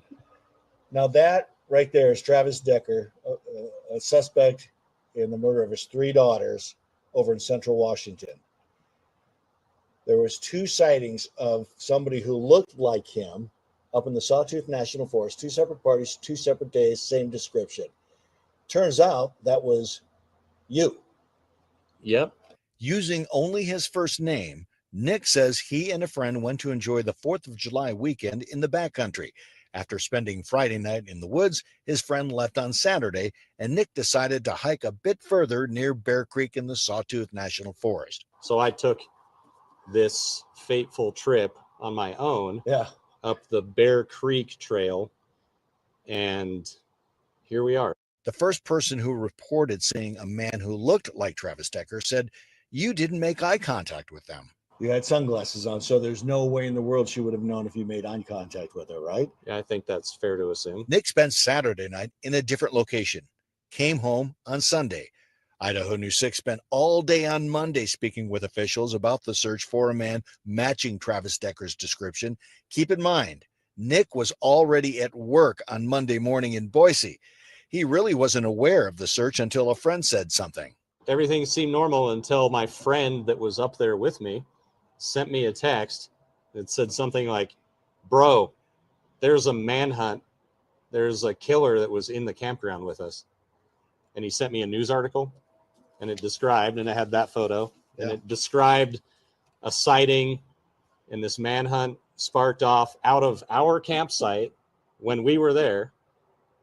Your instinct isn't to think that was me. So my first thought was, oh my God, we spent the night next to a murderer. That is frightening. Nick called authorities, who in return called him back and asked if they could talk to him at work on Wednesday. And we took up the conference room, and they friendly interrogated me for about half an hour. And it described me like the hair, the beard, the hat, the glasses, my earrings, tattoos, my shirt. The shorts were a different color. My shoes, the backpack, the location, the time. I was like, oh my God, they think I was that guy. Nick wants to make it clear the people who called the tip line did the right thing. In my opinion, I don't really look like the guy. Granted, they saw me from a distance, but just be careful, because this has been a little bit tumultuous for me and people around me, and disruptive at work. But I would encourage people to do that. Fair warning, Nick plans to head back up to the hills this weekend, but he will be with his father the whole time. Reporting from Boise, I'm senior reporter Don Nelson, Idaho News 6.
Ribeye? Must have cost a fortune, huh? It's an Aldi thing. In court today, the uncle of the Milwaukee boy taken from his home, sparking a statewide Amber Alert. Prosecutors say 27-year-old Jamel White fired several shots at a car driving slowly right near the family home at 61st and Eustis the day after 7-year-old Jamal White was abducted. Police found the little boy safe on Saturday. According to the criminal complaint, White told investigators he shot at the car because, quote, he was scared for his family and he hid the gun behind the house in a wooded area. A father and son in that car were not hit. They claim they were trying to help in the search for the missing boy. You allegedly were shooting at this car that was occupied by two people and did not hit the car at all. At all. So even if you were defending yourself, you didn't even make contact with the people that you were supposed to defending yourself from. The commissioner set White's cash bond at $20,000. Now to our big story. A 9 new video shows the abduction of 7-year-old Jamal White before he was found safe. And what prosecutors say his uncle was shooting during the search. Fox's Bria Jones is.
That's the officer.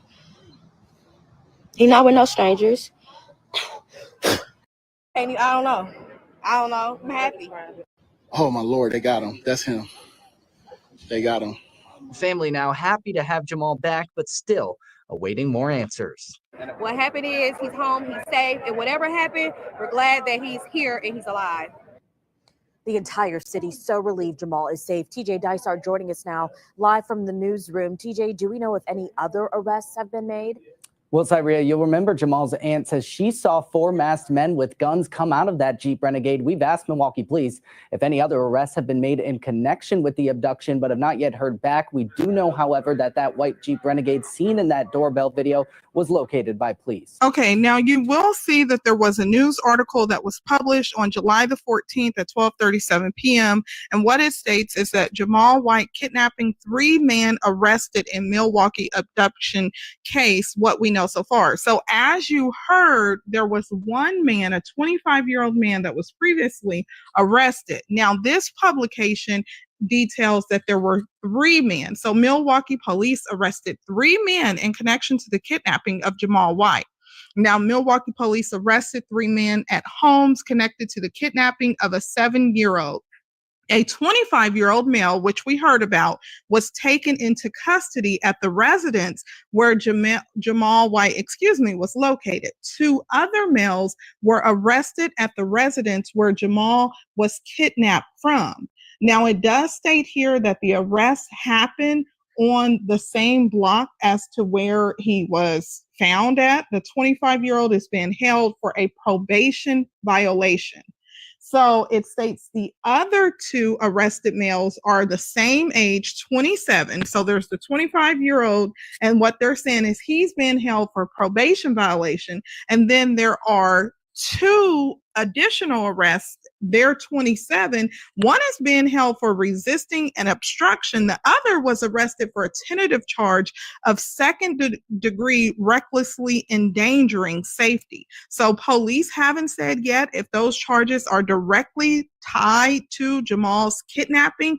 No other updates has been given at this time. So there wasn't a new news update on camera, but this is a news article that has been published. Now, as you heard from his family, the police have also been tight-lipped. Of course, the investigation is ongoing. So what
And breaking news at 5, new video tonight showing the moment someone kidnapped a Milwaukee boy at gunpoint, sparking a statewide Amber Alert over the weekend. He is safe tonight, but friends and family and police spent nearly And breaking news at 5, new video tonight showing the moment someone kidnapped a Milwaukee boy at gunpoint, sparking a statewide Amber Alert over the weekend. He is safe tonight, but friends and family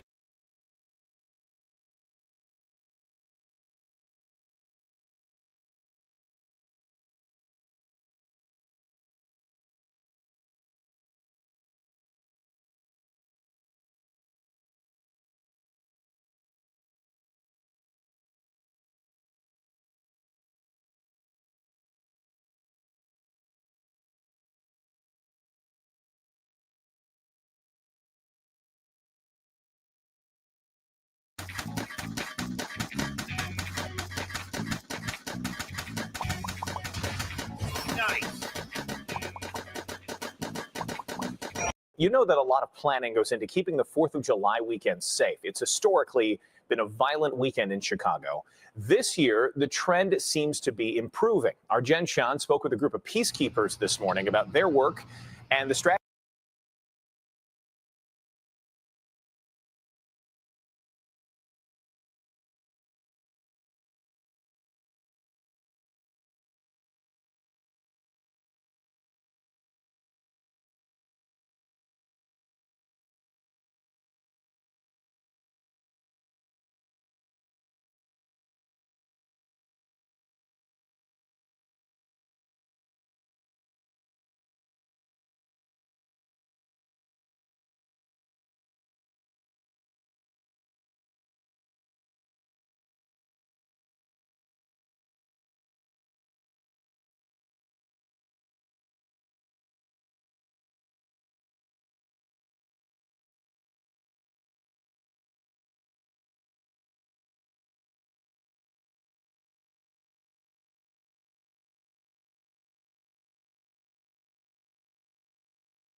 Attention passengers, I'm gonna call this one in. I can't open the doors, it's not safe. Give me a second.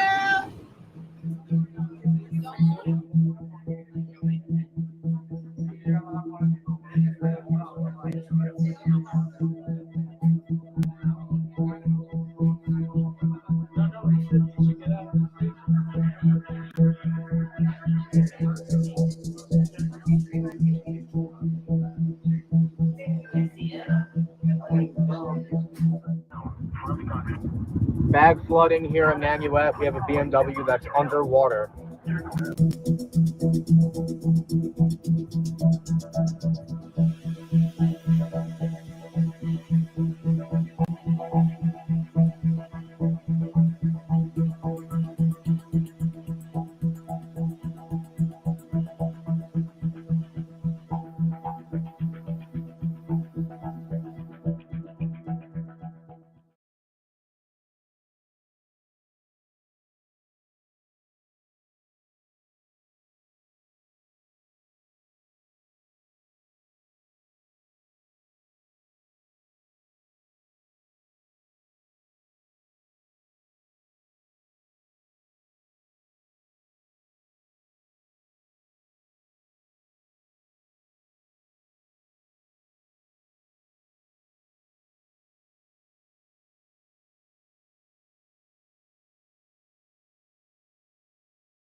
Teen crime alert: criminals targeting you and following you home.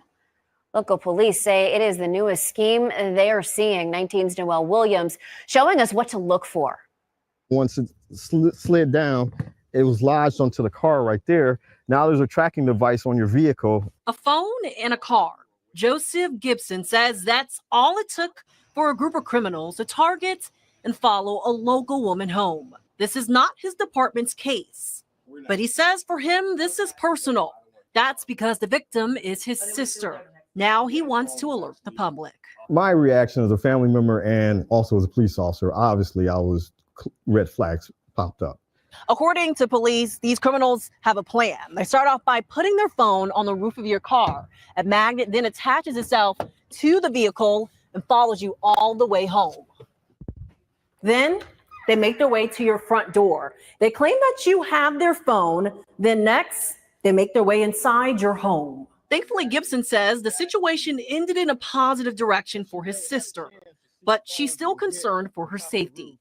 She did not want to share her name or address, but Gibson tells us everything happened the night of July 4th.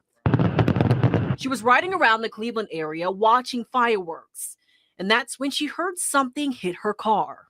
She didn't think anything of it. She thought maybe it was a rock. Oh, but it was not a rock. A car pulls up to her house and it's a couple. They're walking up to her driveway, and it's 11:30 at night. So she's like, a little suspicious. Gibson says the couple claims she had their phone. When his sister refused to open the front door and called 911, the couple in 2 other unrecognizable cars drove off. The next morning, she gave Gibson a call and told him what happened. Moments later, she found a phone lodged onto her car. It's believed that phone was used to track her to her home. He gave his sister some tips to stay safe. It can be helpful for you too. Park your car in the garage. When you're coming outside in the morning, change up your routine.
He's not just a horse, he's a dragon horse. That's Goldemar. Frankie's dragon horse. And the best imaginary friend a kid.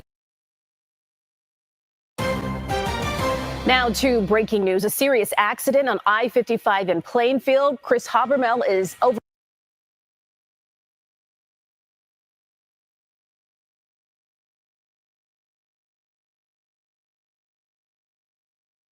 New at 9, Memphis police say they found bombs during a drug search at a home in East Memphis. This happened Thursday morning on Spotswood Drive, very near the University of Memphis campus. And that's where we find Fox 13's Jack Bilyeu live.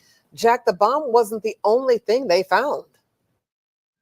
Yeah, far from it, Darcy. Memphis police say they found counterfeit cash, guns, drugs, and in the dining room, what they described as improvised explosive devices. That's a little scary. Neighbors tell Fox 13 they were shocked Thursday morning when they saw squad cars pull up to their neighborhood. Memphis police say the organized crime unit's major violators unit was serving a drug warrant at a house on Spotswood. What they found in the house caused them to call in the Secret Service and the ATF. There was a guy in full plate armor. Full plate armor, was wearing battle gear, helmet, face mask, didn't look too hurtable.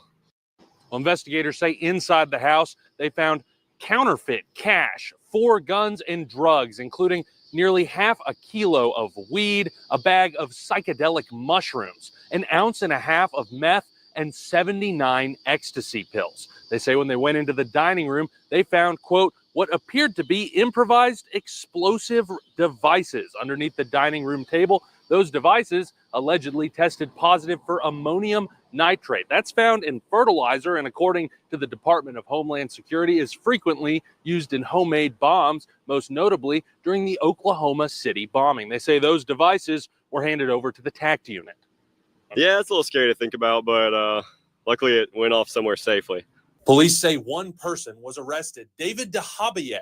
He faces drug charges and a charge of possession of a firearm during a dangerous felony. He was accused of stealing a motorcycle in April and released on his own.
Recognizance. Just glad the bomb didn't go off. Dahabia is now out on bail again. Memphis police say this investigation is ongoing. Darcy? That is Fox. Tonight, trouble at the Newport News jail last week is coming into focus tonight. The sheriff says 7 inmates got out of their cells, causing a disturbance before staff rounded them back up. Then your side, Cheyenne Pagan has more details on what happened. A total of 7 inmates are now facing charges in relation to this incident.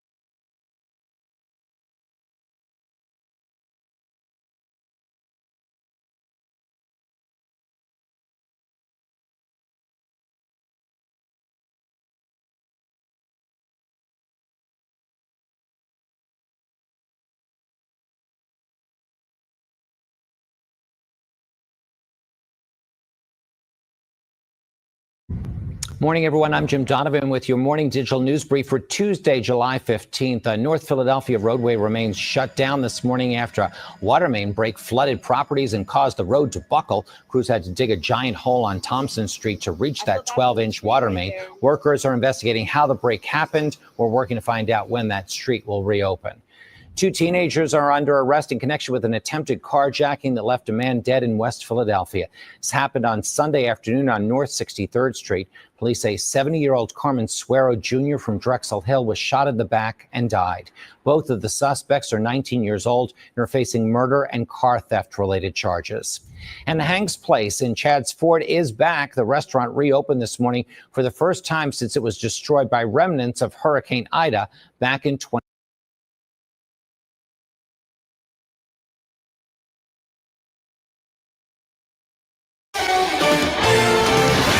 Breaking news. News is first at 10 tonight. A man wanted for a deadly shooting in Tunica is found dead tonight, not far from the scene where a woman was killed and 2 others, including a 6-year-old, were shot. Hello, I'm Stephanie Skurlock. And I'm Greg Hurst. That triple shooting happened Friday night, and deputies have been on a manhunt for the suspect ever since. WRG's Harrison Klopp has the latest on the investigation. It's been the biggest question in Tunica County over the weekend. Where is Markello Braxton? Well, the Tunica County Sheriff's Office believes they've found him. Due to the connectivity of where he's located in relation to the house, I believe we've got the individual that committed the crime on Friday. The Tunica County Sheriff's Office saying tonight they have found a man dead in the field behind Soleil Drive with what appears to be a self-inflicted gunshot wound to the head. And they believe that man is Markello Braxton. This property here borders the golf course, but there's a section of field between this property and the golf course, and he was located in that section between the two. Investigators believe Braxton was responsible for Friday's triple shooting. 30-year-old Nikaria Jude was shot and killed. A 6-year-old girl and a 24-year-old young man were wounded. Neighbors tell us the girl is Braxton's daughter. The Tunica County Sheriff's Office say the investigation is ongoing. We'll continue on with the investigation. We'll put the pieces to the puzzle together. There's still a lot of work to do. It is an ongoing investigation.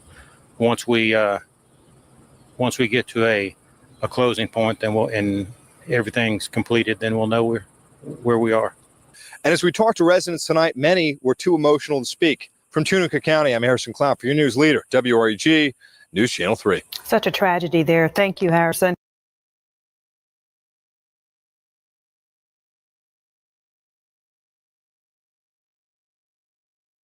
Two men are accused of breaking into multiple businesses with a sledgehammer.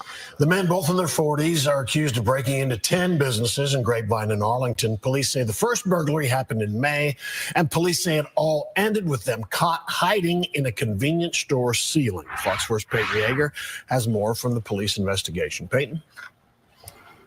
Stephen, Heather, Arlington police here comparing notes with Grapevine police in this investigation.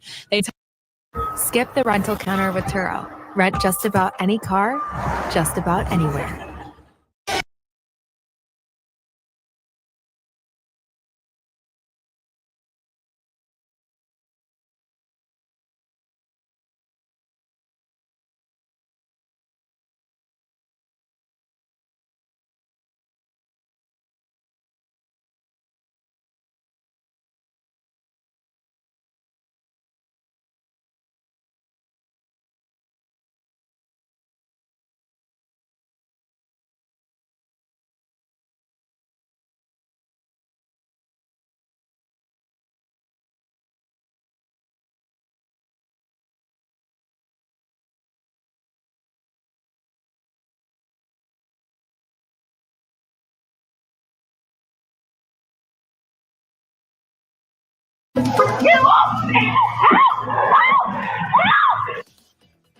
Tonight on the 10 o'clock news, these terrifying moments caught on surveillance video, an attempted kidnapping after a robbery in St. Johns County.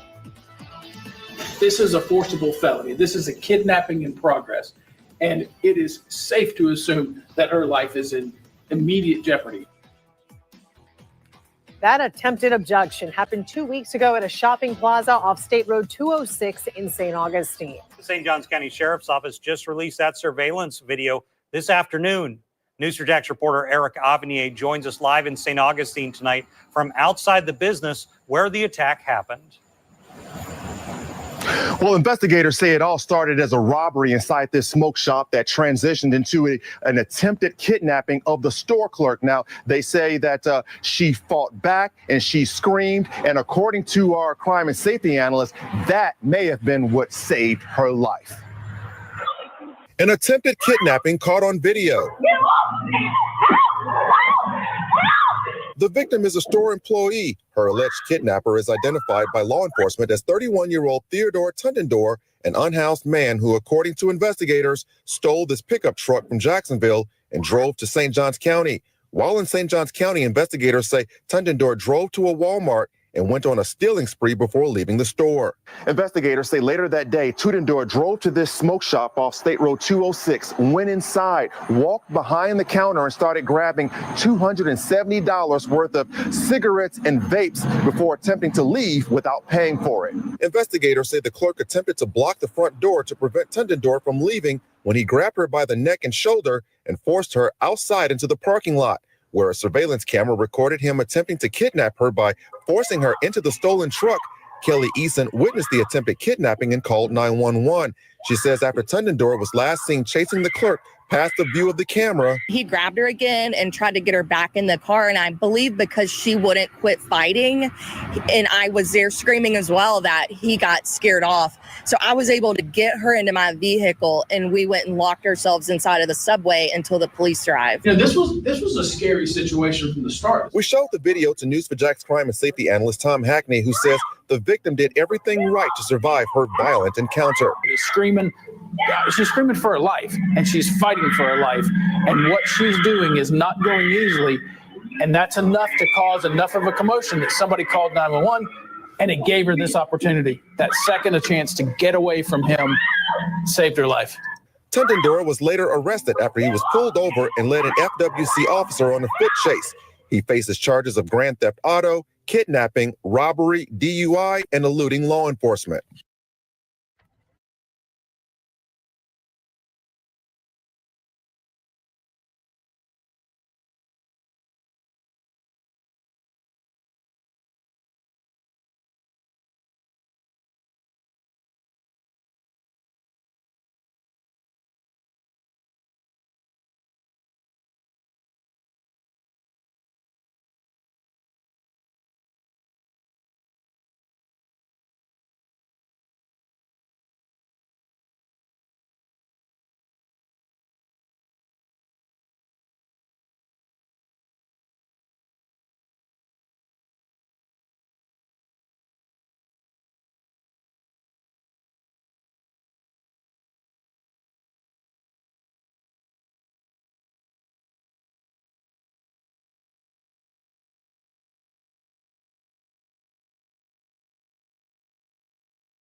Two men are accused of breaking into multiple businesses with a sledgehammer. The men, both in their 40s, are accused of breaking into 10 businesses in Grapevine and Arlington. Police say the first burglary happened in May, and police say it all ended with them caught hiding in a convenience store ceiling. Fox 4's Peyton Yeager has more from the police investigation. Peyton? Steve and Heather, Arlington police here comparing notes with Grapevine police in this investigation. They tell me these two suspects followed a similar pattern. They hit these convenience stores in the early morning hours, grabbing cash and cigarettes, and also using a sledgehammer to break through the front door. Detectives from 2 North Texas police departments connected 40-year-old Anthony Johnson and 41-year-old Perry Busby to at least 10 convenience store burglaries in 6 weeks. 8 in Arlington, 2 in Grapevine. Investigators coined the duo as the Sledgehammer Burglars. Each time using a sledgehammer to get in. This surveillance video from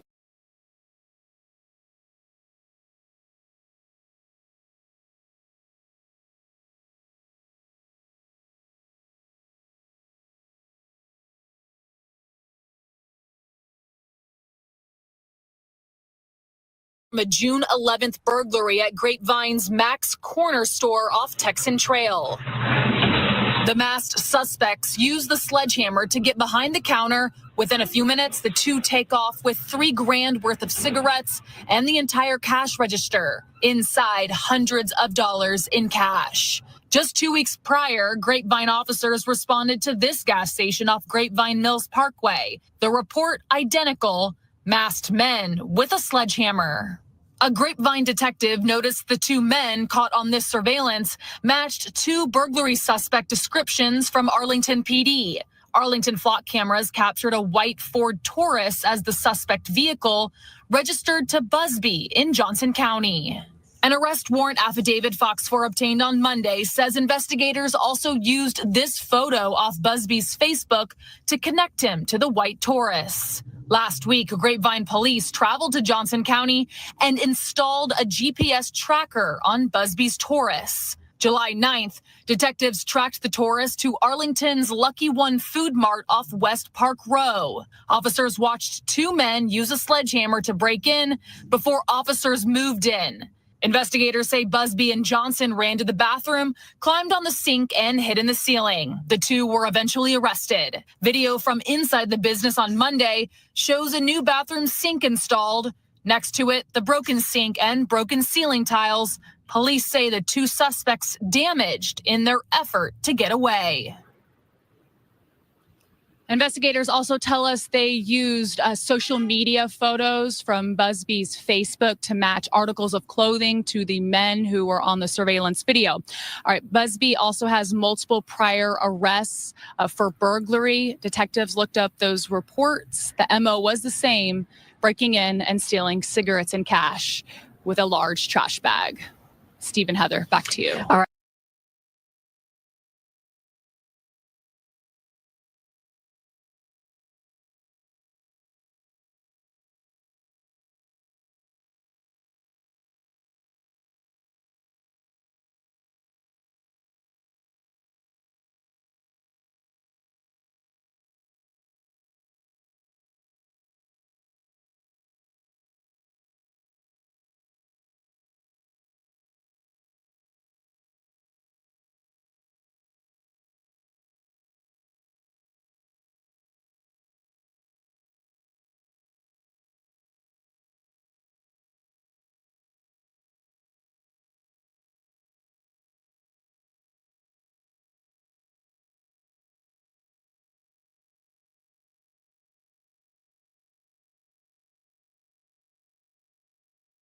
All new at 5:30, a trip to the happiest place on earth turned out to be a traveler's worst nightmare.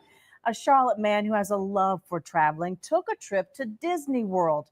Well, he lost his driver's license there. He reported it and got a new one. Fast forward 2 years, there was a warrant for his arrest because he lost his ID and somebody found it and used it to commit a crime. Channel 9's Hunter Sines reports that man went to jail and is now warning others.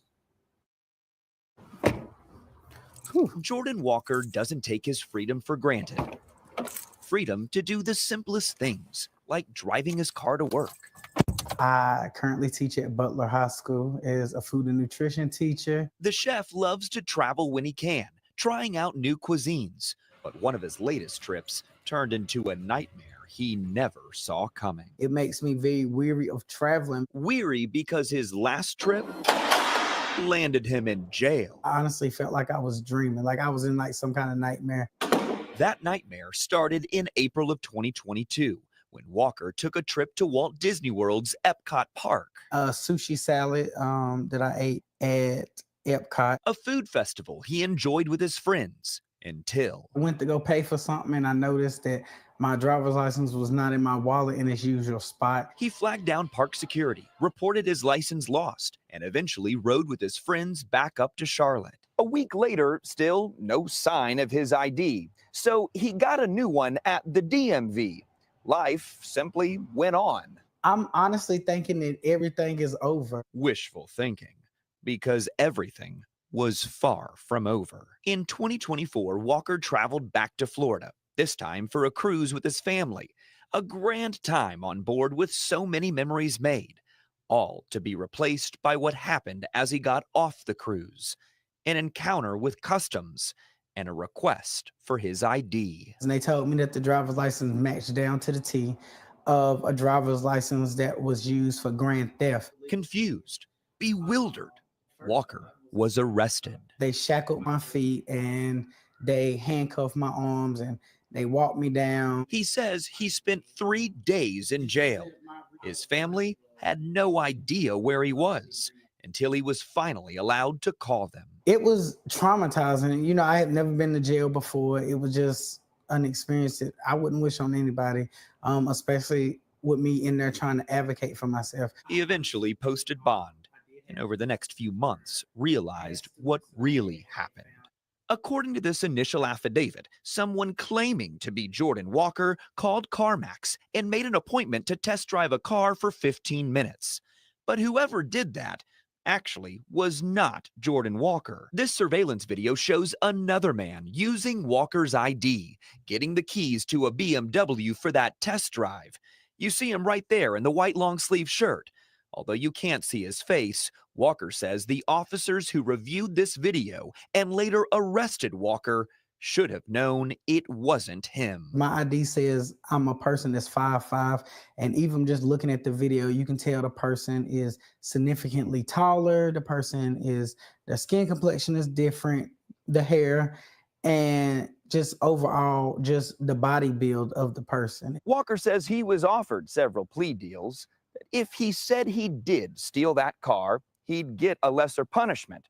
And even after spending $13,000 on legal fees just trying to fight all of it, and even knowing he was innocent, he still thought about taking the deal. I just really got tired of seeing my family like have to struggle to help make ends meet and just pay these legal fees. So it definitely was just times where I was like, maybe I should just take the plea deal. But last month, nearly a year after this all began, prosecutors finally dropped the charges. Walker's defense attorney proved an alibi, showing Walker was not even in the state of Florida when the crime occurred. Walker's name has now been cleared. There was so much that had to be put into this, so much money, resource.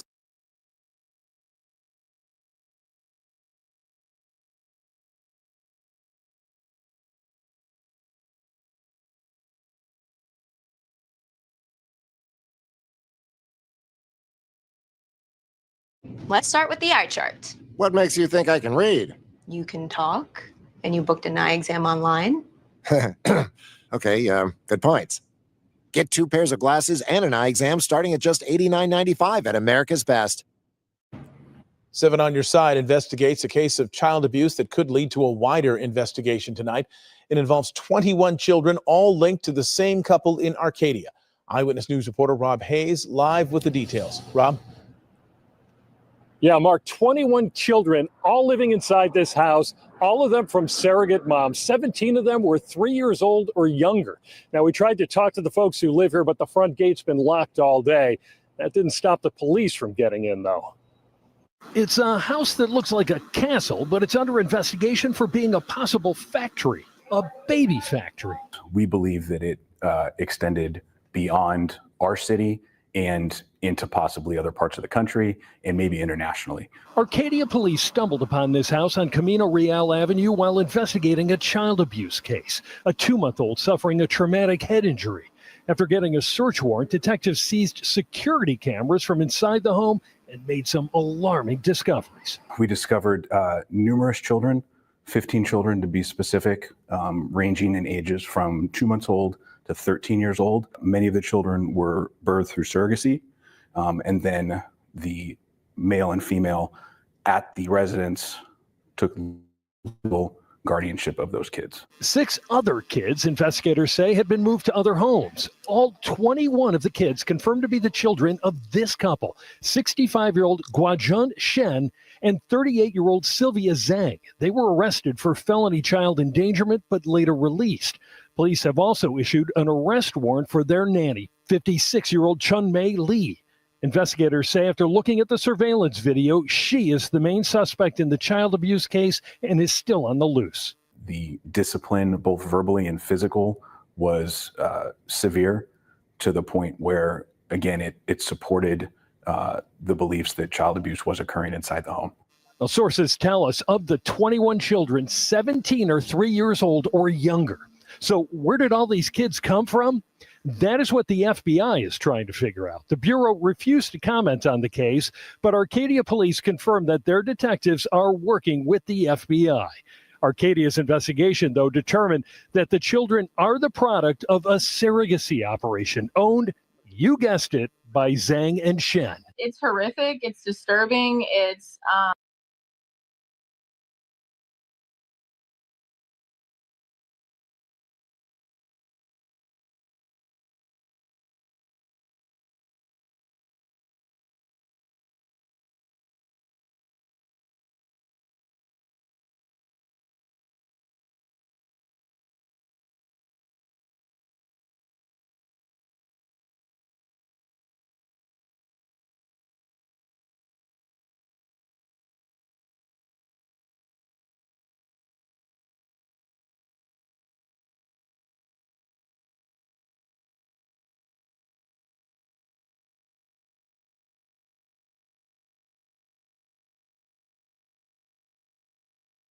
Well, 3 men are in custody after Irvine police say they committed what is known as bank jugging, a nationwide trend where victims are targeted after they withdraw cash at a bank.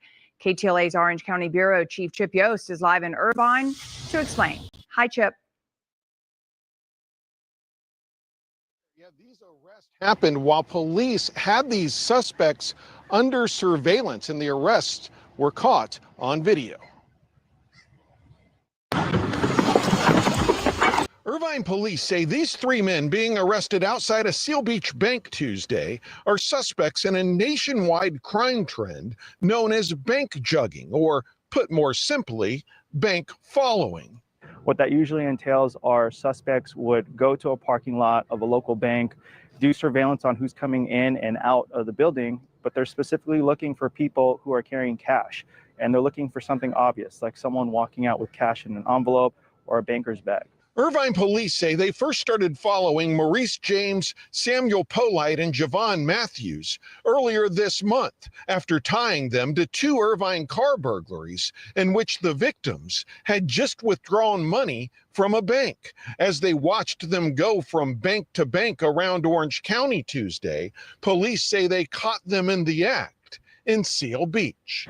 At one point in the city of Seal Beach, they followed the expedition, and one of the occupants exited the vehicle quickly and smashed a window of a nearby parked vehicle, grabbed a banker's bag, and tried to flee. Our detectives were able to stop them shortly after and detain 3 individuals who were placed under arrest. All 3 of them were from the state of Texas. As you heard, all 3 of those folks were from Texas. And one of the interesting parts of this involves the license plate reading technology they have here in Irvine and in other cities. This car they were driving originally had Texas plates, but as a lot of criminals do, they switched the plates, allegedly switched the plates with some stolen plates that they stole off of a car here in Irvine. But here's the key. The person who had their plate stolen in Irvine called the police department, reported the plate stolen, so they were looking for those plates on some of their license plate readers, and that's one of the ways they were able to figure out and tie these 3 guys to these burglaries here in Irvine and eventually get surveillance on them and arrest them in Seal Beach, is because they had the stolen plates in the system. That came up. They were able to link those stolen plates to this other case in the Texas truck and the Texas plates. So the key, or the kind of the takeaway to residents, is if you get your license plate stolen, report it to police right away, because it could be your license plates are being used in a crime, and that could help police find the suspects. Reporting here in Irvine, I'm Chip Yost, KTLA 5 News.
You realize we have video surveillance of your car coming and going. I have a camera of the Charger pulling up right here, camera looking at it the whole time. This is Javon Joseph, a man responsible for the tragic death of McKinney.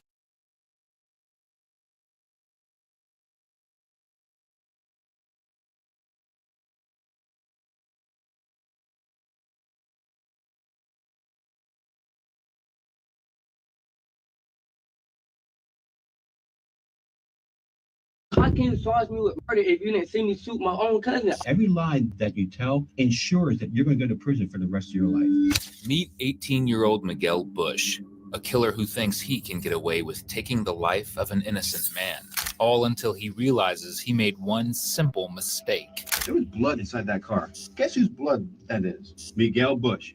That's you, right? And by the look in your face, you even know what I'm talking about, don't you? And now he will be forced to tell detectives everything, whether he likes it or not. If I did tell you the truth right now, I'm still going to jail. Yes. See? But I can't stop that. Why?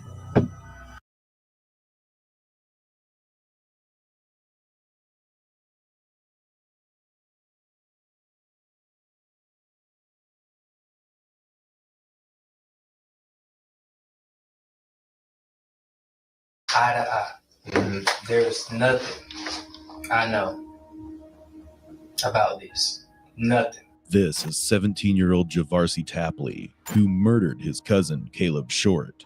However, he didn't stop there. He also killed Caleb's mother, Gloria Short, and his 10-year-old niece, Gianna.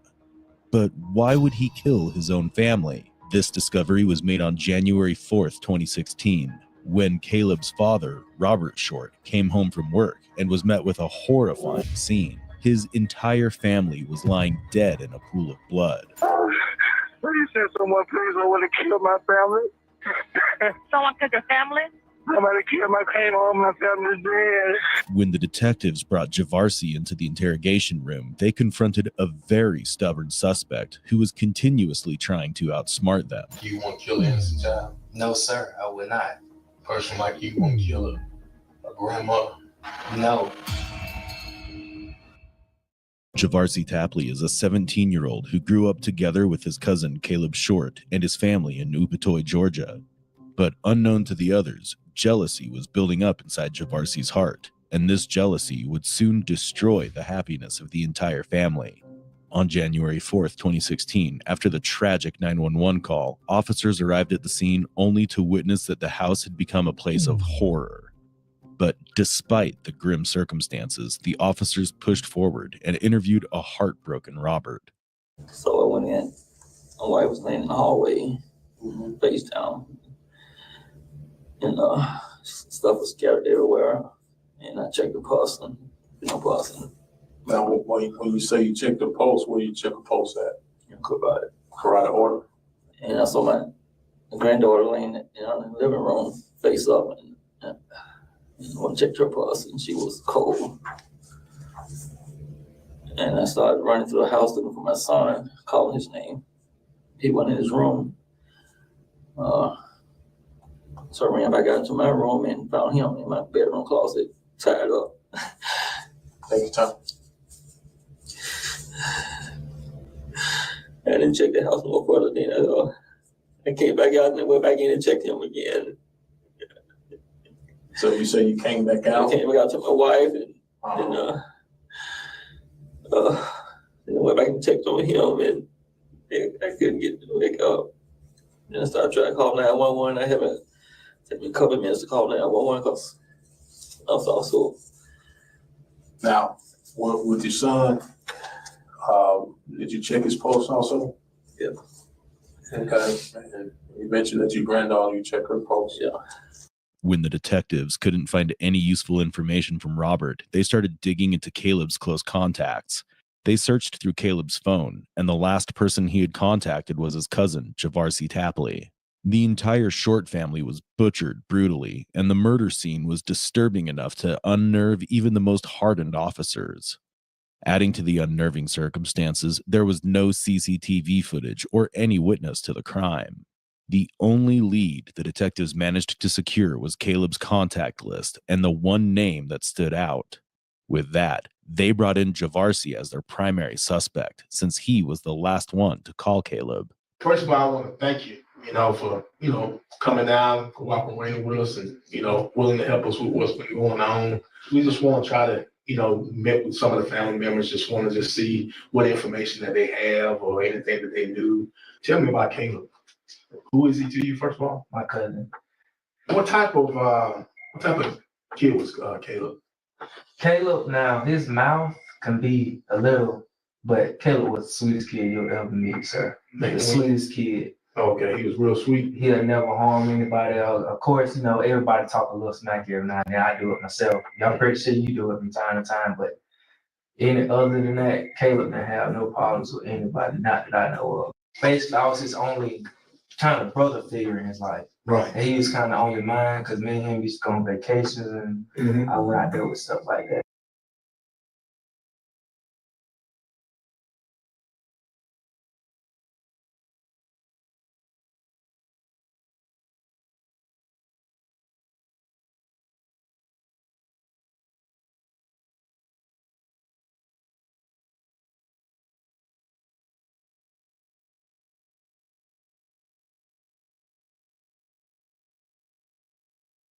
like I was telling him, I didn't know too much about Caleb's social life. All I knew is when I come out there, it would just be me, him, and his friends. Right.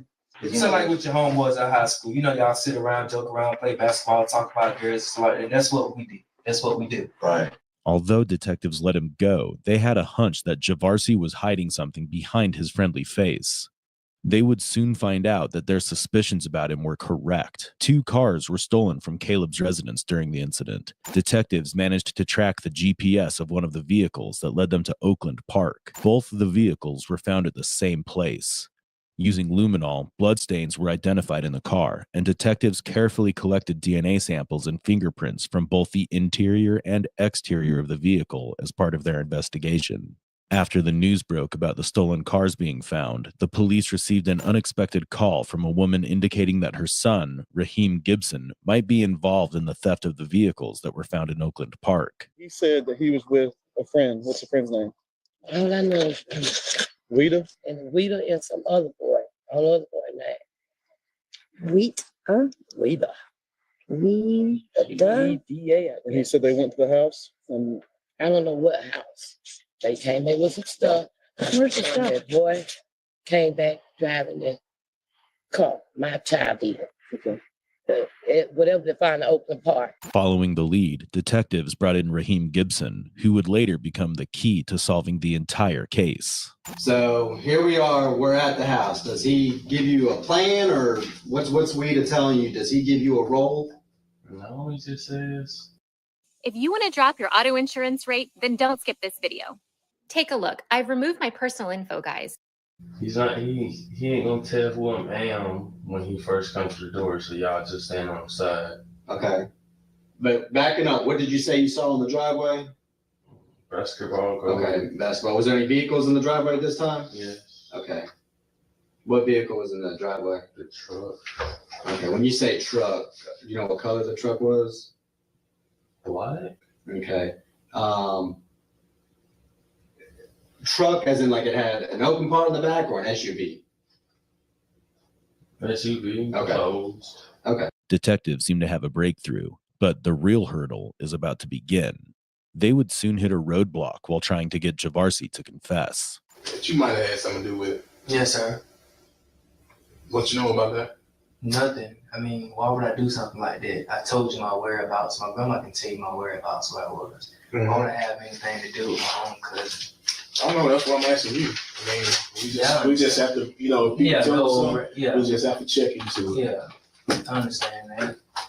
I would never have something to do with it. Knowing all these years I've been knowing him, never even crossed my mind to do something like that, have anything to do with something like that. You feel what I'm saying? Mm-hmm. No, I just can't. I didn't do that. I promise you that. Because man, this was a terrible incident. Nobody deserved that. They really didn't. Nobody deserved that. So, you know, you got a child, teenager, and a grandmother and a mother. Mm-hmm. Like I was saying, I don't even see myself even being in no situation like that. And why's that? Because I'm not that type of person, you know. What type of person is that? A cold-hearted person. Cold-hearted person. Yeah. I don't see myself hurting anyone. Mm-hmm. You never gotten upset and want to hurt somebody? No, sir. Well, everybody got upset. Uh-huh. Can't even lie about that. Yeah. As far as getting upset and going off and stuff like that, I don't. Well, let me ask you this, man. Why would people be saying, what if I told you, you know, why all these people would be saying that you had something to do with it? Probably because Caleb was my cousin, and they saw, and when me and Caleb was together or something like that at the mall, they saw me and him together. So they figured if he always with Caleb, he probably know who Caleb had beef with, who Caleb all let come to the house, who Caleb hung out with, who Caleb did this, who Caleb did that with. You feel what I'm saying? Yeah, I feel you. Yeah, but stuff like that, you know, I don't know who he had beef with or anything like that. Are you sure? Yes, sir. I'm positive. So you don't know nothing about this incident at all? No, sir. You ain't heard anything about it at all? No, sir. As far as my grandma saying what she said, stuff like that. And what she said again? She had said that she think it was somebody in the family or something like that. And that dude on the corner at that store, he told us he see like the same thing. And I was thinking to myself, it can't be, because everybody in Caleb's family is too sweet like that. And nobody on our side of the family even met that side with my grandfather. His side of the family with Caleb now. So that's why I was like, no. Y'all can't be right. In his second interrogation, Javarsi plays mind games, trying his best to showcase his love and affection for his cousin and extended family. However, the detective knows the true nature of his heart. I understand y'all want to know who did this and all, but as far as information, I honestly don't know. With the swab and all that, I said, I didn't see no point of doing it. Like I just told that detective right there. I said, you find anything the same day, you got my grandmother's number, you know where she live at, I'll come in and do everything. What you mean by that? I mean, you gotta clarify for me. I mean, as far as me not being out there since June,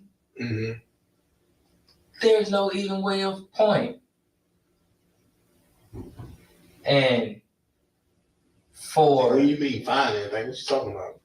He said something like, if he come across anything in the next 2 or 3 months, he just want to make sure I'm out the way. But like I said, you got my grandmother's number, you got my number, you got the address. Not going nowhere. I'm there. I go to Spencer High School. I'm there. You call her, ask her.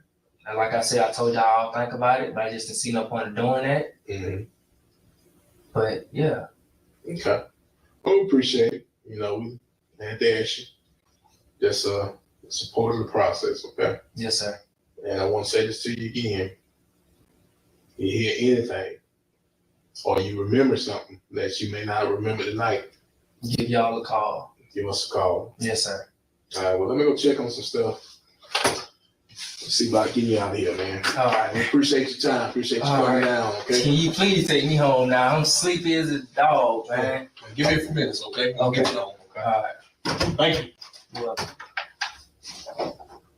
The detective is pushing him to admit his guilt, but he lies through his teeth without any remorse. He even challenges the detectives and refuses to take DNA tests, but his struggle to keep his secret buried was soon about to fall apart. I just get a vibe about you, and you know, if something just keep telling me that things not adding up here, man. I don't think you're being truthful with me. I'm being 100% truthful with you. I don't think you are. I don't think you are. You know, I've been doing this, you know, for some time now, speaking with people, and some things you telling me don't make any, it's not adding up.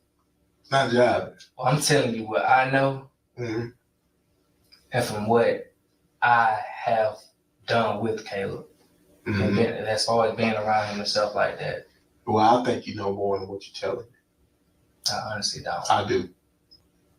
And deep down inside, you may know why I feel that way. Not really. As far as you asked me what my whereabouts were, I told you. My grandma could vouch for me. Is there anything you want to get off your mind? Anything you want to get off your chest? No, sir. Anything you want to get off your heart? No, sir. Sitting here looking you eye to eye as a man. As a man. I don't have nothing to hide. I mean, like, if you don't believe me or whatever, I mean, that's just how you feel. Okay. Eye to eye. There's nothing I know about this. Nothing. So a person like you want to do that? No, sir. Never, ever. Can harm nobody. Person like you want to kill an innocent child? No, sir, I would not. Person like you want to kill a grandmother? No. A caring person like Miss Gloria? No. Person like you want to kill Caleb? No. Been straightforward with you since the first moment I walked in here. It's about 100% clear now that Javarsi is truly a pathological liar. At this point, it's quite shocking to see that he still shows no trace of remorse. This attitude strongly hints at sociopathic tendencies.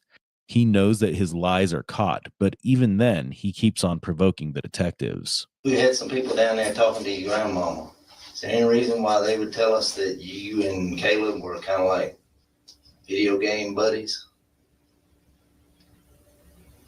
We never had the same systems. Well, I'm just asking because that's what they were telling us, which made me kind of wonder. Because you were telling me y'all weren't that close and you don't really know much about him. So you don't play no games with him online or nothing? No, like sir. That? I know Detective Malone here told you what he thought about it. I ain't gonna lie to you, man. I understand. If I knew anything, I would tell y'all. But as far as like video game buddies and stuff like that, no. I don't play any games. I don't own any games. Last game I owned was right before I lost my last job. Was working at Waffle House. I worked at Little Caesars before that, and I barely can afford to make payments on that, so I took that back. I think you know more than you tell me. Which I don't. I'm just telling. I'm being honest with you. I ain't lied to you since I come through this front door with you. But there's something in me telling me that you can help me out, and I don't know why you're holding back. I'm not holding back. I promise you I'm not. I'm being honest with you. Same thing I told him. You know, I don't. My job is not to bull people, and there's just something. Everything you're saying to me, it's like you want to dance around everything, and I don't get that because it's your cousin. I understand. I'm telling you what I know. From my family members to theirs, they know I don't have much contact with Caleb. Caleb don't tell me anything. I don't do anything with him. Like as far as video games or anything. But you say you tell me if you did, right? Yes, sir, I would. He's clearly trying his best to prove his emotional and mental distance from Caleb, but little does he know that the detectives have already secured enough evidence to send him to jail. Moreover, his friend Raheem has already confessed to his own involvement in the burglary and implicated Javarsi in the brutal murder of his family. Okay, so now you guys are at the front door, and he tells you what again? To go inside the house because he's not going to come out if you see 3 people. Okay. And so you and Quez are waiting at the side of the house. What are you guys talking about when you're on the side of the house? Seriously, I mean, you're probably like, what are we doing? Yeah. Okay, tell me in your own words. What did he say to you? I said, what are we doing? He said, just be quiet and wait for him. And I was like, okay. Mm-hmm. Then when he came to the door, he snatched him. And I just. Well, I mean, you say snatch. Just tell me, like real simple terms. Did you see him put his hands on? No. I just guess he snatched him because when I heard it, I came around the corner. Okay, now is the front door closed when you come around the front? I never came. I came to the front of the corner. Okay. I understand. And then I looked. He had him in the front of the yard on the ground. And so when you say he's on the ground, who's on the ground? Javarsi and Caleb. Okay, are they fighting? No, he was just holding him on the ground. Okay, who's on top? Javarsi. Okay, so Javarsi is physically just holding down, or has he got his knees on him, or how would you describe it? Got it. Holding his hands on. Okay. Holding his hands behind him. Okay, is he asking you to help him, or how does that work? He asked me to help him. I said, if no. Mm-hmm. And I just stood in the ditch and sat down. Then the other boy helped him. They tied him up. I started shaking. Okay. When you say tie him up, I think rope, but what did they tie him up with? Okay. There's all kinds of tape. What color was the tape? I guess duct tape because it was gray. Okay, so you're saying duct tape because it's gray or silver. Would you say silver or gray? Gray, silver, but it's shiny. Okay. When he ties him up, what hands or what part? Can you show me? Tied him up like this. Okay. So his hands are like this? No, like this. Okay, like this? Yeah. Okay. Any other tape, or he just tapes them all the way around like this? Yeah. Okay. Yes. So what's he saying to him at this time? He just kept on saying, Caleb is saying this? No. Or okay. Javarsi. Okay. Well, what's Caleb saying? He's got to be saying. And he was just like, why? You better be playing. You better be playing. Mm-hmm.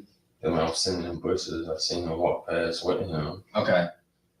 Now, is he dragging Caleb, or, I mean? He's walking him. Okay, he's walking him. Okay. And what's he saying to him? Telling him to be quiet. Okay. Javarsi had murdered the entire Short family and tried to stage the perfect burglary. However, his evil plan was doomed to fail, as Raheem would soon reveal exactly how and when Javarsi devised his sinister scheme. Weeda and him, they go inside the house. And Quez, okay. And you stay outside. Did they tell you stay here, be the lookout, or why do you stay outside? I didn't want anything to do with that. Okay. Did they ask you to come in? Yeah, they kept on telling me come on. I kept on saying I don't want nothing to do with it. That's not what I came here for. Okay. If I had asked you what you did go there for, what would you say? He said to go see what he got for Christmas. Okay. So you're in the bushes. Do you see anybody drive by? No. Okay, so you don't see any lights or anything. No. Okay. How long were they inside the house for? About 30 minutes. 30 minutes? Okay. What do you hear? You hear any noises? Mm-mm. You don't hear anybody screaming? No. You don't hear anything? Okay. So 30 minutes, and then what's the next thing someone contacts you? What happens? Well, Quez came. He said, come on, good girl. I said, what y'all do? He didn't say nothing. And then when I was getting in the car, Javarsi came out. He said he'll be right behind us. He could get more stuff. Okay. Okay, so now you walk to the garage, correct? Okay, now how do you know to be the driver or the passenger? I wasn't going to be the driver. Okay. But I was the passenger. Okay, and I'm not trying to put words, but I mean, are you helping them put things in the trunk or? No, everything was already in when I came. Okay, so everything was already in. Okay, what did you see that was in the vehicle? Boxes of shoes. Okay, do you know any brand names of shoes or? Jordans. Any other Nikes? What else? TVs, PlayStations? No, I didn't see nothing. No TVs. So they were there just to get was it jewelry, clothing? Only thing I seen was shoes. Okay, shoes. Okay. When you're looking at the garage, and it's a double car garage, is the vehicle on the left side or the right side or in the middle? The middle. The middle? Okay. And when you come around, you get in the passenger seat. Is Quez already in there or you just sit in the car? We getting in at the same time. Okay, getting in at the same time. And you say the boxes are in the back seat or is there a trunk? I'm not familiar. Back seat. Okay, back seat. Okay. And how many boxes of shoes would you say? 6. Okay. 7, 6 or 7. Okay. It's important to note that Quez is actually a nickname for Rufus Leonard Burks, one of Javarsi's friends. And now the detectives are finally getting a clearer picture of where Raheem, Javarsi, and Rufus were on the day of the incident. Unlike Javarsi, Raheem isn't making things difficult for them, at least for now. But that cooperation is not going to last much longer. So everything you think that was taken was in the VW Beetle? If you want to follow your dreams, Follow your dreams? the only way to go is up.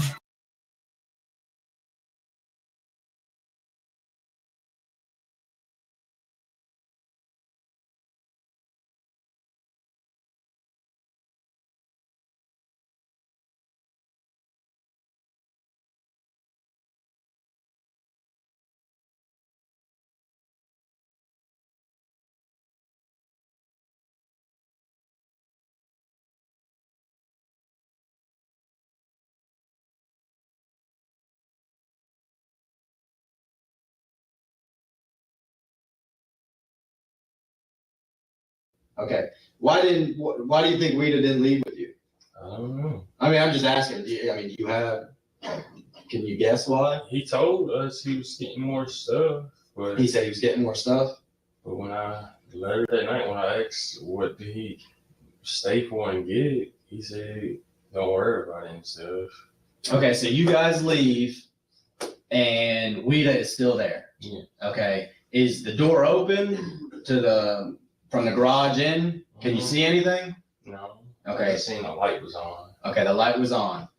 Can you describe any of the noises? I didn't hear no noise. Okay, did anybody yell, scream, anything break? No. Okay.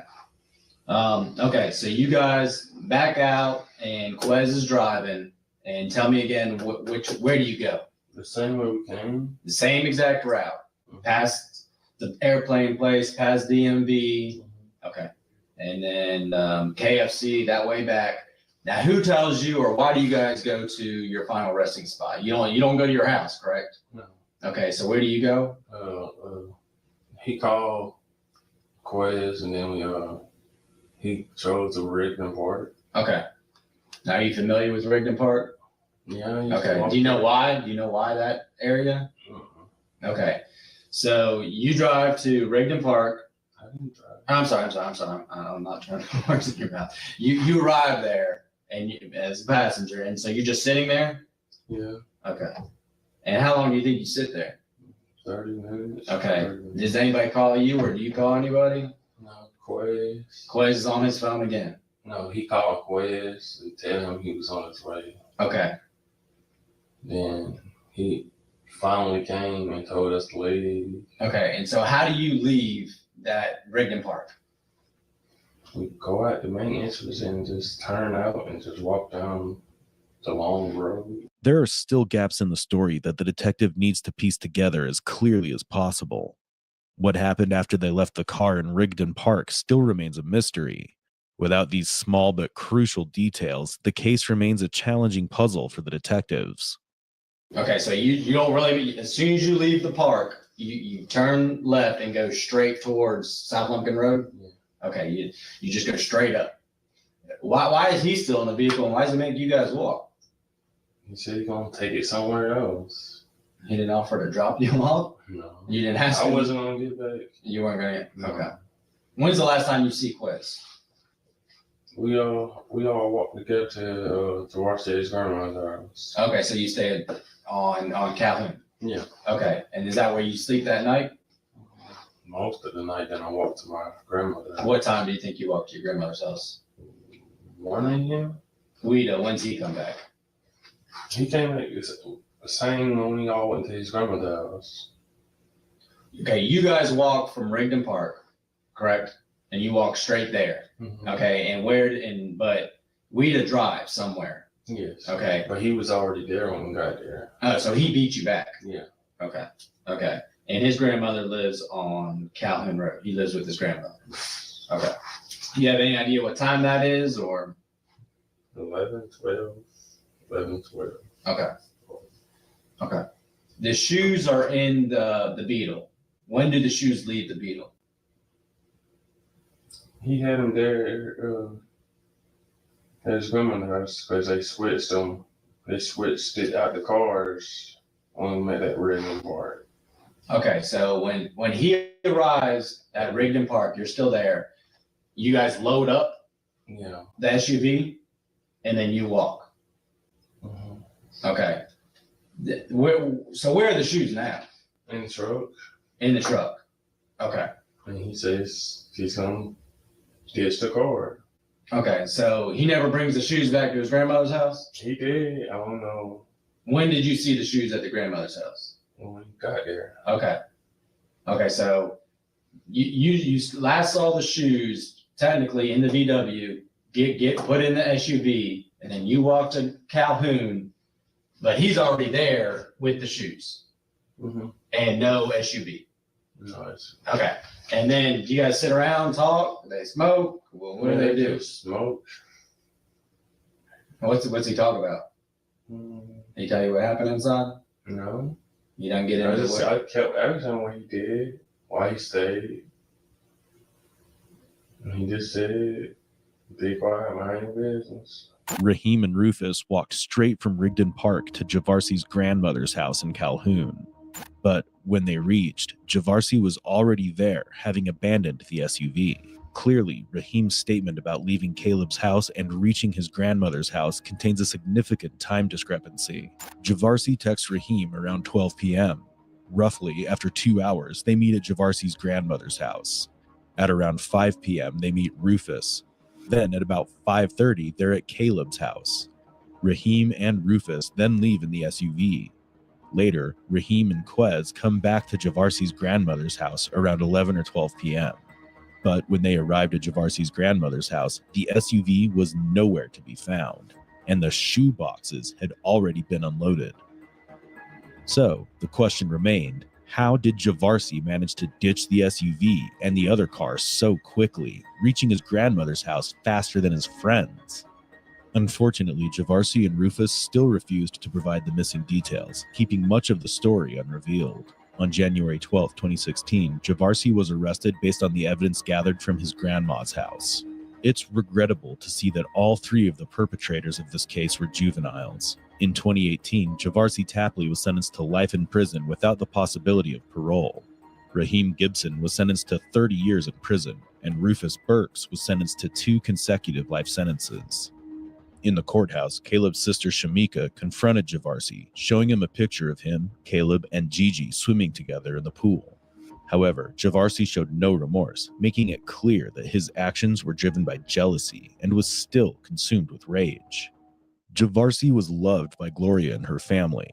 He also spent the summers with the Short family. Despite being unconditionally loved by the Short family, Javarsi chose to destroy this sweet, close-knit family out of his jealousy toward Caleb. But was it jealousy, or did Javarsi have a sociopathic side that no one knew about? If Caleb was the reason, why did Javarsi brutally kill his mother and Gigi? How could Caleb have never seen this dark side of his cousin? Or was it simply the love that blinded the Short family, making them trust their close relatives without question? Feel free to share your opinions. We'd love to hear from you.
Eye to eye. There's nothing I know about this. Nothing. This is 17-year-old Javarsi Tapley, who murdered his cousin.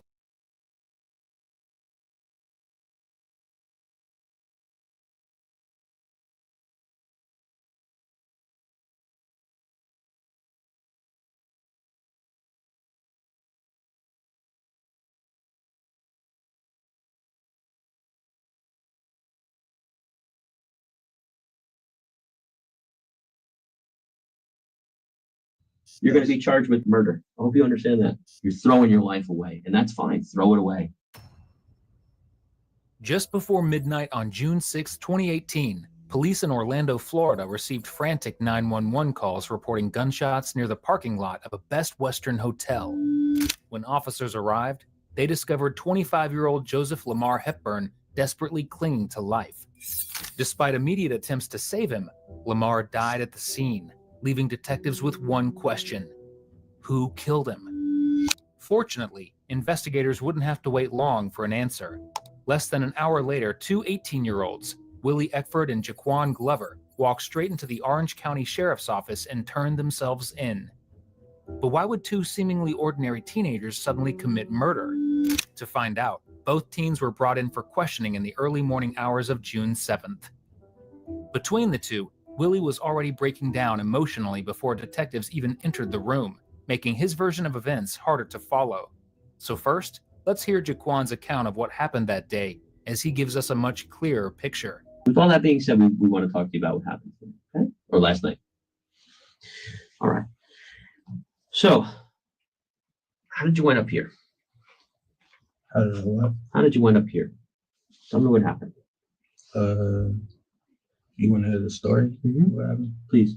The guy that was driving, he was taking us home. Me and my friend, he was taking us home from a hotel, and he had his friend in the car, I guess, or somebody.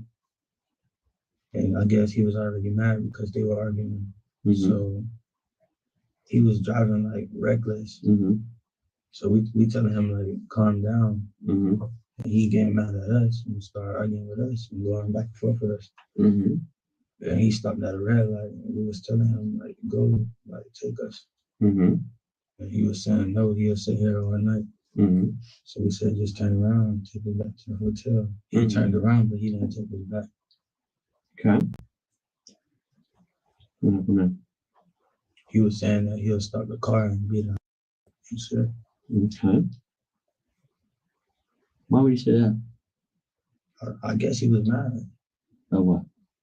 About us like arguing with him and stuff. Okay.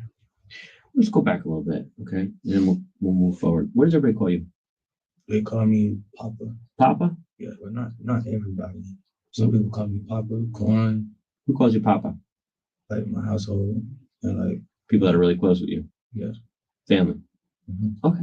Who's your friend? You said the guy was driving was taking me and my friend home. Who's your friend?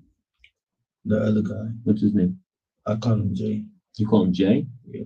Who's Jay? Jay's the one who's driving, or Jay's your friend that was taken home? The friend that was with me taking home. You call him Jay? Yeah. How often do you call him Jay? Like, that's what I call him. What's his family call him? Willie. Okay. If we're gonna keep talking about your friend, if his name is Willie, let's keep calling him Willie, okay? Because I don't want to interpret that as somebody else. Okay. So he took you to Willie's house? No, we didn't make it there. Where'd you go? I told you what happened.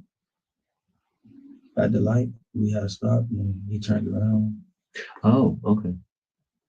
What about earlier in the day?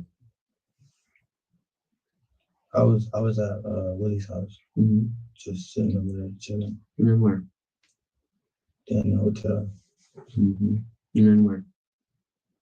Then that happened. That's it? Yeah. While Jaquan, or Papa's story, gives us a basic rundown of what happened, it still leaves out a lot of important details. To get those, we need to hear from Willie, who, as you're about to see, is clearly shaken up. All right, Willie. Like I said, there's always two sides to every story, okay? And we're starting with you. I want to find out what happened from you tonight, okay? So I'm gonna basically start it with you just telling me what happened tonight, okay? How did we get here? Here? Yeah.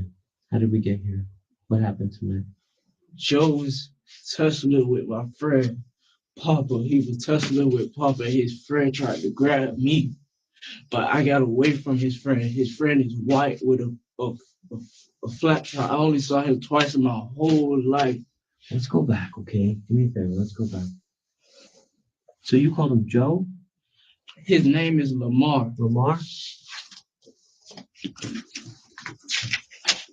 How long have you known him? Since he was one of the first persons I knew when I came up here to show me around and stuff like that. Where'd you come up here from? Miami. Miami? Okay. So how long ago was that? I honestly, it was like a year ago, back, 2 years back. So you've known Lamar for a long time. Lamar. I know Lamar. That's Lamar. That's Lamar. Okay. Just let the record reflect. I just showed Mr. Eckford, a photograph of David photographed of Joseph Lamar Hepburn. Dude, I swear I did. I'm not big enough to tussle with. Well, I just want to walk through it, okay? And you gotta understand, Willie, we're at A and we want to get to Z, okay? So the questions I'm asking you are going to be important to help us fill in the blanks, all right? I'm sure you want to help us fill in the blanks. So you knew Lamar for about 2 years. Okay. When did you first see him? So today, it's now Thursday morning, okay? It's really Thursday morning. Yesterday was Wednesday. Okay. When did you meet up with Lamar? Yesterday. What time is it about? Around the afternoon, it was in the afternoon. I really can't put the time on. The sun wasn't down. Okay. And where was that at? He came to my house. Came to your house? Yeah. Okay. And it was just to check out something about a puppy, because that's what we do when we're dealing with puppies. He came and said he had a customer for a puppy. Okay. He took a couple pictures and blah, blah, and we just headed out. What did went he to take the the pictures mall. with? He took a picture of the puppy. Did he use his phone? Yes. Okay. So we went to the mall, and then Which that mall was did you go that. to? I don't really know all the malls up here. Who went to the mall? Let me ask you that question. You and Lamar and who else? And Papa. Papa. Anybody else? No. No. What's Papa? Hey, it looks like you made a mistake. I know you're probably skeptical that a small, lightweight lamp could actually kill bed bugs, mold, allergens, dust mites.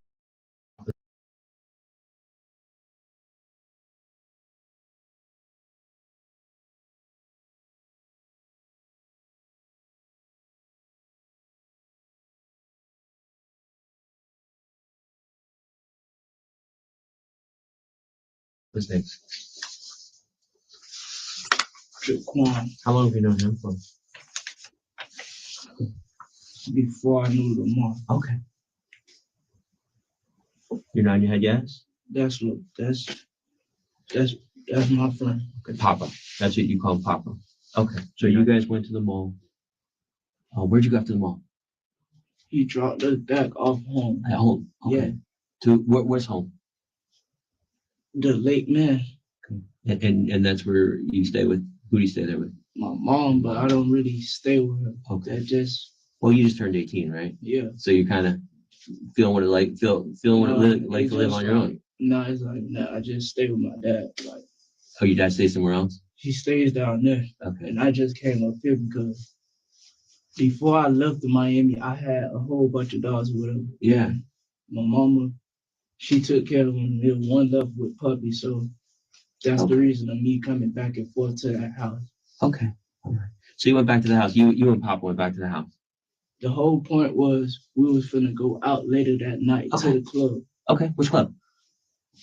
You don't even know which one? It is downtown. I'm not gonna lie to you. He said we're going downtown. Okay. And I just found my ID. Okay. So before he even come get us, I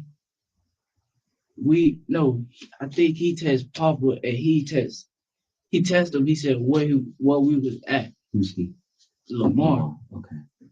But I already told him before we left that my mama was finna drop us off. Okay. So I'm in my head like, why is he finna come? Like, so I was like, all right, forget it.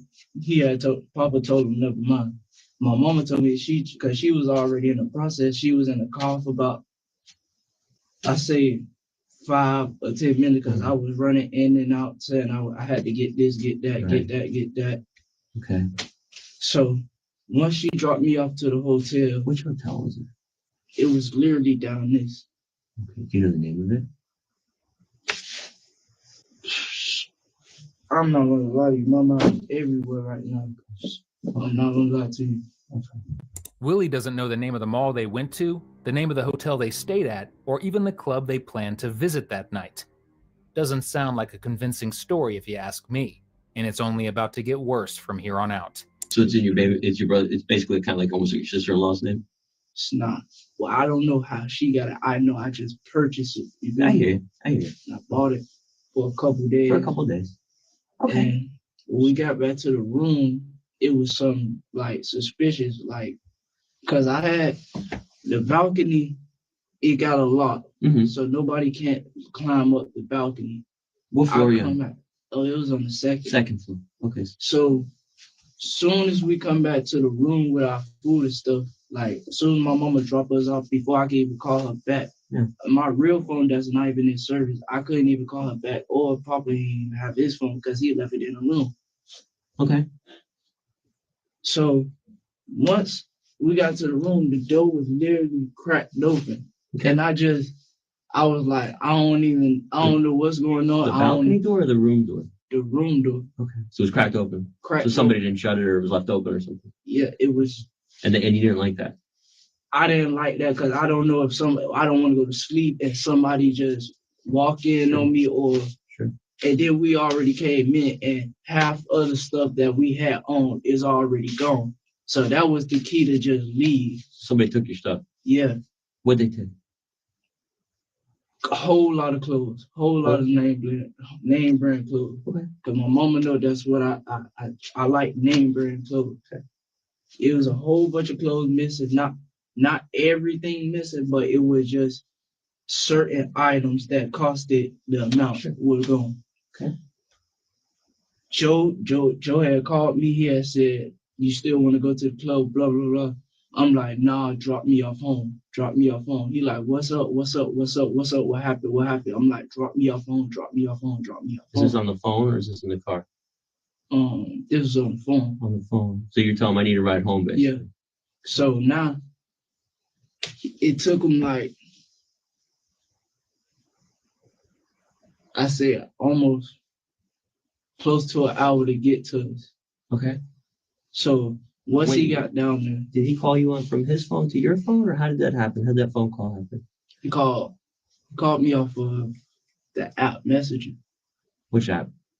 I just said Facebook? Yeah. Facebook Messenger. Okay. So once he had called me and told me he was downstairs, in order to get to where we at, in order to get in the building, you need a key. Okay. So I had came down there and he was already hostile, like madder than me. And this ain't even your property. Like, how you gonna be me mad? I don't know. Okay. I don't know if he think I was accusing him because I wanted to go home and I didn't want to go out. What's Papa saying about all this? I don't know. Okay. Papa was saying that Papa was going the same thing. He was going crazy. He was So he didn't like it either. He didn't like it, but Papa's quiet. He quiet. Okay. So he's not finna say nothing. Sure. And so once we got to the light, Which light? I can't even lie to you. I don't even know what light it is, but I know the closest light to wherever that accident happened, the closest light to that, that's where that happened. Okay. And it just threw my head off when he said, I carry mines on me every day. I know Joe. Okay. I done seen him put his gun up before. I seen where he put it at. I know what kind he got. I know what kind of guns he got. What is it? What kind of gun? It was a 9. What kind of Taurus. Taurus? Yes. Okay. So he stops at this light and you guys are still having words, and then what happens?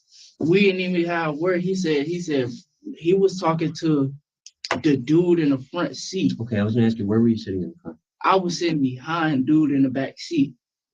So you're sitting behind the passenger or the driver? I was sitting behind the passenger. The passenger. Yeah. Okay, and then Papa's sitting sitting behind Joe. Joe. Okay, Yeah. Joe's driving, and then the other guy's in the front seat. Okay. So then what happens? He busted you. He said once he said, "Y'all gonna make me do something," blah blah blah. In my head, I was like, "Oh man, just take me back to the hotel. I don't even care if you just take me back to the hotel. I'm have my mama come pick me up." The whole reason why I told him to come pick me up is because literally my mama just told me she's not coming back out. Right. She's not coming back out. That's the whole purpose of him coming. We leave. We get to the street. I don't know what him and Papa and him was arguing. Okay, what were you doing? I was sitting back there. You sitting? So you're still in the car? We're still in the car. I'm telling how everything happened. Yeah. I'm behind him. Papa behind Joe. He busted Huey. He pulled in the cut. I guess he did. Well, Papa stepped out, or I don't know if he snatched him out of what the plan was. But I know they was tussling when I looked at him. What did it seem like to you? You said you're not sure if he snatched him out or if he got out. What did it seem like to you? Like he stopped the car. It's a coupe, so you gotta slide the front up to get out. So it was like he hopped out so quick, and Papa, and I know Papa, he not finna. If you say you finna fight, we're about the same size. Joe is like 2 times your Bigger size. guy, yeah. Wow. So what happened? So what'd you see? You're sitting in the back seat. What point in time did you get out of the car? When his friend got out the car. His friend got out of the car. That's when I got out the car. Okay. And he tried to do some slick, I don't know what kind, he just tried to, when I guess he thought I was just gonna allow them to just fight. But I really wasn't. I'm gonna be completely honest with you. I wasn't finna shoot him, but I was finna beat him. Like, not try to beat him, but I can't beat him, but I was gonna try to get him up off of him. Off of him. Papa. Okay. All right. So you're trying to get Joe off of Papa. Yeah. Before I could even get to him. When you saw the two of them, how was it? What did it look like? So explain that to me. Papa and Joe was muscling him, like muscling him. Did anybody fall to the ground? I did. You did? Yeah. Okay. That's when his friend tried to grab me. Okay. His friend tried to grab me, and I broke loose and ran over there to him, to Joe. Okay. Then what happened? Got Joe off of him. Now Joe hit me. I you? fell on the ground. Where did he hit you? I don't even know. I just know I ended up on the ground, to be honest with you, sir. Although Willie struggles with the details, we can piece together a clear timeline from his statements. On June 6th, Lamar drove Willie and Jaquan to a mall where the teens bought clothes. Afterwards, they stopped at their hotel to drop everything off. Later, Lamar took them to Willie's house so they could get food, then left. That evening, Willie's mom drove them back to the hotel, only for the teens to discover their room had been broken into and some of their belongings were missing. Willie then called Lamar, asking him to meet them near the Best Western parking lot, supposedly for a ride home. But when Lamar arrived, Jaquan confronted him. An argument broke out, escalating into a fight that ended with Willie shooting Lamar. This final incident raises one crucial question. What exactly was the argument about? Clearly, Willie and Jaquan were upset with Lamar about something, but what? And was it really serious enough to justify murder? Okay, so let's slow down a minute because I know we're going back and forth quite a bit. And the reason how I broke off because he grabbed my shirt and I went over there. Once I got him off of there, boom, I ended up on the ground. Now Papa got him off of there and now he back in my face. Okay. And it just happened so quick. Okay, so what's the conversation between Joe and Papa that gets this so heated? Cause Joe had said something about he don't got to give us a ride home. And that's why, and I kept saying, I know you don't. You doing me a favor. You doing us a favor. But I wasn't saying it like as in, I'm not going to make it seem like I'm a good person or something. But I was just saying it like, just get me home. Just take me home. Anything just to get me back home. So that didn't work. They still arguing. So he said, I'll turn his back around. What is Papa saying to him that's making him say, I'm going to turn back around?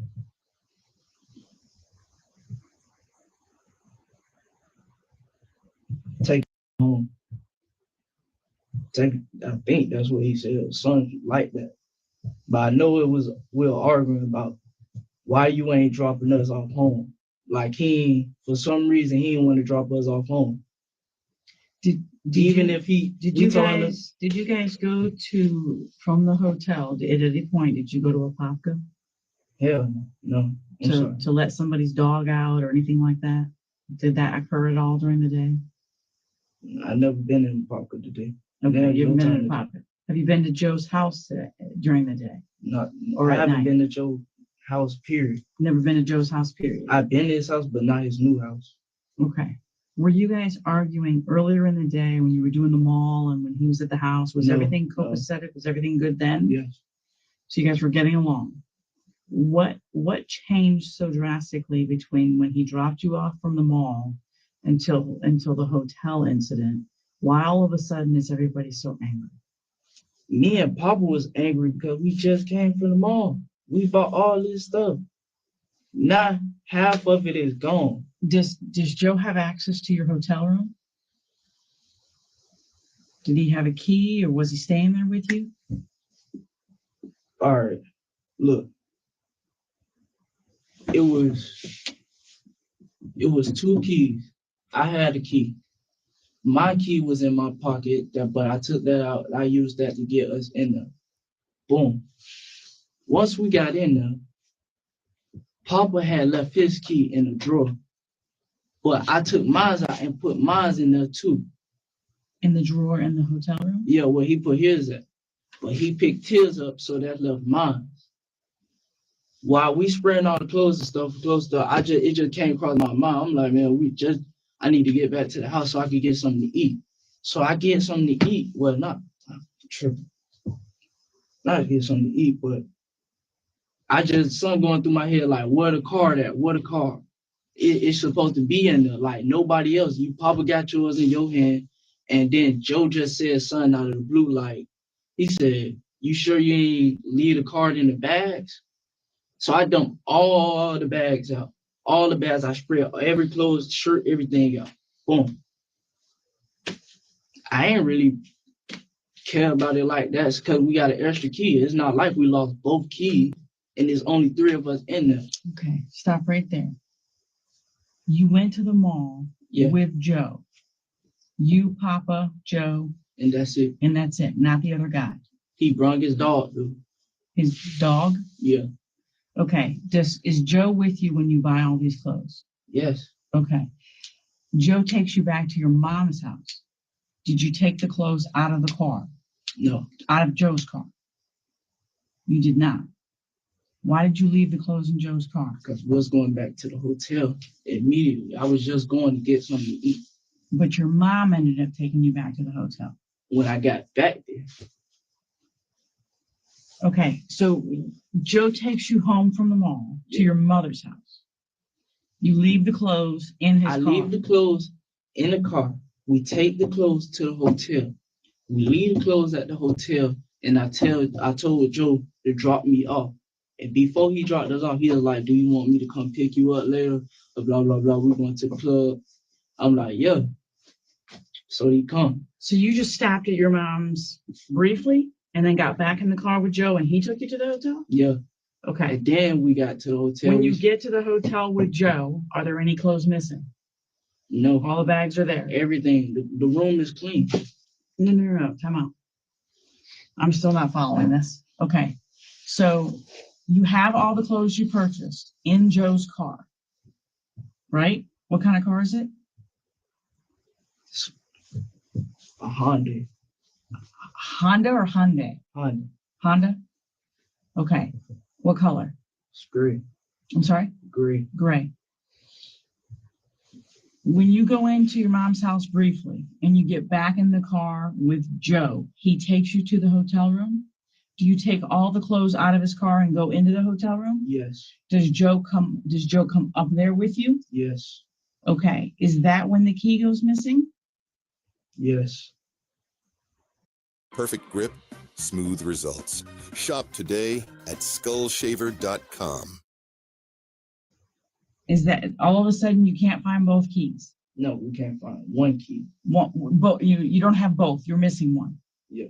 And that's when Joe says, spread out all the clothes and see if they're in the bags. Yes. So all the clothes you purchased, you have at that point, right? Yes. So when you spread out clothes out, are you missing a key? You can't find the key. I still can't find it, but it didn't like. You weren't worried about it. Yeah. So you're like, not a big deal. Hey, my buddy Joe, can you take Papa and I back to my mom's house to eat? He offered us to go back. He offered to take you back. Yeah. So now we back. And we didn't even go back straight to the hotel. We went back. I say it took us like an hour, then we left. Does he stay there with you at your mom's? No, Okay, what does he say? he gonna come back. Okay, is he supposed to come back and pick you up? And then you guys told him, don't worry about it, mom's gonna take me to the hotel? And then she dropped us off, and then that's And when you he got came. back, the stuff was gone. These two visits to Willie's house gave detectives the final piece of the puzzle. After the mall, Lamar drove Willie and Jaquan to Willie's house for a quick stop.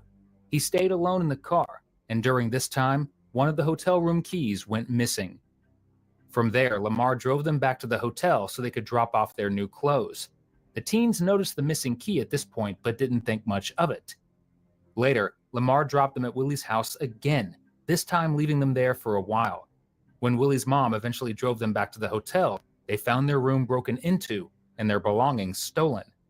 In this situation, there is only one person that Willie and Jaquan would have suspected. So you're as smart as Detective Ferrara and I are. You knew it was him. You knew it was him. I just can't. It couldn't be anybody else. I just can't. Because you were only gone how long? Hour, 30 minutes. So in that 90 minutes that he's not with you and you can't find the key, you Like, know. I know, Joe. Like, it wasn't even kind. I thought of that, but in my head, I'm like, he won't even do something like that. He won't do something like that. That's why I was like, But it couldn't be drop me off. anybody else. I think that's why you and Papa were so pissed off. Because it took longer for Brian and I to put two and two together, but you guys put it together pretty quick. What? That he's in the room with you when the key goes missing. Oh, Papa said something about it, but it wasn't really. It ain't come to my mind because he wouldn't even do something like. I wouldn't even see him doing something like that. That's because you're friends with him. So Papa, I think, saw it a little more clearly than you did because he was like, because you're clouded by the fact you're friends with him. You're not as objective. So Papa was probably more angry with him because was Papa accusing him of taking the stuff? Papa had mentioned him and said he might be one. What did Papa say to him about stealing the stuff? He just said some of the most valuable items in that room was missing. And what were they? What type of items? I had a Nikon 5200. A camera? Yeah. Okay. And you guys paid for all that stuff, right? Okay. It's not stolen. No? No. So you went and made these purchases? Yes. Okay.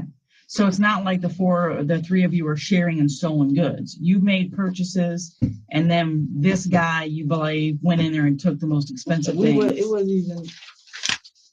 Yeah, basically. It wasn't even what? I was gonna say it wasn't even like we went out on some like, oh, let's go shopping. It was just on some humbug type, like he wanted to go to the mall, we just went. And how much did that camera worth? See, it came up to, I really can't put a price on it, but I know it came up to like at least like $500. What else was stolen besides the expensive Nikon 3500? I wasn't even mad about the camera. I was mad about my clothes. How much money? Like what kind of clothes? Calvin Klein, Tommy, just a whole bunch of names. Do you think the hotel card was taken away from you when you were shopping or when he walked into the hotel room? Wait, what? Do you think the hotel key was taken from you when he went into the hotel room or when you guys were out shopping, when you were in his car? If we was out shopping, I wouldn't have been able to have the car. Because you got into the room. You let yourself in. Yeah. So somehow when you guys weren't paying attention, one of those keys got swiped. Who was in the room besides you, Joe, and Papa? That's it at the moment. But I know we've had both keys. Yeah, and when I was looking for it, Papa had just told me stop looking for it because we know it's there. We know it's in the room. We just don't know where it's at. It got to be in the room because I had came in there with it, and Papa got his out the drawer. And I would have done the same thing because it makes sense. You just had them. You just used yours to get in the room. He just got his out of the drawer. You know you have them. You have no reason to believe that he took it until you got back and all your stuff's gone. So if he took one of your keys, it's probably going to be in his wallet or in the car or whatever. Do you have any idea when you opened the trunk, did you see any of your stuff? Was he stupid enough to keep it in the car? No. That's why I couldn't just accuse him for him. That's Did why he I ever went to deny the it? home. He kept saying that he didn't do nothing, but I never accused him for doing something. But Papa did? Yeah. With this, the reason for the argument is crystal clear. Lamar was angry because Willie and Jaquan accused him of stealing their items from the hotel room. But this also means Willie's self-defense story starts to fall apart. Without realizing it, Willie has just admitted that he and Jaquan called Lamar to confront him, possibly planning to forcibly take back their belongings, leaving detectives with two critical questions. 1. Did Willie intentionally set up this confrontation as a means of getting revenge? 2. And if Willie truly acted in self-defense, did Lamar pose an imminent threat to Willie's life that justified the use of deadly force? So you don't know, is it possible that Papa hit you? I know Papa didn't hit me. I know Papa didn't hit me. But you can't tell me where Joe hit you. No. Okay. No. So then what happened? So you get knocked to the ground. He didn't know I had his. Where did you get it from? Under the seat. You got it from under the seat. Because when he slid the seat up, he keeps it under the passenger seat. So once you slide it up, everything, you're going to see everything that's behind the back seat. So it's going to slide up to an extent where you can see everything. So you slide it back and you won't see nothing. Okay. But his homeboy didn't see that Papa got in from his side. Mm-hmm. We got in from the passenger side, not Joe's side. I got you. So when he slid the seat up, I don't know if he knew that it was right there, but I knew it was right there. Okay. When we got to the light, that's when I took it upon myself and my safety to pick it up. It ain't.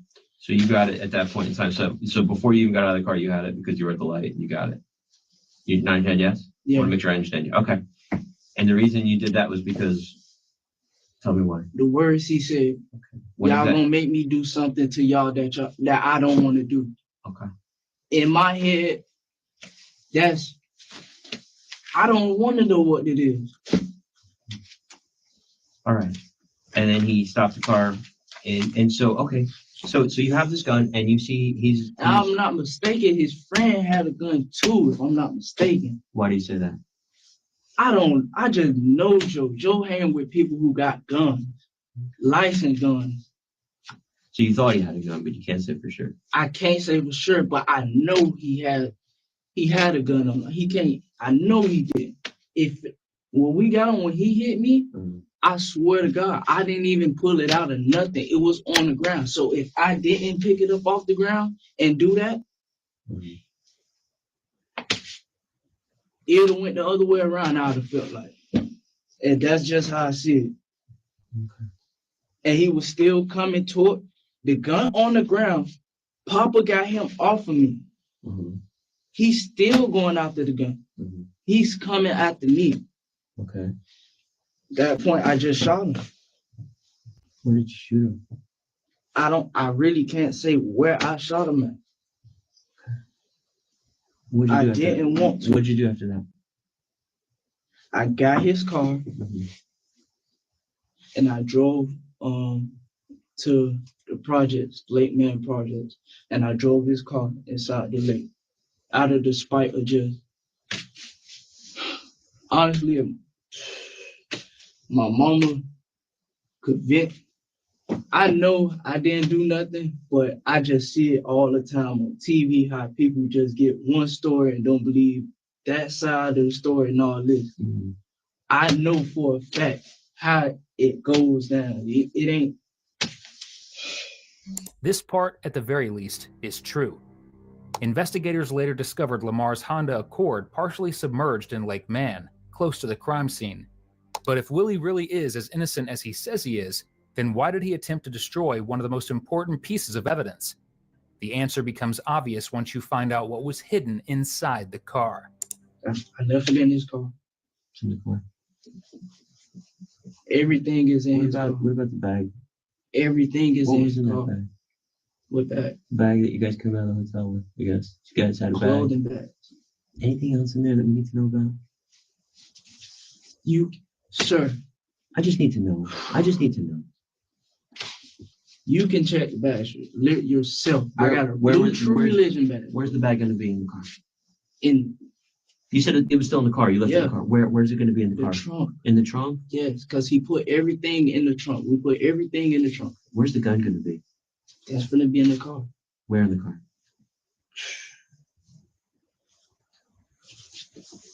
I really can't get. It's on the front seat. On the front seat? Floor. But I don't know if it slid. I don't know, but I know that's what I put. Well, I'm just trying to understand. I'm going to make sure. Listen. People panic. You panic.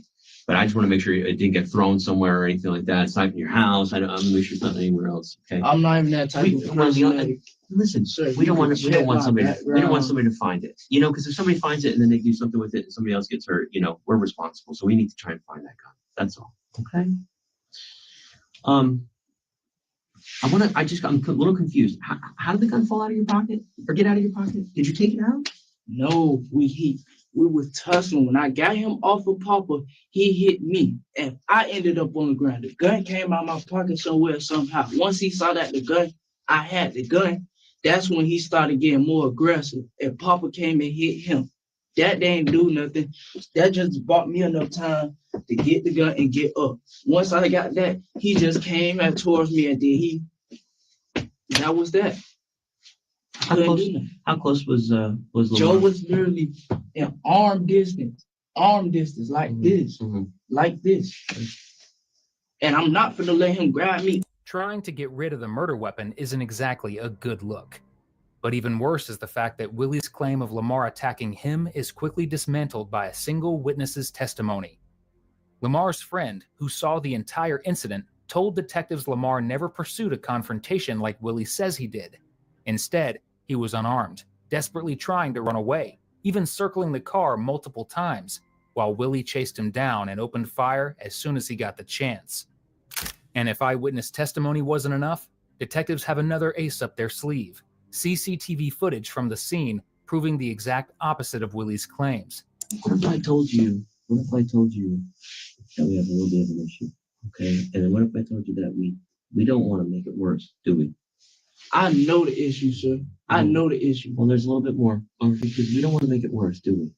No. Okay. So we have to put it all out there, okay? And making it worse is what? Not telling the truth, right? That makes it worse, right? Okay. So I can tell you right now, he was running away from you, so that's an issue, don't you think? Of course, because he just saw him get shot. That's the whole purpose of him running. Right. But I don't know. That's my second time ever seeing his face in my life. He's running away. So either he's running away or he's facing you. He's facing me, but he's running away. Here's he's the not. problem. Here's video. Okay. So the video shows him running away, clearly running away. So Okay. what happened there? Show. What happened? If you got the video, we don't gotta speak no more. We don't. Okay. Because you saw it then. Exactly how he was faced and how he had it, sir. Well, let me make sure I understand right.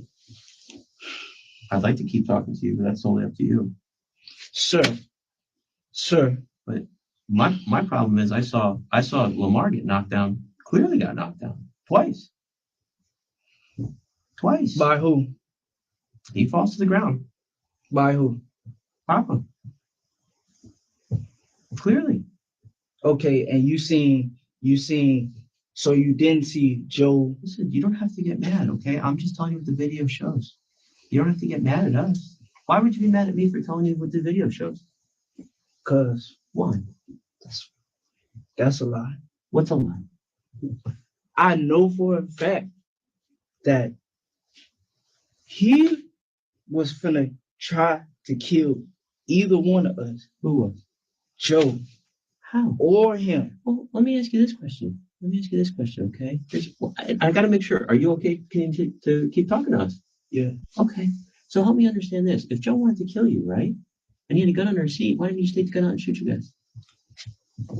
Help me understand that. I don't know. You don't know. I don't know. Joe keeps his gun under So his can we seat. say that his intent is to kill you at that point in time? Because he has a lethal weapon under his seat and he doesn't take it out and shoot you Sir, guys. at that point in time, we pull up on the dark road.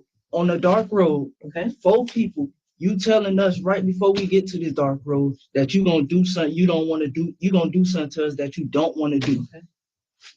Okay. All right. You tell me what you gonna do. Well, why did Papa get out of the car? He stepped out the car and left the seat up. I don't know if he pulled Papa out or Papa stepped out. Joe. Okay. And within between that, I know they. Did Papa run away? I don't know. Well, obviously not. I couldn't. I was in the back seat. It's a coupe. You can't really see. So like nobody that. made you get out of the car. His friend got out the car. I'm not finna just let him get out the car with my friend over there because y'all not finna try nothing on him. Okay. I don't. Was your life in immediate danger? What'd you say? When you took that gun, yeah. Was your life in immediate danger? Were you in immediate danger of dying? That's when I picked the gun up when he started talking Listen to what I'm crazy. saying. When you took that gun, what was the threat on your life right then and there? Oh, he said I keep my gun on me all the time. And that's when I clicked up and I grabbed it. Mm-hmm. So was Joe a threat to your life at that point? Yeah. How? Because why would you tell me? Why would you tell me? You've taken his gun. You've taken knowing his that gun. I know where your gun is. I know where your gun is. And you took it. Yeah. Okay, so how is he a threat to you at that point in time? Clearly answering questions isn't exactly Willie's strong suit. In fact, he's about to hand detectives their biggest clue yet by making the slip-up of the century. Papa in the car. Papa went in the car? Where'd he go in the car? The passenger seat. Yeah, the passenger seat. Because I told him that we can leave. I was like, where the keys? Because the whole plan was we going to tussle with them and all of a sudden the keys finna fall, finna try to get in the car. So your whole plan was to take the car? No. Okay. The whole plan was we going to get in the car and just like call my mama or somebody because he was talking real crazy. After this disastrous statement, Willie's interview comes to an end, allowing detectives to piece together what really happened. Based on his statements, the 2 teens planned a revenge robbery against Lamar. Stealing Lamar's car would not only let them recover their belongings inside, but also hit him where it hurt the most. But as they say, there is no honor among thieves, because Willie, throughout his interview, has pinned Jaquan to be the instigator and the one who started fighting Lamar. In his version of events, poor old Willie was just caught in the crossfire. Now, when Jaquan learns that his partner in crime snitched on him, you will see his soul visibly leave his body. Mr. Glover, listen to me, okay? You're a young man. You're 18 years old, right? Yeah. You have your whole life ahead of you. Yes? Yes. Okay. Have you ever been arrested before? No. Okay, so this is all new for you. Mm. So you have to weigh very heavily the decision you're going to make right now because it's going to affect the rest of your life. You understand that? Yes. Okay. The rest of your life. So start thinking, okay? Because when you leave stuff out, you know what that's called?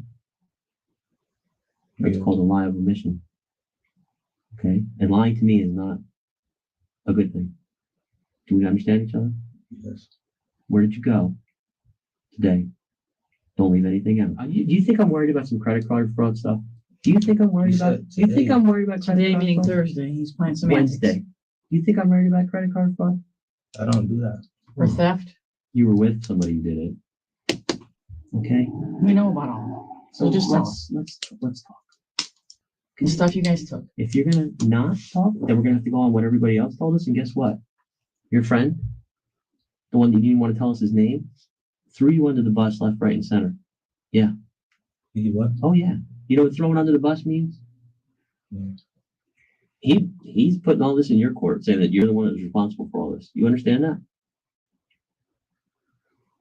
You understand? Responsible for what? So this is the way you're gonna go. You were there. You know what happened. He said you're responsible for it. Do you understand that? Yeah. So the one that you're hanging tough for, the one that you're covering for right now, is telling on you. So that's fine. If you want to play the game, I don't care. One way or another, somebody's gonna be responsible. So if you want to be the one that's responsible, that's fine. What I said isn't a lie. No, there's a lot more, isn't there? Isn't there? Yeah, it's Yeah. more. Okay. So it's not really. So start thinking. Who do you care about in your life? Who's important to you? Me. You. Nobody else in the world that you care about. My family. Okay. Do you want to look at your family through a piece of glass because you lied and took responsibility for somebody? For the most part, Jaquan tells detectives the same story as Willie, matching details about the gun, the hotel, and even the altercation. But conveniently, Jaquan claims he blacked out during the actual shooting. Faced with flimsy lies like this, Jaquan is about to get the biggest reality check of his life. Well, apparently, your testimony is atrocious. You don't have a very good memory, and that's fine. So the carjacking and everything else, you can be just as involved, and that's fine for us. That is not a problem. And you know what happens now? Because you have no memory of what happened, and you can't tell me anything that happened, and you can't be honest with me, that's fine. You're going to be charged with murder. I hope you understand that. That's everything. No, it's not. No. Stop. Not even close. Stop. Okay? Stop for 3 seconds, because you're throwing, no, you're going to listen now. You're throwing your life away, and that's fine. Throw it away. That's fine. I have no problem. Okay? One affidavit for 2 people is fine with me. I'm telling you. No, you're not. Stop. You're up to your eyeballs in a homicide. I hope you understand that. But I'm telling No, you. there's no self-defense. That self-defense claim is gone. Okay? What you 2 did was a carjacking. I understand that. I have an eyewitness. So what you 2 did is a carjacking. Oh, by the way, there's video. Yeah, there's video. Yeah. So do you want to say what you said? That's fine. We'll go with that. When you tried to defend yourself and say, I didn't do this or I didn't do that, you blacked out. You can't remember what you did. So you can't tell me what you did. So that's fine. I told you. No, you didn't. Stop. This is crazy. It's not crazy. This is reality. This is reality. Okay. Do you want to try again? Do you want to try again and fill in the blanks? Because you're really not doing a good job right now, telling the truth. Do you want to try again? Yeah. If you didn't shoot somebody, you're not somebody that I would need to put in jail. We can't do fingerprint or something like. No, it's tell the truth. And telling the truth is exactly what Jaquan does, as he finally cracks, revealing even more than detectives expected. Do you want to start again? Yes. All right, go ahead. We were coming from the hotel was broken into. Mm-hmm. We noticed everything. Some things was missing. Okay. So we called Lamar and tell him to come back and get us. He comes back, and then he's taking us, and he's arguing with us. Did you guys call Lamar so you can question him about the stuff? Yeah, well, we were already questioning him over the phone. Okay. What was the plan to get Lamar there? Why? Why did you want to have Lamar there? Why was it so important? Because you could talk to him over the phone, can't you? Yeah. So what was so important about getting him there and getting in that car? Tell me. To leave. Try again. What was so important about getting him there? And whose idea was it? Because if it wasn't your idea, I need to know that. You understand what I'm saying? Yeah, it wasn't my idea. So whose idea was it? It was William. What was his idea? Tell me. To get Lamar there. Why? And what? And go. And do what? To get him there and what? Not to go home. Not to go home. First, he wanted to question him. Yeah, and then what? Then he was just saying, drop me off. Listen, remember, I can't keep asking you, okay? It was Willie's idea, that's fine, but I need to hear it from you. Okay. What was his idea? His idea was to question Lamar to see if, like, he would tell the truth or not, because we know, like... What was going to make him tell the truth? So was the plan to kill him or get the stuff back? Which was it? Where did the gun come from? Did you give it to him? No. And where did it come from?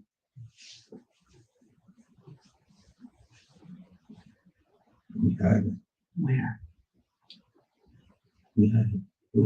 What kind of gun was it? It was a Taurus. What color? Black and silver. Black and silver. Okay. So when you guys got in the car, who had it on? Nobody. Who was it? Under the seat. How did he get under the seat? Put it under Who put it under there?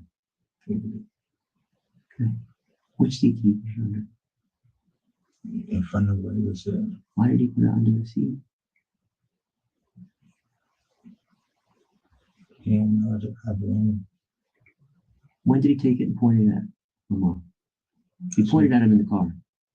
So tell me what happened. We was fighting. Oh, okay, but I want to go back. So you guys take the gun and put it in the car. He does. Willie does. Okay. In case you didn't catch Jaquan's shy schoolboy mumbling, he just admitted Willie planted the gun in the car. In fact, the two probably had it with them back in the hotel, which means the entire self-defense story these two geniuses cooked up just fell apart. After all, if they planted the gun beforehand, they definitely planned to use it. So, I'm curious, you said before the plan was to kill him. Why? Who wanted to kill him? Who? I mean, it wasn't like Willie, when it happened, Willie was telling me that he didn't want to do it, but he had to. Why? Because they started fighting. So that wasn't the plan. For them to fight. That came up when we were in the car. Like he was saying he would be alright. So we got rowdy, like, but then he pulled over. But see, I this is where I get lost. You said you and him had a plan, and the plan was to get your stuff back, right? That was my plan. Okay, all right. So, and this is where I get a little lost. Okay, again, you can talk to him on the phone all you want. There's a reason why he came back. You had to get in that car with him. There's a reason why. Was it a plan to get the car from him? That's the plan? No. You guys came up with that plan sometime. I mean, the reason we got him to come back was so we could find out if we could find out what he's saying. Well, you found that out on the phone. So you have to step it up a notch now, don't you? No, I found out when he came, like he was saying it was maintenance and stuff. Right. What I'm saying is you can talk about that on the phone. Yeah. But he's lying to you on the phone. No, he called on the phone. He was calling me, but he wasn't saying anything. So you're mad at that point because he's not answering you. No, I wasn't mad. I mean, I knew. But the whole reason to bring him back over there so you can question him about this stuff. Yeah. Right. Because he was acting lost. Right. And what I'm saying is you guys had a gun. Yeah. So the gun was used at some point in time to get him to tell you the truth. Because that's what makes sense. And that's what the plan was.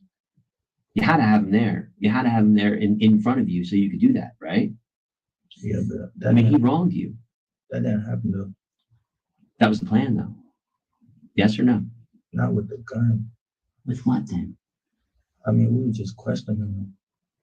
The gun was just there while they was fighting. Like, it's either Lamar gonna get the gun or Willie gonna get the gun.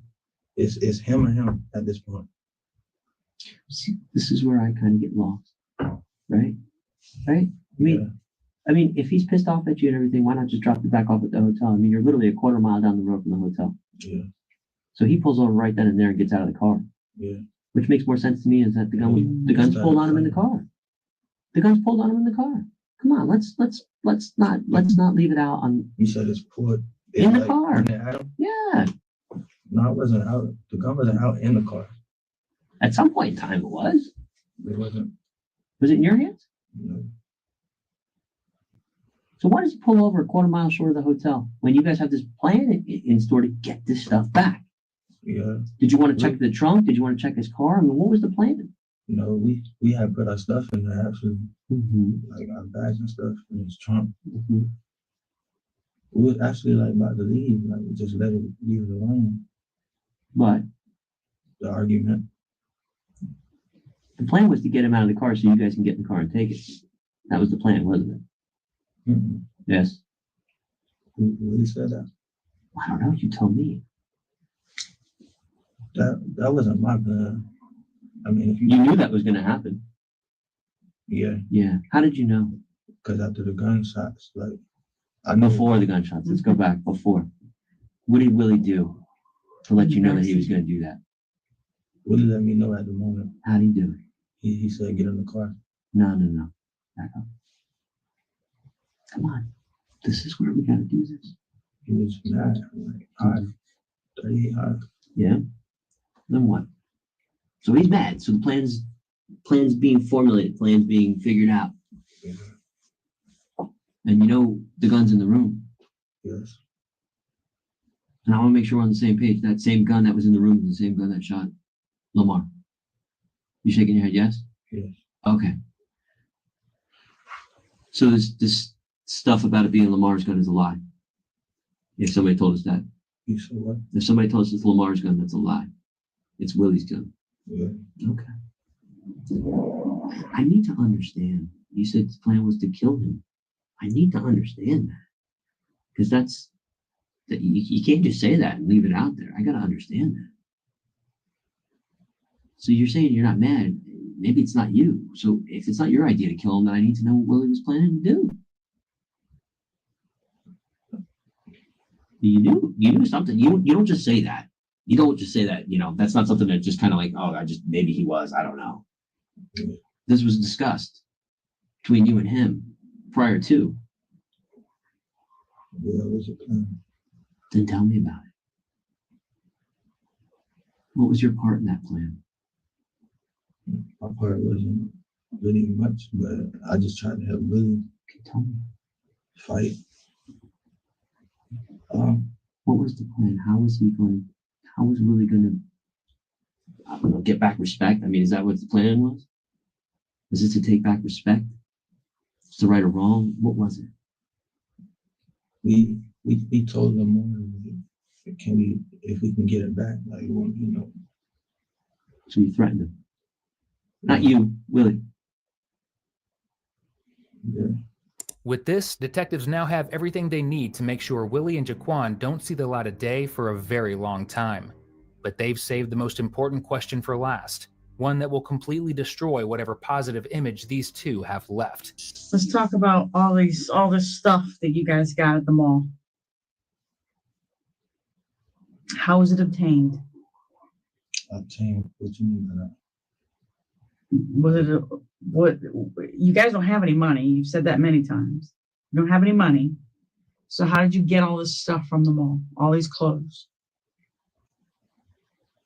From the mall. From what? Did you grab a bunch of clothes and run out the door? Okay, so how'd you do it?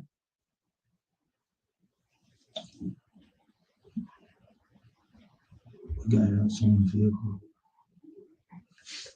Out of someone's vehicle. We got it out of someone's vehicle. Okay, so you stole it. And where did that occur? Mall. And are we going to be truthful about which mall? Premium or Prime outlet? Was it Premium or Prime? Which street? I'm not sure. It's around the corner from Fun Spot and by Bass Pro. Okay, so you lived here your whole life. Yeah. Is that Premium or Prime? I'm not sure. Okay, so it's by Fun Spot, International Drive, Yeah. that area? Yeah. And which store were you in front of when you broke into somebody's car? I think that was Macy's. Yeah, I think Macy's. Is there a Macy's in that mall? Yeah. What kind of car did you break into?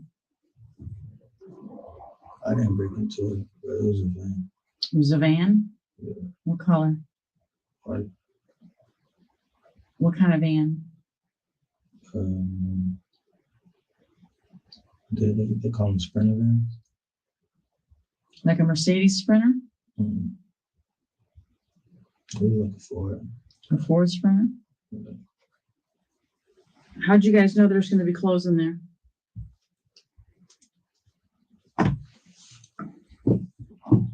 We didn't know until we checked. How'd you check? You looked in the window? Not me. You're saying we? We looked in the window. Willie and Lamar. Willie and Lamar. So the three of you participated in vehicle burglaries. How many? One vehicle. Yeah, that one. And how'd you get into that vehicle? Switch to it. Switch to it. Swiss Tech? Yeah. What is that? It's like a glass opener and a seatbelt cutter. Oh, yeah, the little punch thing. Did you punch a window? Mm-hmm. Tell me how you use the Swiss Tech.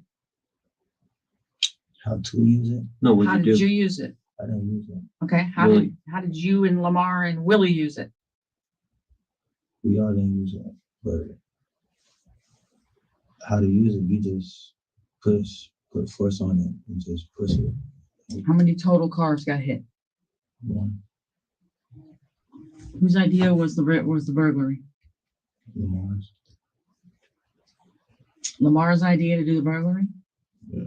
So he drove you boys down there with the intention of doing burglaries. What were you specifically after? Clothes, or you didn't care? Just bags. Bags of whatever? You can't see what's in the bag. Did you end up with any electronics? Yeah. Like iPads, cell phones, cameras?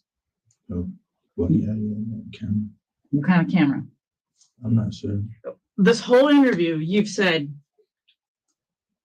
the shot went off, the gun appeared, the gun was there. It was all, stuff just happens. No one's responsible for any of it. This stuff just happens. You won't put a name or yourself in front of any of it. The shot goes off. The gun does this. You're blaming the gun. You're blaming the car. You're blaming. It's like. I didn't tell you that when he said that he didn't do it. He didn't want to do it. I didn't say that. The very first comment you made about the shot went off. The gun did it. How can you say he didn't mean to do it? Here you are talking about. You planned it. Talk about killing him, and then you said that he didn't mean to do it. Which one is it? I'm saying that's what Willie said. Yeah, but I mean, if you talk about it before and you bring a gun, what the hell's the point of that? You can't say you didn't mean to do it when you're planning to do it because the guy stole from you. That's what he said. I didn't say that. Okay. So if all of this stuff is stolen, why does it belong any more to you and Willie than it does to Lamar? The detective makes an excellent point here. This whole mess boils down to two thieves getting mad that their friend stole their already stolen stuff. And get this, they plan to steal the twice stolen items back again and punish Lamar for it. Sounds pretty ironic, doesn't it? And before Jaquan heads off to the slammer, this female detective is going to make sure he gets a piece of her mind. You killed a guy over stolen property that didn't belong to you. Is that true? I didn't kill him. You certainly participated. Yeah. You certainly conspired to jack him. And when he told you he was going to bag him, you certainly went along with it. He didn't tell me that. You just told us you just did. said he did it. I said he said that over the phone to You heard it. yeah. You knew.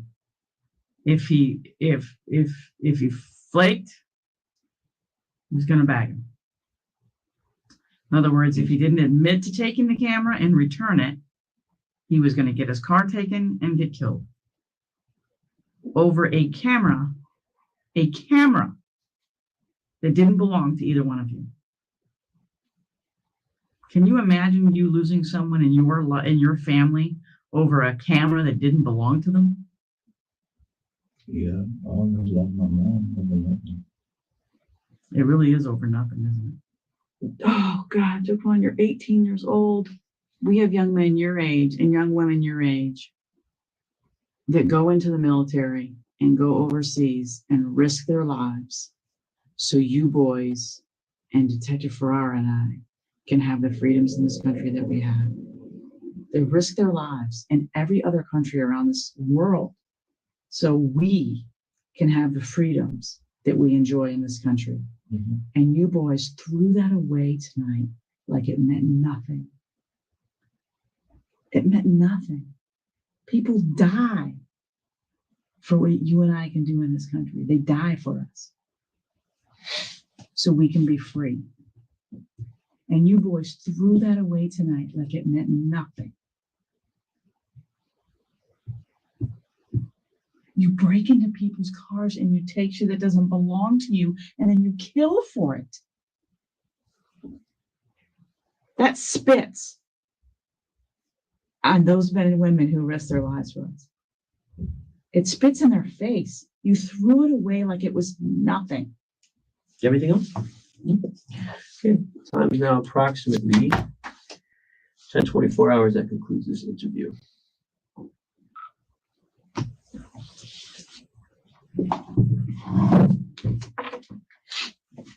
We got somebody we're gonna come and photograph those injuries, okay? It looks to be in one piece. Yep. Very much okay.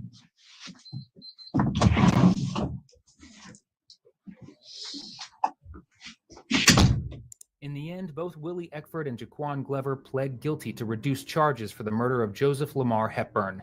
Their trial never reached a jury, as plea deals avoided the possibility of life sentences. Willie was initially charged with first-degree murder, but this was reduced to second-degree as part of his plea deal, resulting in a 30-year sentence. He will be released in 2048. Jaquan, on the other hand, was charged with second-degree murder and sentenced to 10 years in prison. He is scheduled for release in 2026. お、先生、いいところに。今、星酸排出率が2倍だったよ。私とリオも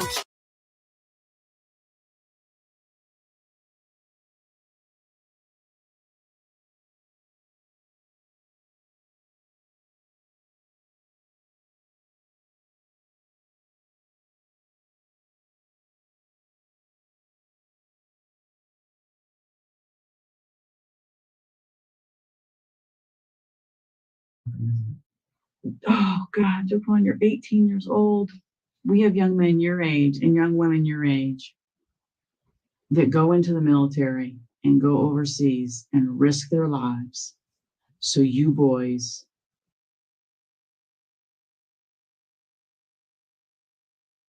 and you take shit that doesn't belong to you and then you kill for it.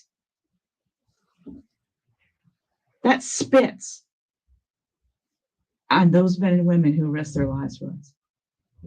It spits in their face. You threw it away like it was nothing. Everything else? Okay. Time is now approximately 10:24 hours. That concludes this interview.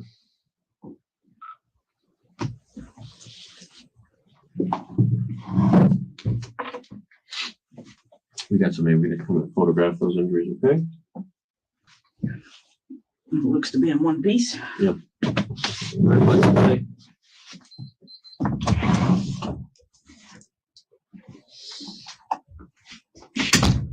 In the end, both Willie Eckford and Jaquan Glover pled guilty to reduced charges for the murder of Joseph Lamar Hepburn.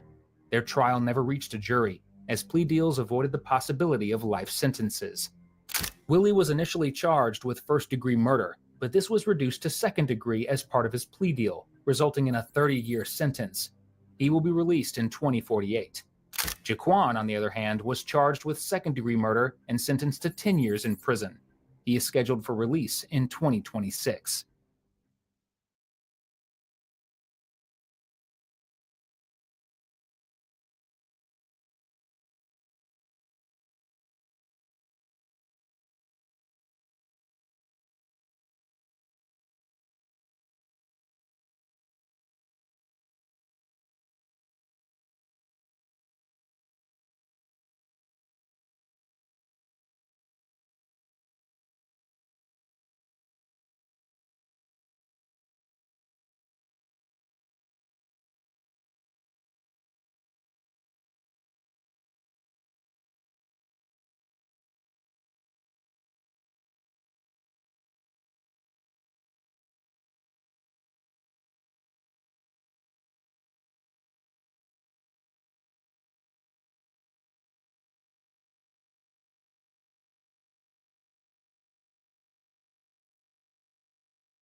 What happens when a 17-year-old wannabe gangster kills a drug dealer while he is trying to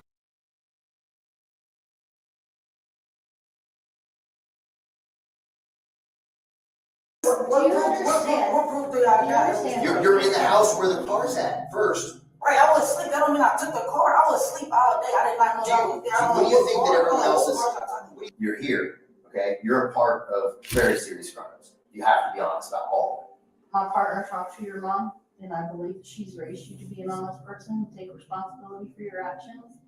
I don't think things went the way you thought they were gonna go, but now is the time to be honest and be upfront. 349, we're any more crews. I'm pretty sure this guy's the driver's shot. Yeah, dude, he's done. So that's when I say I killed somebody?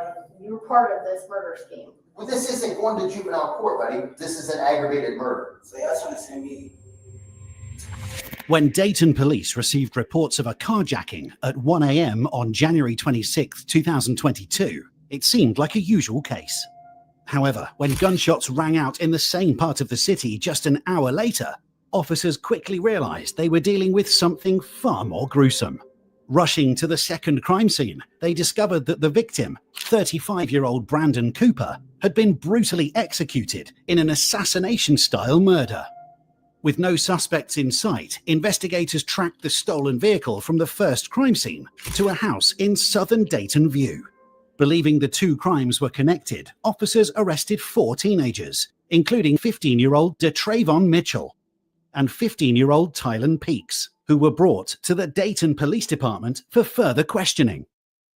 I'm Anya's indecision, and home projects were my favorite way to get her all twisted up.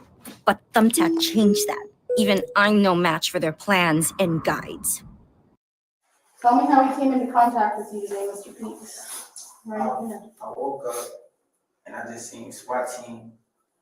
Cause my friend woke me up. He said, "Bro, the SWAT team was outside."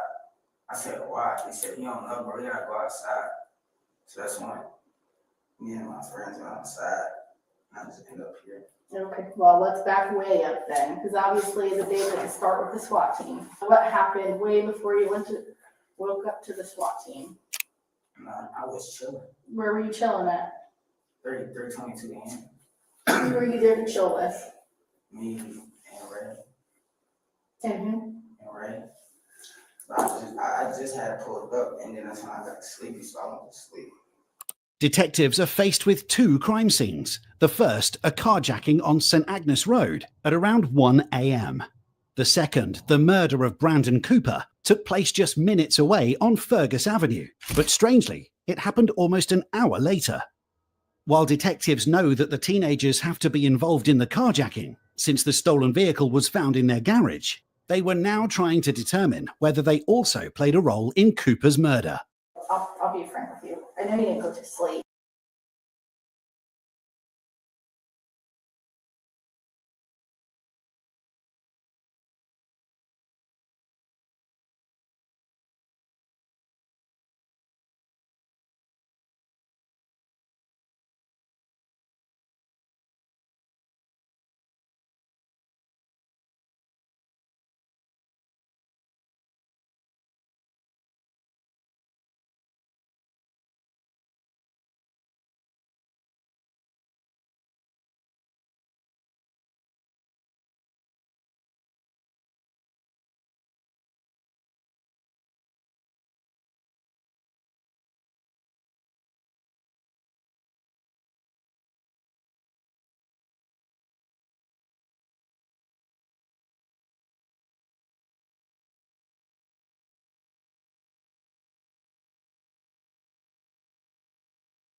This is Nicholas Lindsay. Nicholas is about to be interrogated by the police because they believe he shot and killed a police officer in St. Petersburg, Florida. On February 21st, 2011, Officer David Crawford responded to a 911 call about a suspicious person walking around in the middle of the night. When the officer arrived, he would be shot and killed at close range by the suspicious person. How? There's bullet holes in the car. You remember I told you Mike was standing on the car like this. The camera was like, he was standing in front of him right there. And he just started shooting. Boom, boom, boom. This is how 18-year-old Michael Mitchell Jr. thinks he's going to outsmart the detectives. As Mitchell explains how his friend, Michael Robinson, was shot by Cameron Paw, he fails to realize the chilling irony. He was the one found with the body. Yep.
Put your hands up.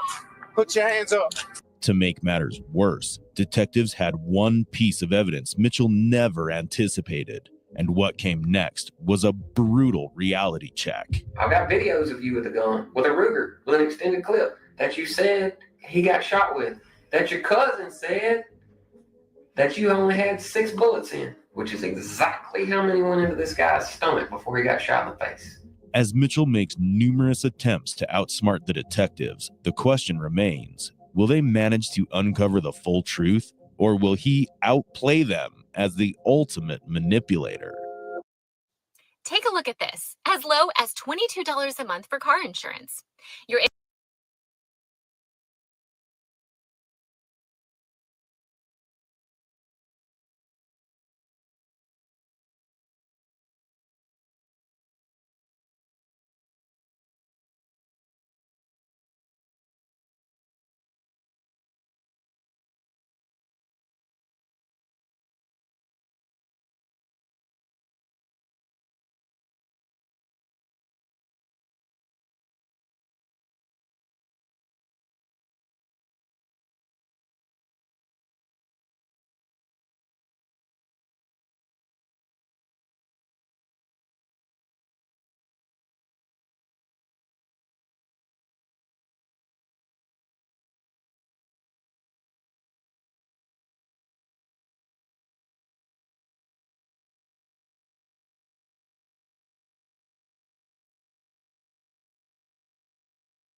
insurance company doesn't want you to.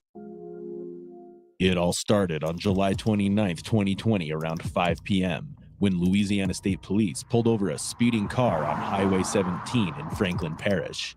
The vehicle had visible bullet holes, and the strong odor of marijuana only added to the suspicion. And behind the wheel was Michael Mitchell Jr. You've admitted there's a small amount of in the car, and I've smelled it. It's probable cause. Can I take a look in your car? Yes or no? Yes, sir. So when I kept asking you where you live, you don't even know because this ain't even your house. You better get some act right in you and stop lying to me, or I swear to God you're fixing to go to jail. Do you understand? Yes, sir. That's the last freaking lie you better tell me. What's your last name? Mitchell. What's this Robinson last name? Michael Robinson. That's your brother. Mitchell tried to play it cool, claiming Michael was just his brother who'd let him use the car. But that story immediately fell apart when detectives popped the trunk. I'm going to do the obvious thing I want to do. Hey. Yep. Put your hands up. Put your hands up. Put your hands up. Put your hand behind your back. Put your hands behind your back. With that, Mitchell was arrested and brought in for questioning. And that's when he decided to audition for the role of Worst Liar of the Year. So basically, my friend wanted to set Mike up because they know he was loaded, like he had money and stuff like that. So they hit me up. He was like, hey, yo, Uncle Mike, all you gotta do is just y'all can smoke together, and then when he drop you off, I'll handle it from there. So I mean, I just one thing in my life, so we smoked a little bit. After that, we was like coming down the street, kind of like by my house. And after that, that's when one of my homeboy, he was around the corner, and he was like talking to Mike, like, yeah, like trying to make him feel comfortable or whatever, like trying to be cool with him. And after that, he ended up like talking Mike out of the car, and at this point, like Mike,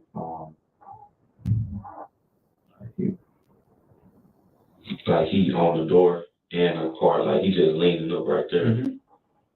After that, shots just came out, boom, boom, boom. Mike hit the ground. He was holding his stomach. He was like, bro, you shot me in my stomach. After that, he ran to the car because he knew Mike had a gun too. He went in there, grabbed Mike's gun. Mike was on the ground. He just did it to him, and that was it. He did what to him? He shot him in the head. Okay. After that, he was like, pop the trunk, bro, hurry up, pop the trunk. Pop the trunk. I just grabbed his legs, threw him in there. And after that, he took the car and off. Like, he took the car with the body and I was gone. I was at home. So this morning he came and dropped the car over. He wanted me to get rid of everything. Like dump the car, like all that together. And I was scared too. Like I was scared he was gonna do the same to me if I didn't do what he said. Mitchell paints the whole thing as a robbery gone wrong, tossing all the blame on his homeboy Cameron Powell, who was apparently the evil genius of the operation. But Mitchell doesn't stop at just pointing fingers. Now, he's suddenly the terrified kid who didn't sign up for any of this. Caught with a body in the trunk, he's clinging to the only strategy he's got left. Play the scared teen card and hope it's enough to dodge a murder charge. When you said that your homeboys were going to set Mike up, who all is that? Yeah, but man, you're doing right. It was a few people, but it was only one person. It was only one person that pulled like he. Let's start with him, okay? Cam. Henry? Mm-hmm. What's Cameron's last name? How old was Cameron? Okay. All right, and what did he say to you when he called, or when y'all were together, or whatever, about setting Mike up? Hey, bro. You know my love this stuff. All I need you to do is just, he wanted me to just like get him high or whatever. And then he just took over the rest. And that's all he wanted me to do. All right, so we got Cameron. He was the shooter, right? What did he shoot him with? He had a charge 9. How do you know that? Like I saw, it was like a charge 9. He had a extended clip. Okay. All right, who else all was there? Nobody really. Come on, man. You already told me that a few people were there. You're doing really good, okay? You're doing the best thing you can do to help yourself. I hate to see you just give me a little and then hold out a little, because then I don't know if you're telling the truth or not. Does that make sense? I believe you. I can see. I can see that you're telling the truth, but let's just go ahead and tell the whole story. I was with my cousin. He was at my house with me. He was just chilling with me. It was a Smiley. Who? Smiley. What was his role in this deal? He really didn't have a role. He was just like, he was just at my house and he chill. Yeah. And after that, he was like, I want to say he was a driver because he wasn't. Like, he was just in his own car. And Cameron was in the car with him. So, yeah, so when we had hit the street, they was already parked like by my house because they was smoking. So they was just outside smoking, kind of by my house. If Mitchell's lying and the detectives suspect he is, then every new name he drops just digs the hole he's in even deeper. The detectives can sense that something is off, so they shift gears and try to earn his trust in the hopes of a slip-up. And Mitchell, who's just 18, starts to let his guard down. But sticking to a single story is going to be the real challenge for him.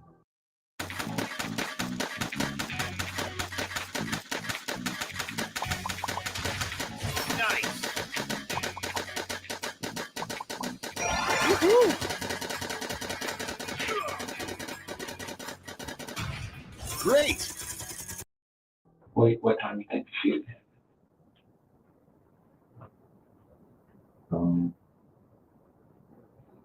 I want to say around 3 or 4, maybe, because it was still pretty dark.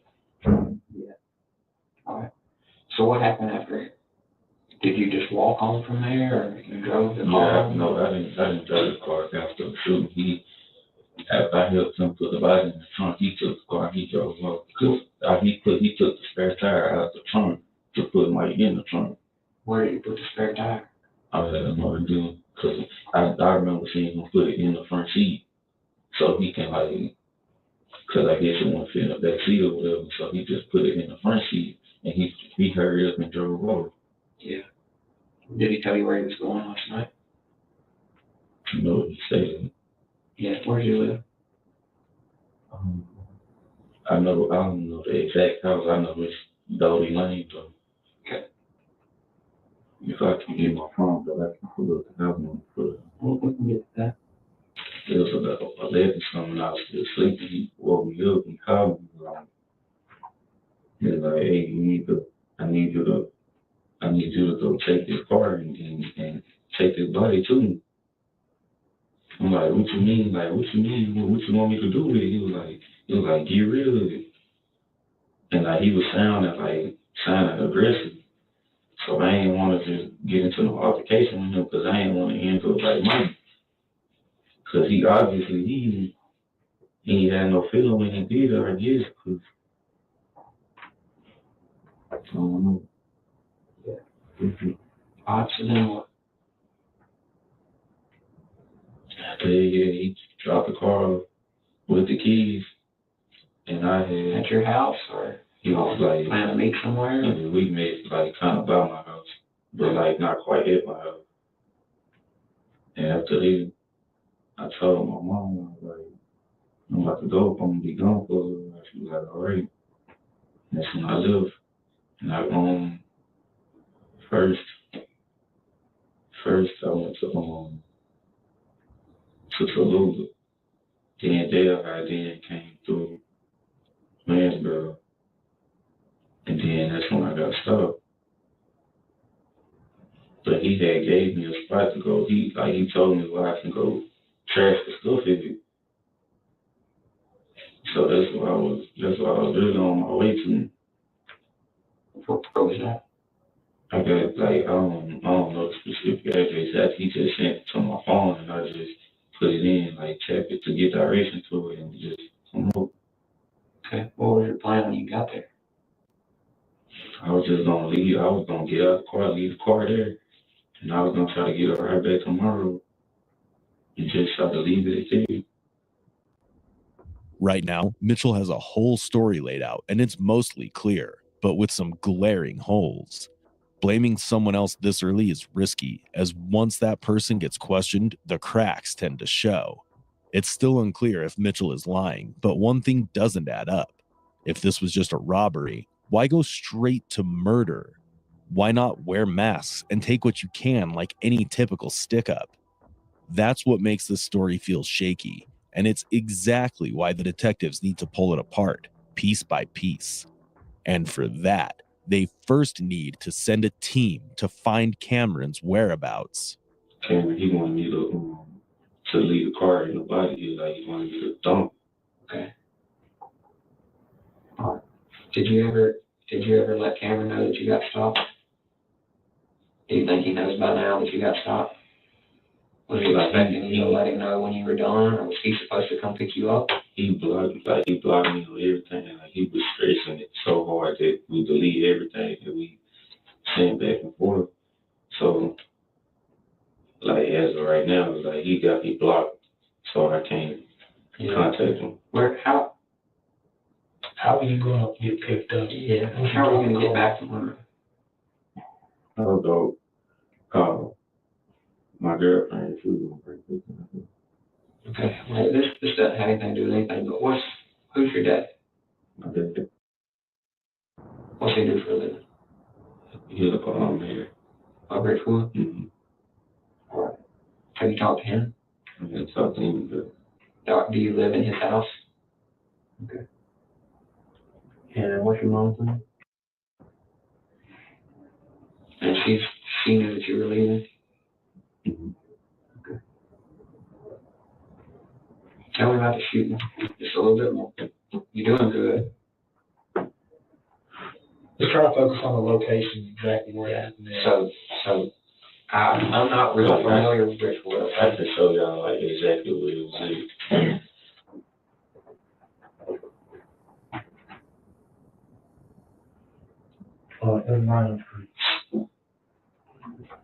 As Mitchell points out the location where he claimed he planned to leave the body, the investigation into Cameron Pa was quietly unfolding in the background. But now that some time has passed, detectives are circling back to Mitchell's story, ready to see if anything slips, shifts, or suddenly doesn't line up. And then how there's bullet holes in the car? Because you remember I told you Mike was standing up on the car like this, and Cameron was like, he was standing in front of him right there, and he just started shooting, boom, boom, boom. Mike hit the ground, he was holding his stomach, he was like, bro, you shot me in my stomach. After that, he stood over Mike and shot him in the head. And he wanted me to hurry up and help him put the body in the trunk and all this so he can stir him. Yeah. He didn't tell you where he was going? About how many times you think you shot him? You say it the same every time, but when you shot him in the stomach at the very first, do you remember? It was a few. It wasn't like one or two, it was like 5 or 6 maybe. But I don't think the clip he had was 4. Because he stopped shooting at one point he went to go get Mike's gun out the car. And he used Mike's gun to finish him off. He shot Mike in the head with the gun that he got out of the car? With Mike's gun. So he shot him with 2 guns, is what you're telling me? With 2 guns. Okay. So what else was in the car that he took out? I think that was it. Now, you remember just a minute ago how when you started telling me the story, your whole body changed because you're finally getting off your chest what's been in there all day, right? So go ahead and give me the rest of it. All right. Tell me what all was in the car that he took out. Yeah. I can see you want to tell me. Yeah. I don't know. I think he probably could have had some more weed in there maybe. But like I wasn't just really aware of what all he had in his car. Because we was just smoking together, so I wasn't really scoping the scene or nothing. Yeah. I was just doing my part to smoke with him. Yeah. Where was your cousin Melly at? He had his car parked right at the where you said? Yeah. And Cameron got out of his car. He got out of my cousin's car and walked to around the corner. And he hit us right through. What was your cousin drive? It was kind of like the The Jeep that looked like a box. Yeah. We got a suit. Cameron? Where's Cameron live? He stayed not too far from me. Could you show us on the map? When Mitchell first told his story, he claimed that after firing a few shots, Cameron panicked and hid, supposedly because Michael had a gun too. But this time around, the part where Mitchell described Cameron trying to hide totally vanished. Instead, Mitchell now says Cameron had taken his gun and finished the job. It might seem like a small detail, but in cases like this, it's the little inconsistencies that flip everything. And very soon, the truth behind the whole story is about to be revealed. I'm Kevin Cobb, I'm the sheriff here. Okay. What I'd like to ask you is, you're 100% that's Michael Robinson in the trunk of that car? Yes, sir. Right? You know him, he's a friend of yours? Yes, sir. You know him, and you know that's who that is? Yes, sir. Okay. Have we shown him a picture of Michael Robinson? No, this is not Michael Robinson. Hold on one second. Do you have a picture of Michael Robinson in your phone? You want him to show us a picture of him? Sure. Mm-hmm. Listen, I'm gonna let you put your passcode in. Don't call anybody, don't text anybody, and don't try to crash your phone. Okay?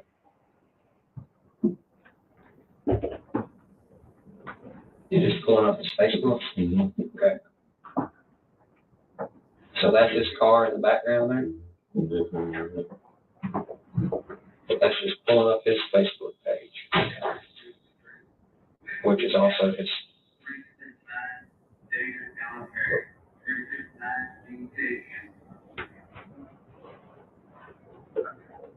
I'm gonna get one picture, okay? I'm gonna get the 20 just for my deal. Just because his appearance has changed. Okay, put it back on airplane mode.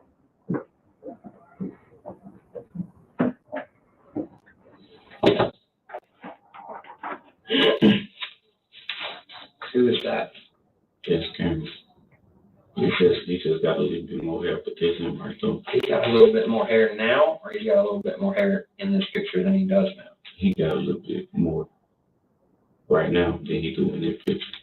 The first round of interrogation wrapped up, and while that unfolded, investigators ran checks on Cameron Pa. Later that same day, Cameron was arrested in connection with the murder of Michael Robinson Jr. Both he and Mitchell were charged with second-degree murder. But that's when things took an unexpected turn. When detectives double-checked Cameron's alibi, it held up. So once again, Mitchell was brought back in, and this time, he was about to face the full weight of the truth. Before we dive into the next interrogation, a quick heads up. Only audio from this section is available, but what you're about to hear is the shocking truth behind this disturbing murder. How am I going to prove that one was even there? Two, that he shot him. Right now, the only person I got is you. You were driving the car. You have the opportunity because you've got the guns, right?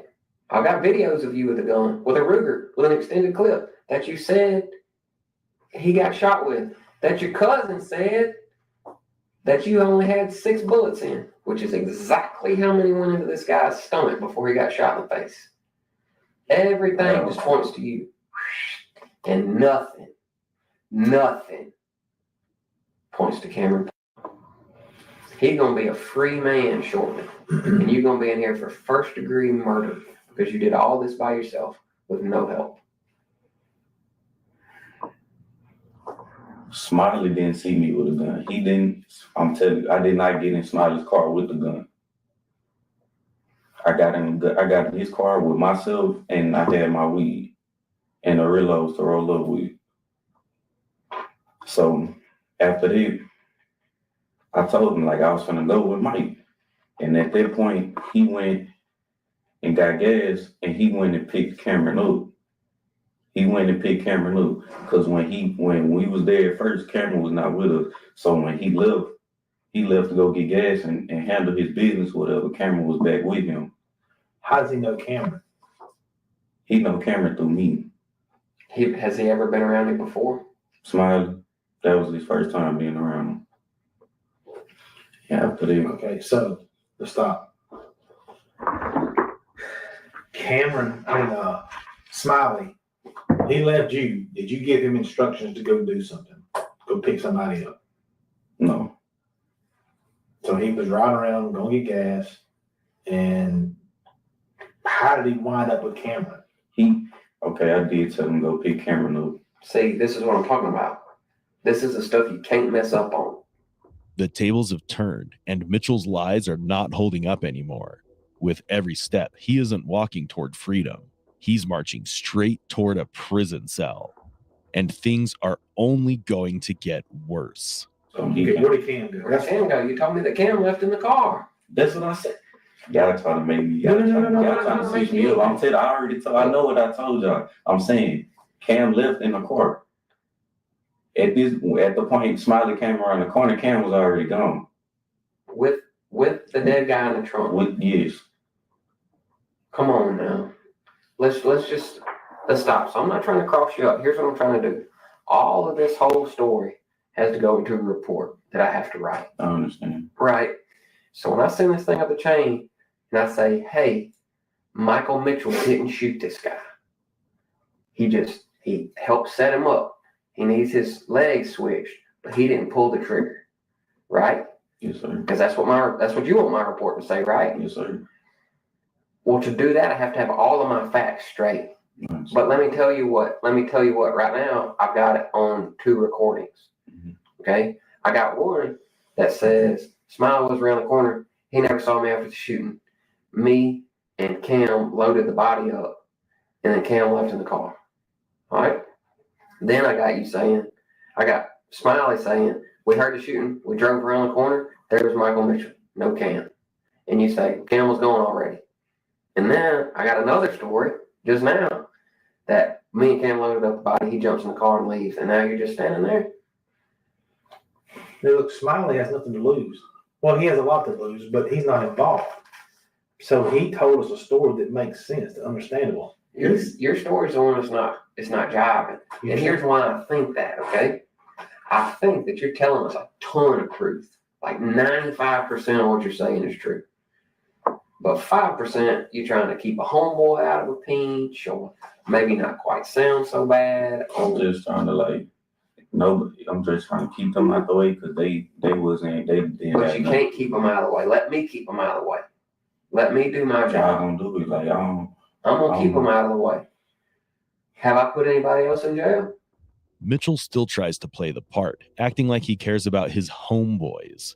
But the truth is that he's thrown both his cousin Smiley and Cameron under the bus from the very beginning. And there's a reason for that. He and Cameron had bad blood, a dispute that left Mitchell holding a grudge. So when the time came, Cameron became the perfect scapegoat. But with his story full of holes, Mitchell had no way out anymore. Finally, the district attorney dismissed Cameron Paw's charge and he was set free.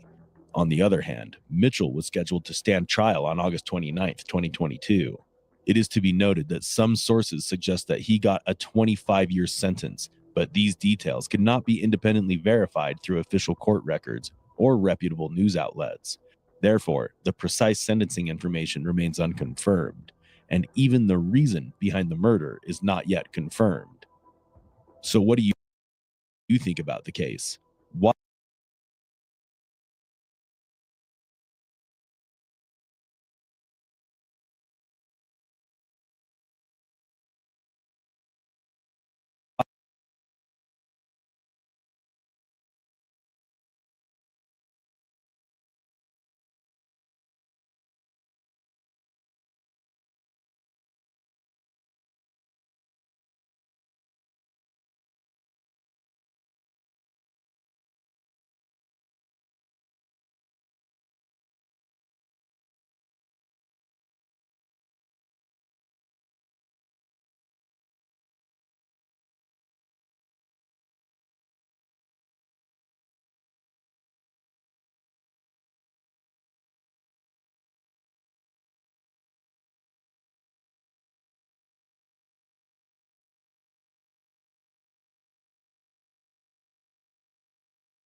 A lifeguard charged with murder in the Douglas Park shooting had passed all of his background checks and had no formal complaints, but his behavior was flagged. Tonight, the Chicago Park District is unveiling a reform effort aimed at tightening oversight and improving safety.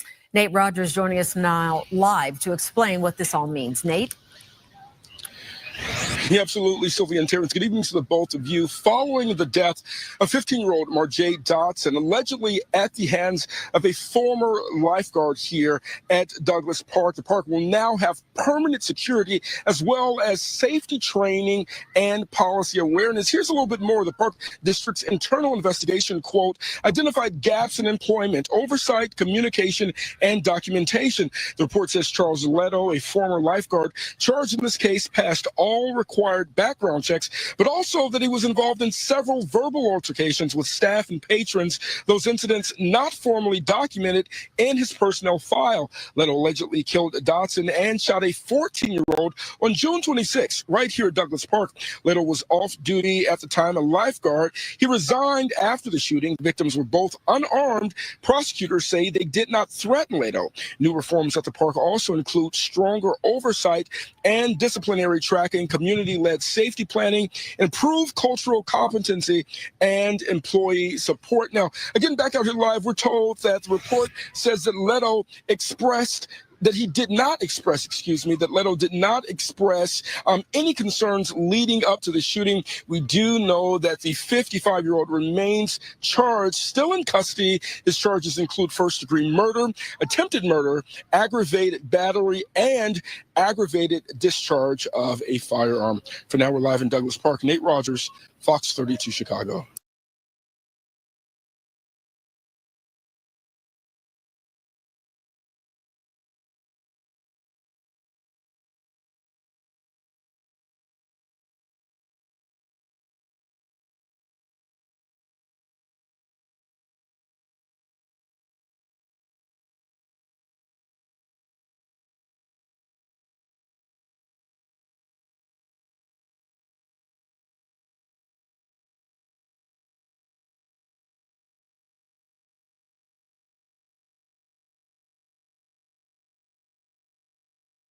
A woman was stabbed several times overnight in the Austin neighborhood. Winnie Dortch is following her progress. She is live at Stroger Hospital with the latest. Winnie.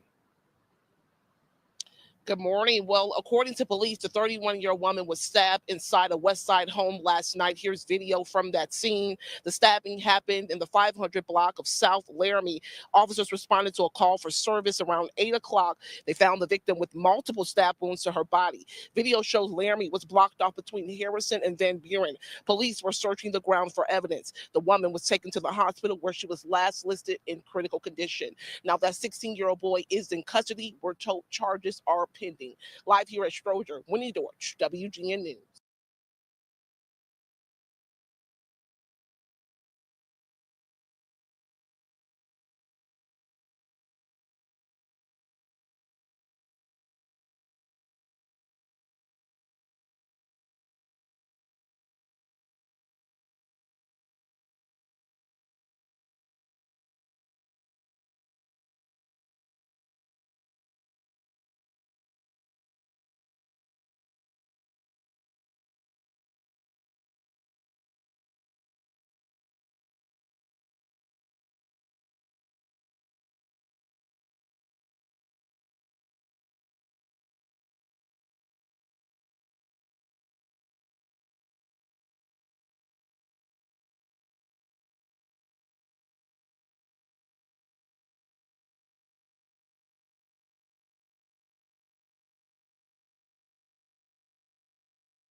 Welcome to the Westside Below, Top Tracer Driving Range, Whiskey Empire, Duckpin Bowling.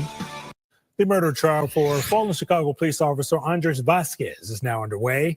Our Joni Lum has the latest updates from the courtroom.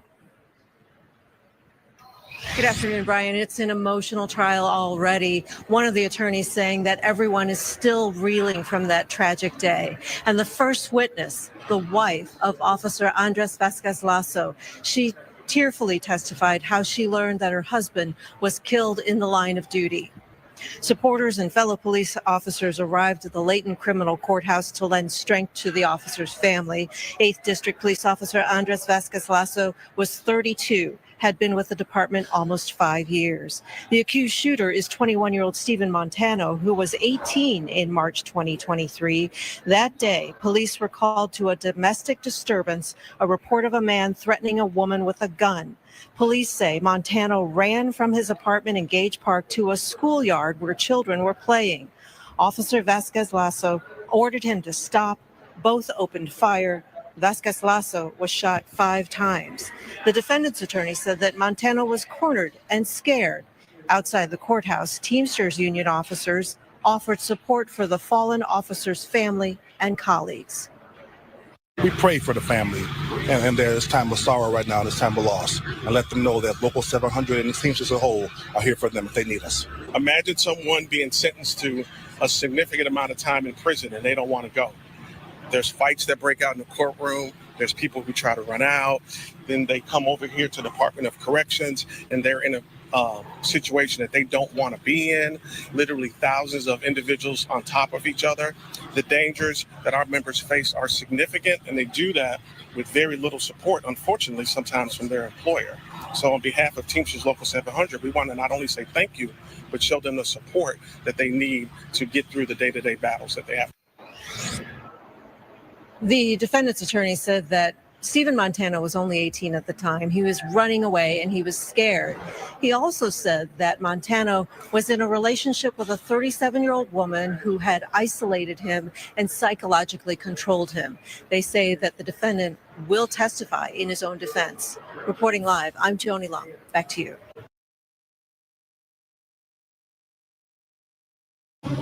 Well, today, as you mentioned, family and friends saying a tearful goodbye to Taylor Walker. You may remember that she is one of 4 people who died in that mass shooting in the River North area. Now, this morning, the 26-year-old hairstylist is being remembered for her kind spirit and her loving ways.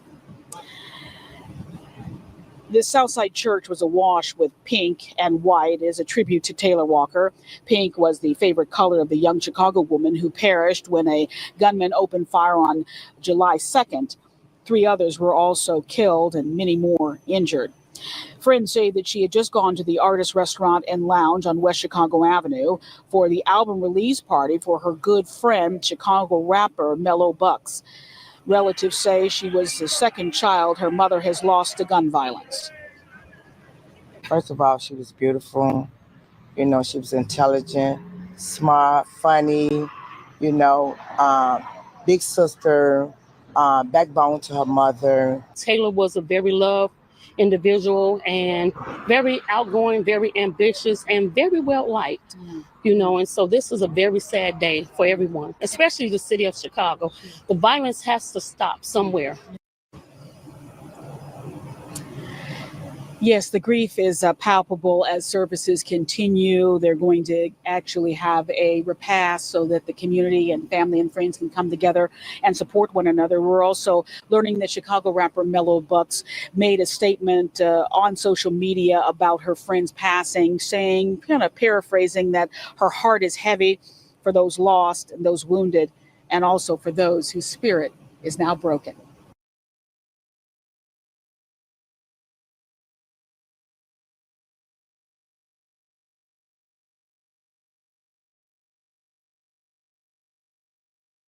Thanks to that, a 15-year-old is under arrest in Indianapolis for illegal possession of guns as well as drugs. It's the latest example of youth in our city facing criminal charges. On Sunday, IMPD says a detective on patrol saw 3 people getting in a vehicle on Eugene Street. That includes a teen who police say had a gun tucked in his waistband. Officers did a traffic stop, and police say the teen did have an AR-style pistol, as well as a handgun and marijuana. The teen was arrested for possession of a firearm by a dangerous individual and possession of marijuana with intent to deal. And as the city works to curb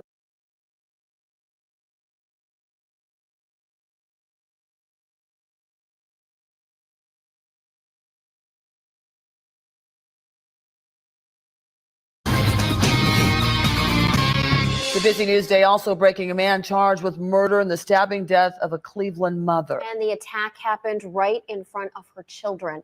New at 6, our reporter Stephen Hernandez speaks to one of the victim's sisters who has a message she wishes she could send. I was like 18 in this picture. Sky Harmon can't help but scroll through years worth of texts with her older sister, Charmaine Forple. But there's still one text that hasn't been sent and will never be read. I know you playing.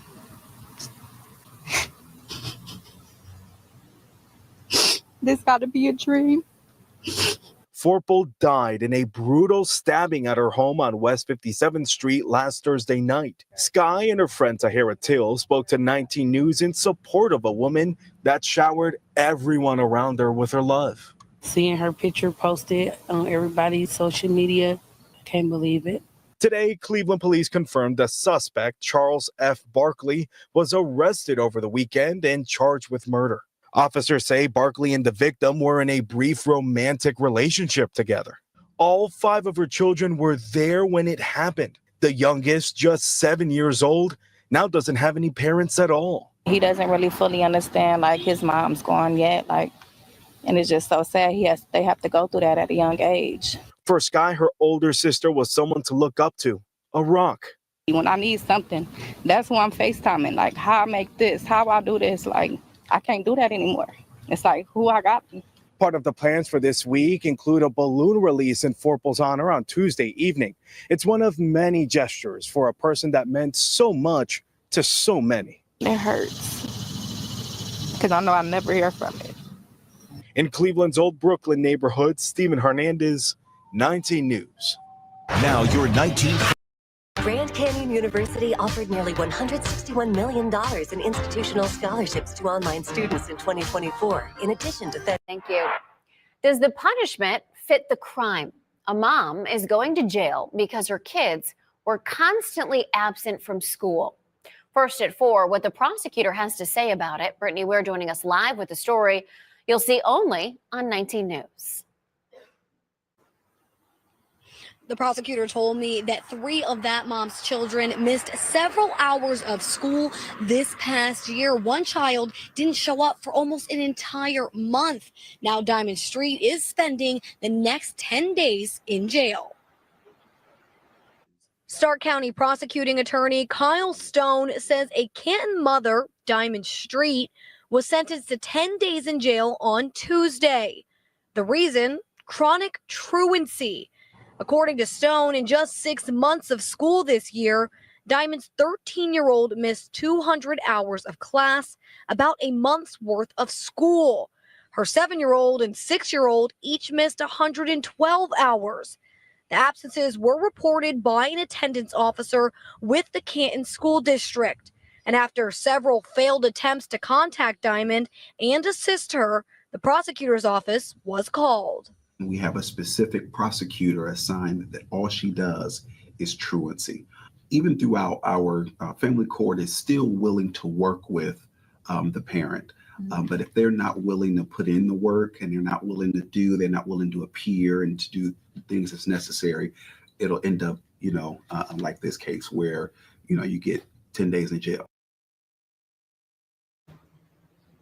The prosecutor's office told me that truancy is something that they take extremely seriously here in Stark County. Now, this is one of the more extreme cases he has ever seen. I did ask him who is watching after those children while their mom is in jail. He said another family is taking care of them. In Canton, Brittany Weir, 19 News. And we have a poll on Cleveland19.com. Should a parent be sent to jail for a child missing school? You can see the results of that poll right now. 63% of you say no, 37% of you saying yes. You can head to our homepage to cast your vote.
didn't just murder my son. He stole him from his family. First at 6, a life stolen over a parking spot. Tonight, the man who killed his neighbor heads to prison for what could be the rest of his life. Now, this is a case our 8 News Now investigators first revealed was connected to an earlier unsolved shooting with the same motive. Thanks for joining us at 6. I'm Denise Valdez. And I'm Brian Loftus. Prosecutors describe both cases a man with a bad temper shooting at a driver. In this case, deadly case. His victim was simply fixing his car.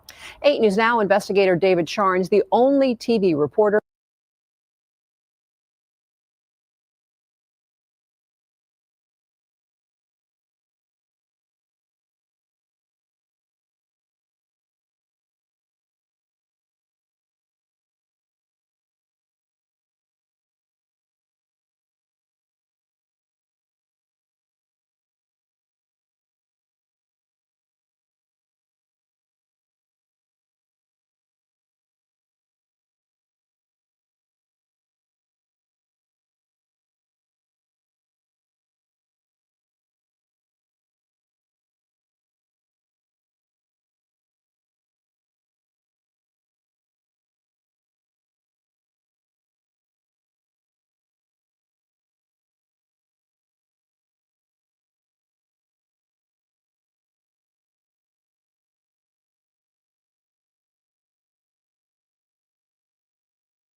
Well, the man convicted of shooting 6 Philadelphia police officers during a standoff in 2019 learned his fate in court today. 42-year-old Maurice Hill was sentenced to 120 to 240 years in prison. He was convicted in May on a slew of charges, including attempted murder, aggravated assault, and causing a catastrophe.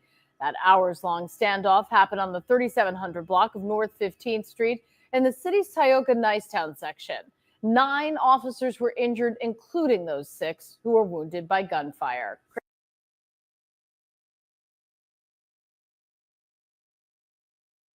All right, whenever you're ready, your first and your last name first for us. It's Curtis Jones, Curtis, Jones, Jones. And last night I was just walking to the store, going through my little routes, getting my couple little snacks and stuff. And all of a sudden, I'm on the side over here, and I just see people running and stuff. And I'm like, what's going on? I didn't know what was going on, I was like, little nervous. Next thing I know, I just kept walking. I see mad people after I see the people run, I just see some big shit just walking, just right over here, right by the boy. It went right over there. I swear, I promise you, it went right over there. And it said, rah! I just kept walking. I seen me. See it. So in my head, I'm like, nah, I gotta go, man. I'm out. I ain't about to play with nobody. I ain't about to. Look, they probably done seen it right now, so I don't know what's going on, but you gotta keep this bat right here. I'm gonna keep this bat right here, man, just in case. I'm gonna protect us. I ain't gonna let nothing happen to us, nothing, okay? All right, we gonna be. You ever seen anything like that before? Never. I never seen nothing like that, man. Right. I never seen nothing like that. Only on movies. So that's why I was shocked. I didn't know what was going on. Like, is this a movie? Am I getting punked? That's why I just kept walking. Because, in them type of situations, we don't really do good in them type of situations. We just got to keep walking and stay focused, And once it seen me in my head, I just stopped breathing. I ain't wanted to get my scent. I ain't wanted to feel my heartbeat. So I'm like, man, we ain't doing that. Oh, no, we ain't doing that right now. No. Have you the lookout today? I guess. Yeah, I've been a little bit of look. I've been more on the nervous side. I'm in the car now. I got my sister car and stuff. I ain't playing. No more on feet for me. Dude. All right. Do you normally carry around a bat? No, ma'am. No, man, I don't carry around no bat. This is my son bat. Look how he's 4 years old. He about to go take a little off the tee or something. I brought this for the interview, you know. And I just want to protect you and me, man. I ain't gonna hold you, you know. They ain't find it last night. It's still out here. It could be out here in one of these bushes or something. You know, them mountain lions, they be crawling and shit. You know, they serious. Great. I guess, what have you been doing since you saw it? You know, just trying to stay out that lion way. It might have smelt me. You know, that's why I brought this back. It might still remember my scent, so I don't want to be on his radar. I'm trying to stay off the lion radar, honestly. I don't want to be dealing with that. I don't want to be dealing with no. I'm good. How close did you get to it? Listen, it was over here. I ain't get that close, but it made. I heard the roar. I felt that roar. I knew to keep it pushing. I knew that. Yeah. About like this big. Word. It was just walking, slithering. Like it was. I don't know, man. It was a different. I thought it was different because I know it ain't no zoo, ain't no wall, ain't no glass in between us. I know this is real. Like at any moment it could come over here and just wow. That's why I just kept pushing. I just kept walking. I ain't about to be playing with no lions. I don't play with lions. I don't play with tigers, bears, nothing with the wild. I don't play with those. I promise you. I don't even do roller coasters. I'm good. But I guess what would you see? What would you do if you saw it again today? If it ran up on us right now, you see I got the bat. I'm gonna get you in the car. We're gonna slide. We're gonna get up out of here, and then we out. We gonna let him do him. We ain't gonna try to kill it or nothing. We just gonna, what's up, dog? Keep it pushing. We ain't gonna play with we gonna play with tigers, miss. What would you do?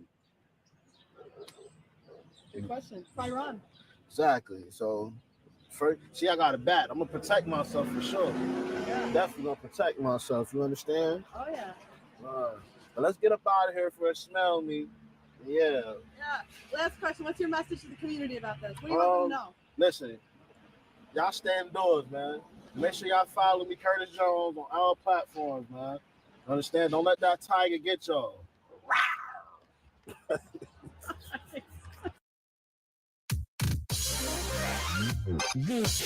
先生、星3排出率が2倍。私とネルも期間限定で登場するわ。ブルーアーカイブ。なんだか不思議な感じね。